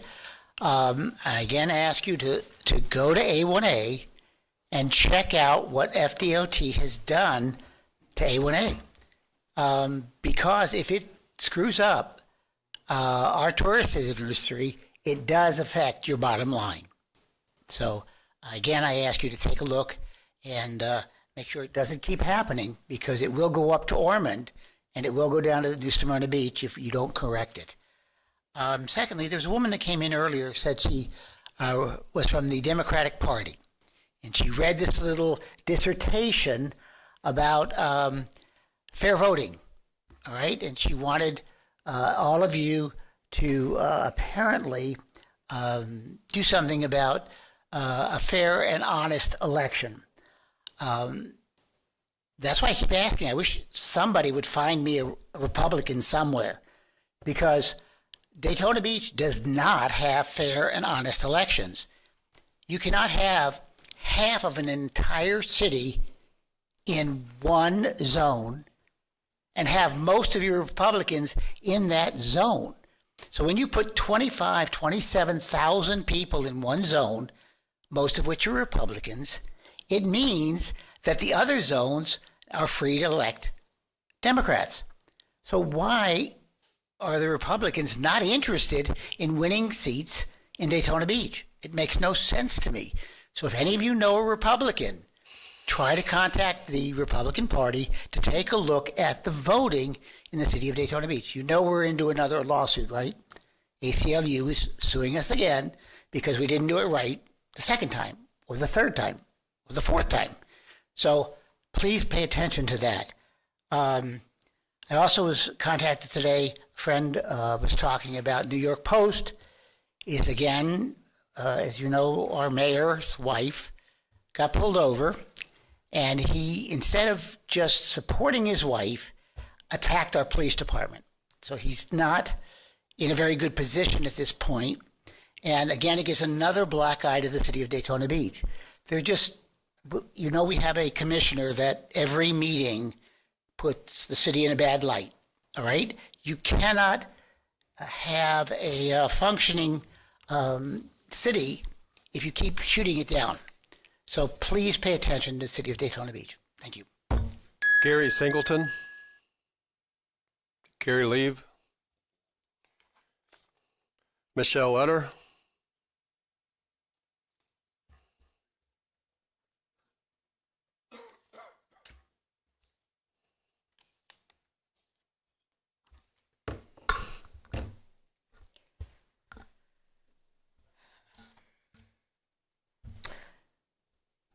I have so many things to say, but I only have 3 minutes, so that kind of stinks. I can't believe that I lived in Volusia County all my life, my family, there's 8 generations, and like no one really got involved to come here and see what's wheeling and dealing and where the money's going and pavement. New Smyrna's on 44, that road sucks, sorry. It just needs some work. There's a lot of things that have changed over the years. And I wish I would have got more involved because, you know, I think I should have ran for chair because I could have done a really good job. And I think I'm going to stay alive long enough just to be a thorn in some of your sides because some of you I really don't care for and some of you I really like. But if you want to know which ones I don't, if you want to ask me if I like you or not, I'll be glad to tell you because I have no problem with it. You know, thank you. I finally got a house. So my blessings for Volusia County. It's kind of hard to be mad at Volusia County when I can't get doctors. I have to go overseas. Can you give me a citizenship somewhere else? It upsets me that I wish my family got more involved because where all the money's going, it's sad because I've seen New Smyrna when I was younger. My parents before that, my parents had first restaurant in New Smyrna Beach. Built a boat and ski club. I'm from Calvin Coolidge. I raised 3 sons in the Navy. There are just a lot of things that I wish, more housing for people, the income. I mean, there's young couples that can't afford their houses. There's so much that needs to be done. And then when you listen to these guys in suits over here talking about where money's going, here, there, I know I had a smart comment. It's unbelievable where some of these accounts come from and what you make up.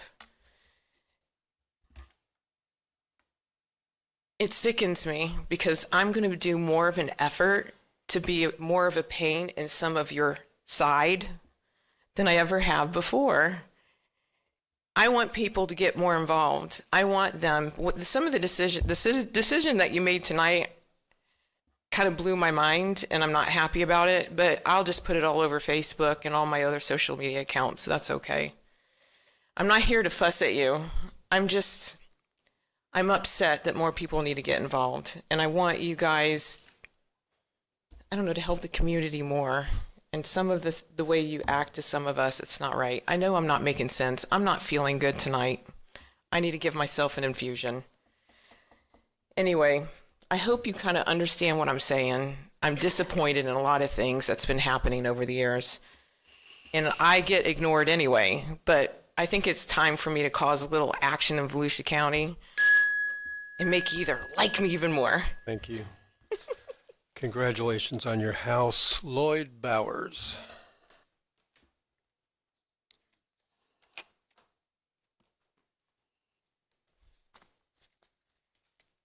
Thank you, Chairman Brower. I was not going to speak again, but I was actually inspired by something Councilman Kent said earlier this evening, and that was follow the rules. February 18th, 2025, I'm sure you're tired of me saying that date over and over, but I've been carrying these minutes around for the last 3 months. That's when you set the rules for this year's Cultural Council grants. Based on your rulemaking, these organizations all spent the time and the effort to put those grants together. Based on your rulemaking, the Cultural Council met, heard the grant applications, and scored them for you. All I'm asking now that you do is follow the rules and fund this year.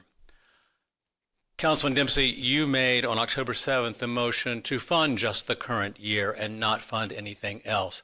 I think you've made it clear to this arts community where the future of cultural grants from this organization is coming, and that is none. But for this current year, you have really severely impacted these organizations in a way they should not have been if you had just followed the rules. On October 21, I think Councilman Santiago, it was you that made the motion, and Councilman Reinhardt, you seconded it, to fund and then also bring up for discussion, have staff prepare future possible ways of funding. That died by a 3-4 vote. But I'm not asking you to bring up that motion. I'm just asking you to reconsider the motion for funding this year, just as Councilman Dipsey proposed on October 7th. It's the right thing to do. It's what you agreed to do, and I just ask you to follow through and keep your word. Thank you.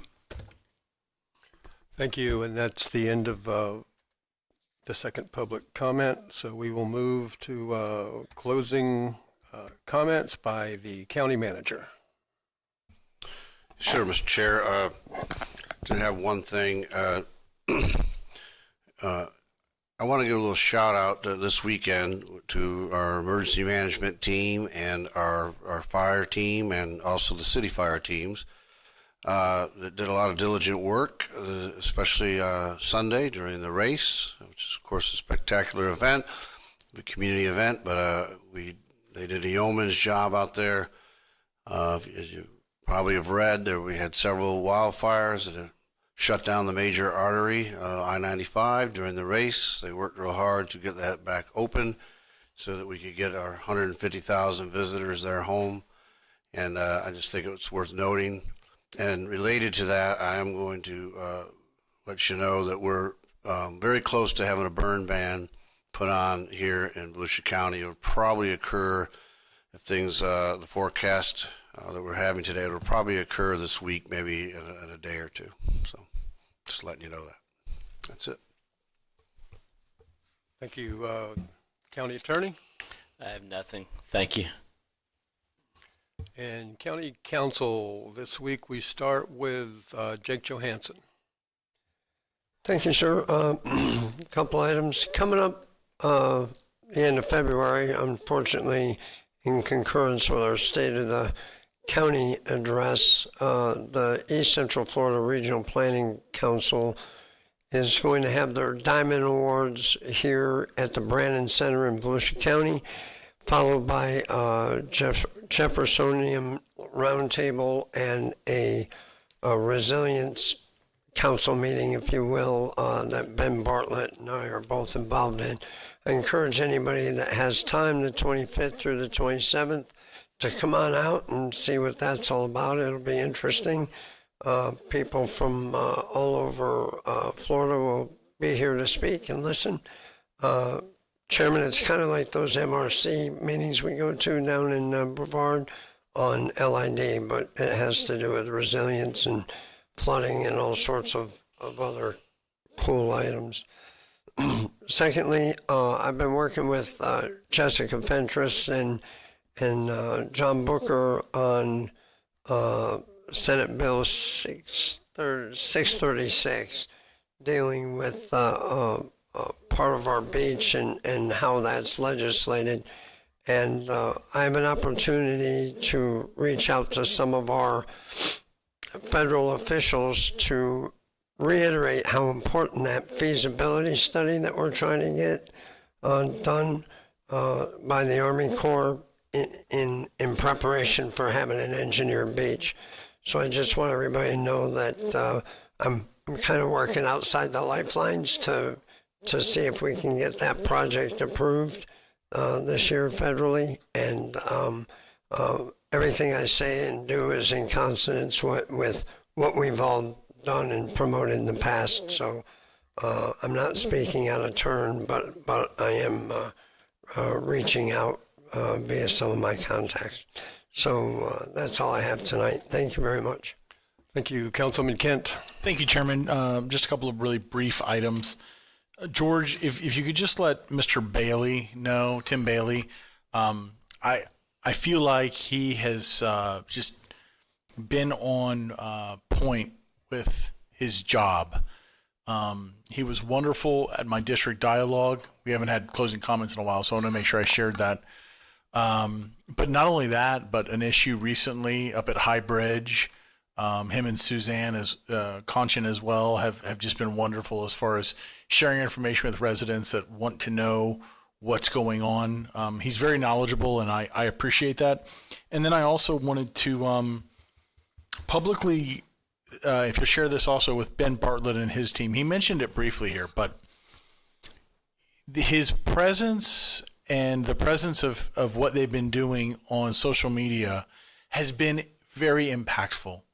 People need to know that the ditches are being cleaned out. And it's not a very sexy job, but it's great to see the spider in action, or a front end loader, or just the guys and girls out there doing the manual labor and showing the results. Those before and after pictures and the pictures of them doing the actual work. I'm a huge fan of that. And, people comment on it on social media. And I just think it's important that they know what's going on. And with that, I charge you with, there's tons of other things in public works and things that the county does. And I think we have a really good team here that can get the message out.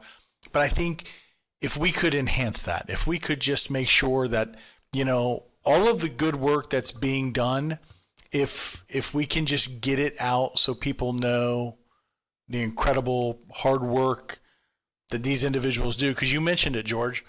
You have the Daytona 500 going on. You have barbecues going on. People are going out to dinner. Valentine's Day just happened.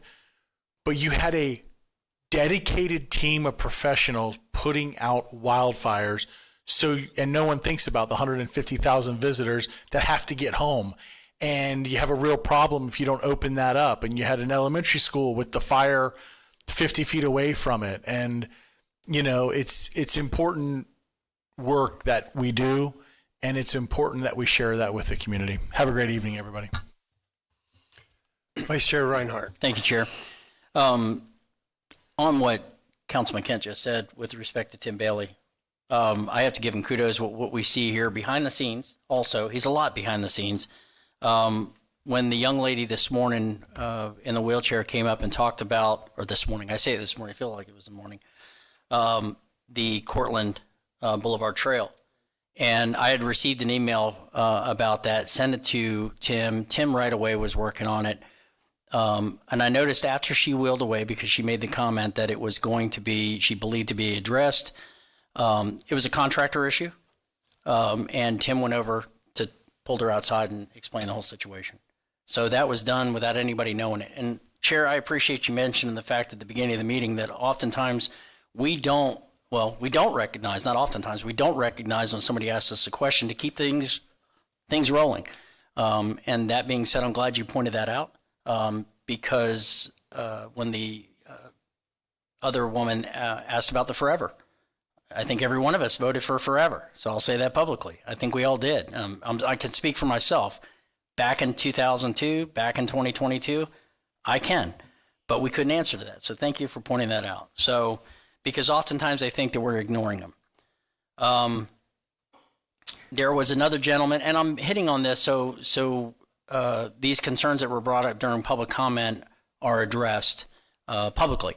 One of the things about the beach access, I'm already talking with Ben Bartlett. He's going to get with the business owners on that A1A access where the pizza shop was, or where we currently have the parking that was all redone.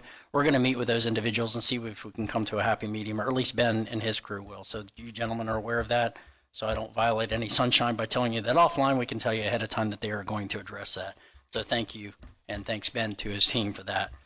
And if we have to bring it back up later, we will. John, with paying attention to the city of Daytona, I'm there. I am paying attention.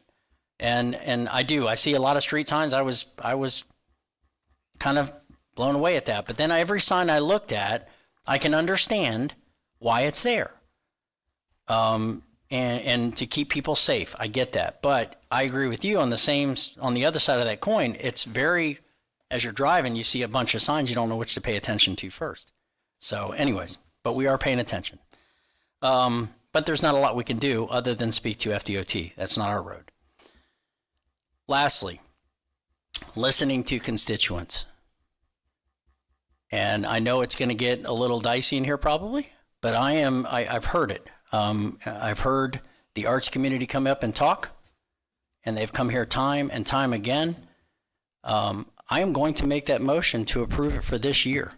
And I said I wouldn't because I thought it was going to fail, and it may fail. But I'm going to make that motion again. for just this year. And that's all I have. Second. Matt Reinhardt makes a motion to approve the arts funding for this year only. The second was by Jake Joe Hansen. Or to go on agenda? Does it need to go on a future agenda? Yeah. Probably better legal? Yes, okay. Yes, then go on a future agenda. Okay. Even though we voted for it before. Yeah, All we right. did. But we did. Okay. Jake Johansson makes the second still. And so this will be, the motion is to bring it back in a future Chairman? agenda. Mr. Chairman? Councilman Kent. Can Vice Chair Reinhardt do that since he was on the losing end of that?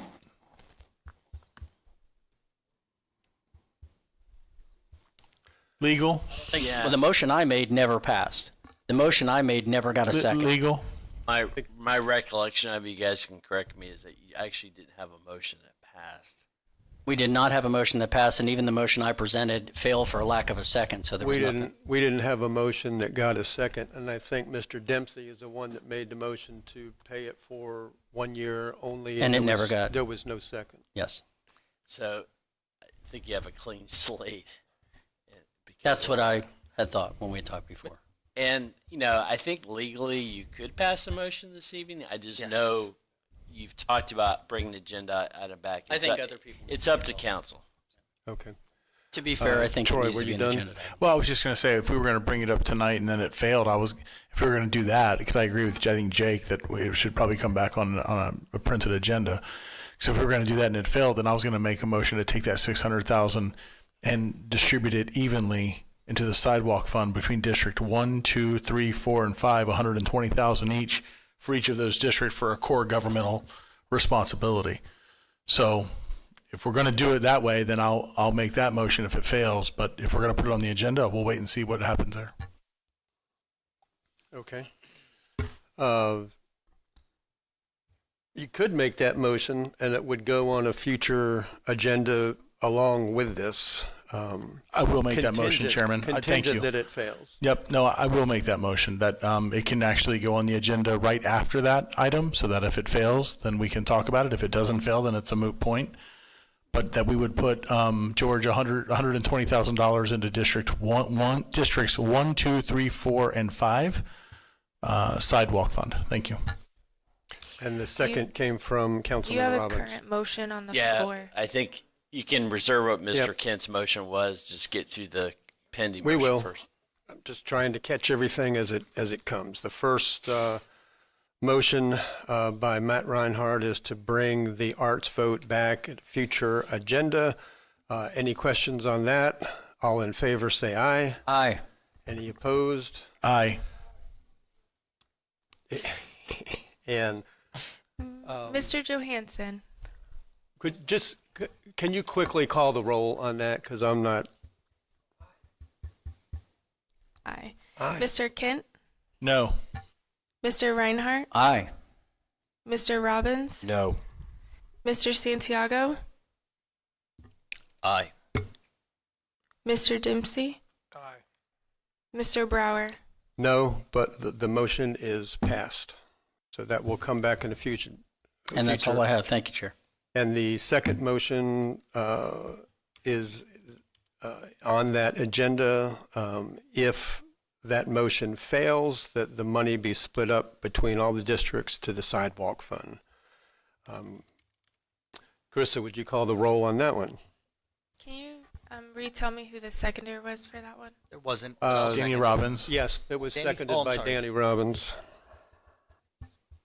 Mr. Awesome. Johansson, Yes. Mr. Kent, Yes. Mr. Reinhardt, Yes. Mr. Robbins, Yes. Mr. Santiago, Yes. Mr. Dempsey, Aye. Mr. Brower. Yes. That motion passes unanimously. And Mr. Reinhardt says he is done. Councilman Robbins. Thank you, Chair. Short and sweet. I don't know if anybody was paying attention to, let me see if I can pull it back up here. There was a couple deputies, Austin Graham and Nathan Vargas, who rescued a woman in DeLand from her burning home this last weekend. I know this council's made it a point to support our police and fire, or deputies and fire and first responders. We did it with a few deputies, Royce, James, and a handful of folks deputies and firefighters up there on Lake Diaz. Boat was out of control, or Lake George, one of the two. But I'd like to again put these fine gentlemen in for a proclamation, and we'll recognize their great service in saving this gal's life and giving her rescue breathing and all that stuff. Chair, if you want me to put in a motion. I don't think you have to. If we could just agree by unanimous consent. And two, I believe the state for this coming year gave President's Day, or recognized President's Day. Is that something the council wants to consider for days off? I know we just added a few. It may be time to look at everything, especially if we're tightening things up, but we can always readjust it in the future if we decide to. It's up to council. It was brought to me, and I'm just passing it forward. Councilman Kent. Yeah, thanks, Chairman.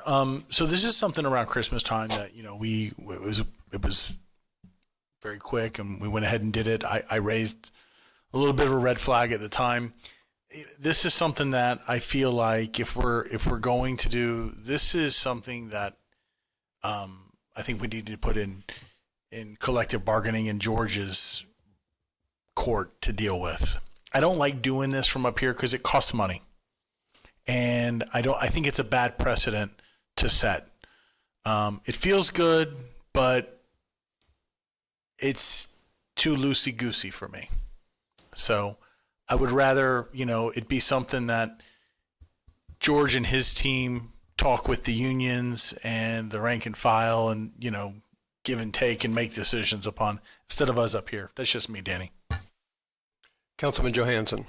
So I think if we're going to do this, why don't we just have George bring back our day off policy in general, all of them, and we can pick and choose, because next thing you know, another one's going to come up. So with a recommendation, I think I can bring it back. Probably the easiest would be to bring it back as part of the budget discussion. Yeah, and, absolutely. I'll make a highlight of what we're doing. How much it costs. Okay. Yeah, thanks.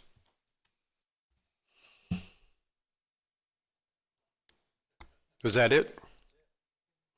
Okay, Councilman Santiago. One thing brief for the lady sitting in the middle here, and I forgot your name, so I apologize.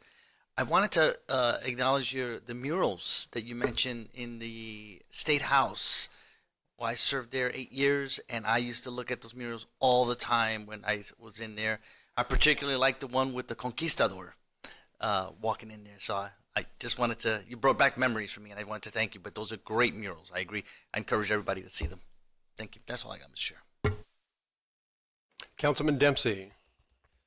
Yeah, I didn't really have anything to say, but I saw Randy die here earlier, and I don't know if you guys had a chance to watch the General Tire 200 on Saturday at the Speedway, but I just wanted to kind of give a shout out to Randy and his son Daniel. Daniel was the third qualifier in that ARCA race, and he actually almost pulled it off and won. So it's kind of good.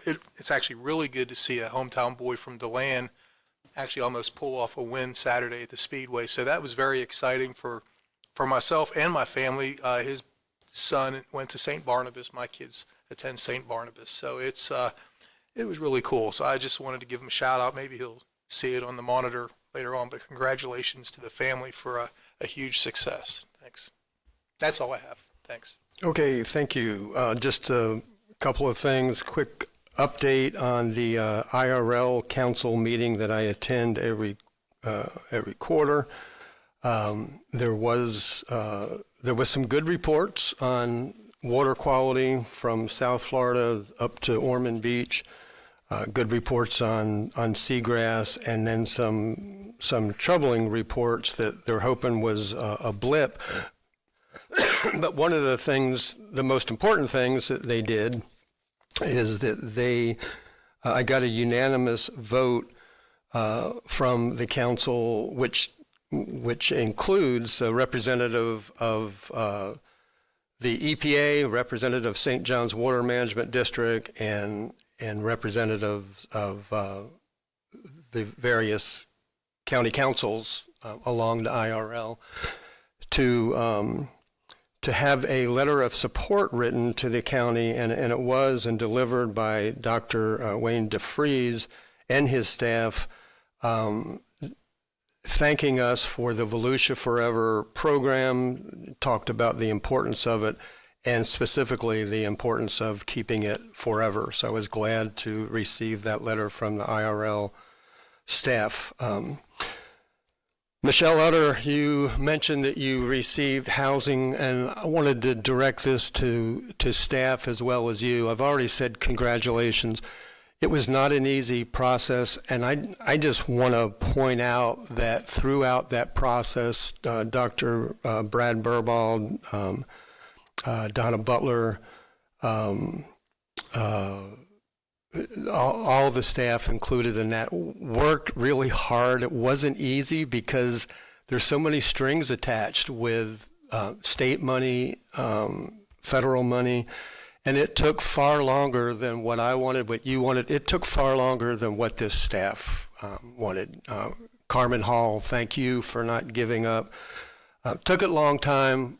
I'm so glad to hear that you've got not just a house, but safe housing, not in a dangerous neighborhood. So that's important. Lastly, I want to say something about the vote tonight on the ordinance and the charter amendment for toilet to tap water. I wasn't going to say anything, but I think my colleague, David Santiago, called me a liar without using the word liar, said I spoke misinformation out.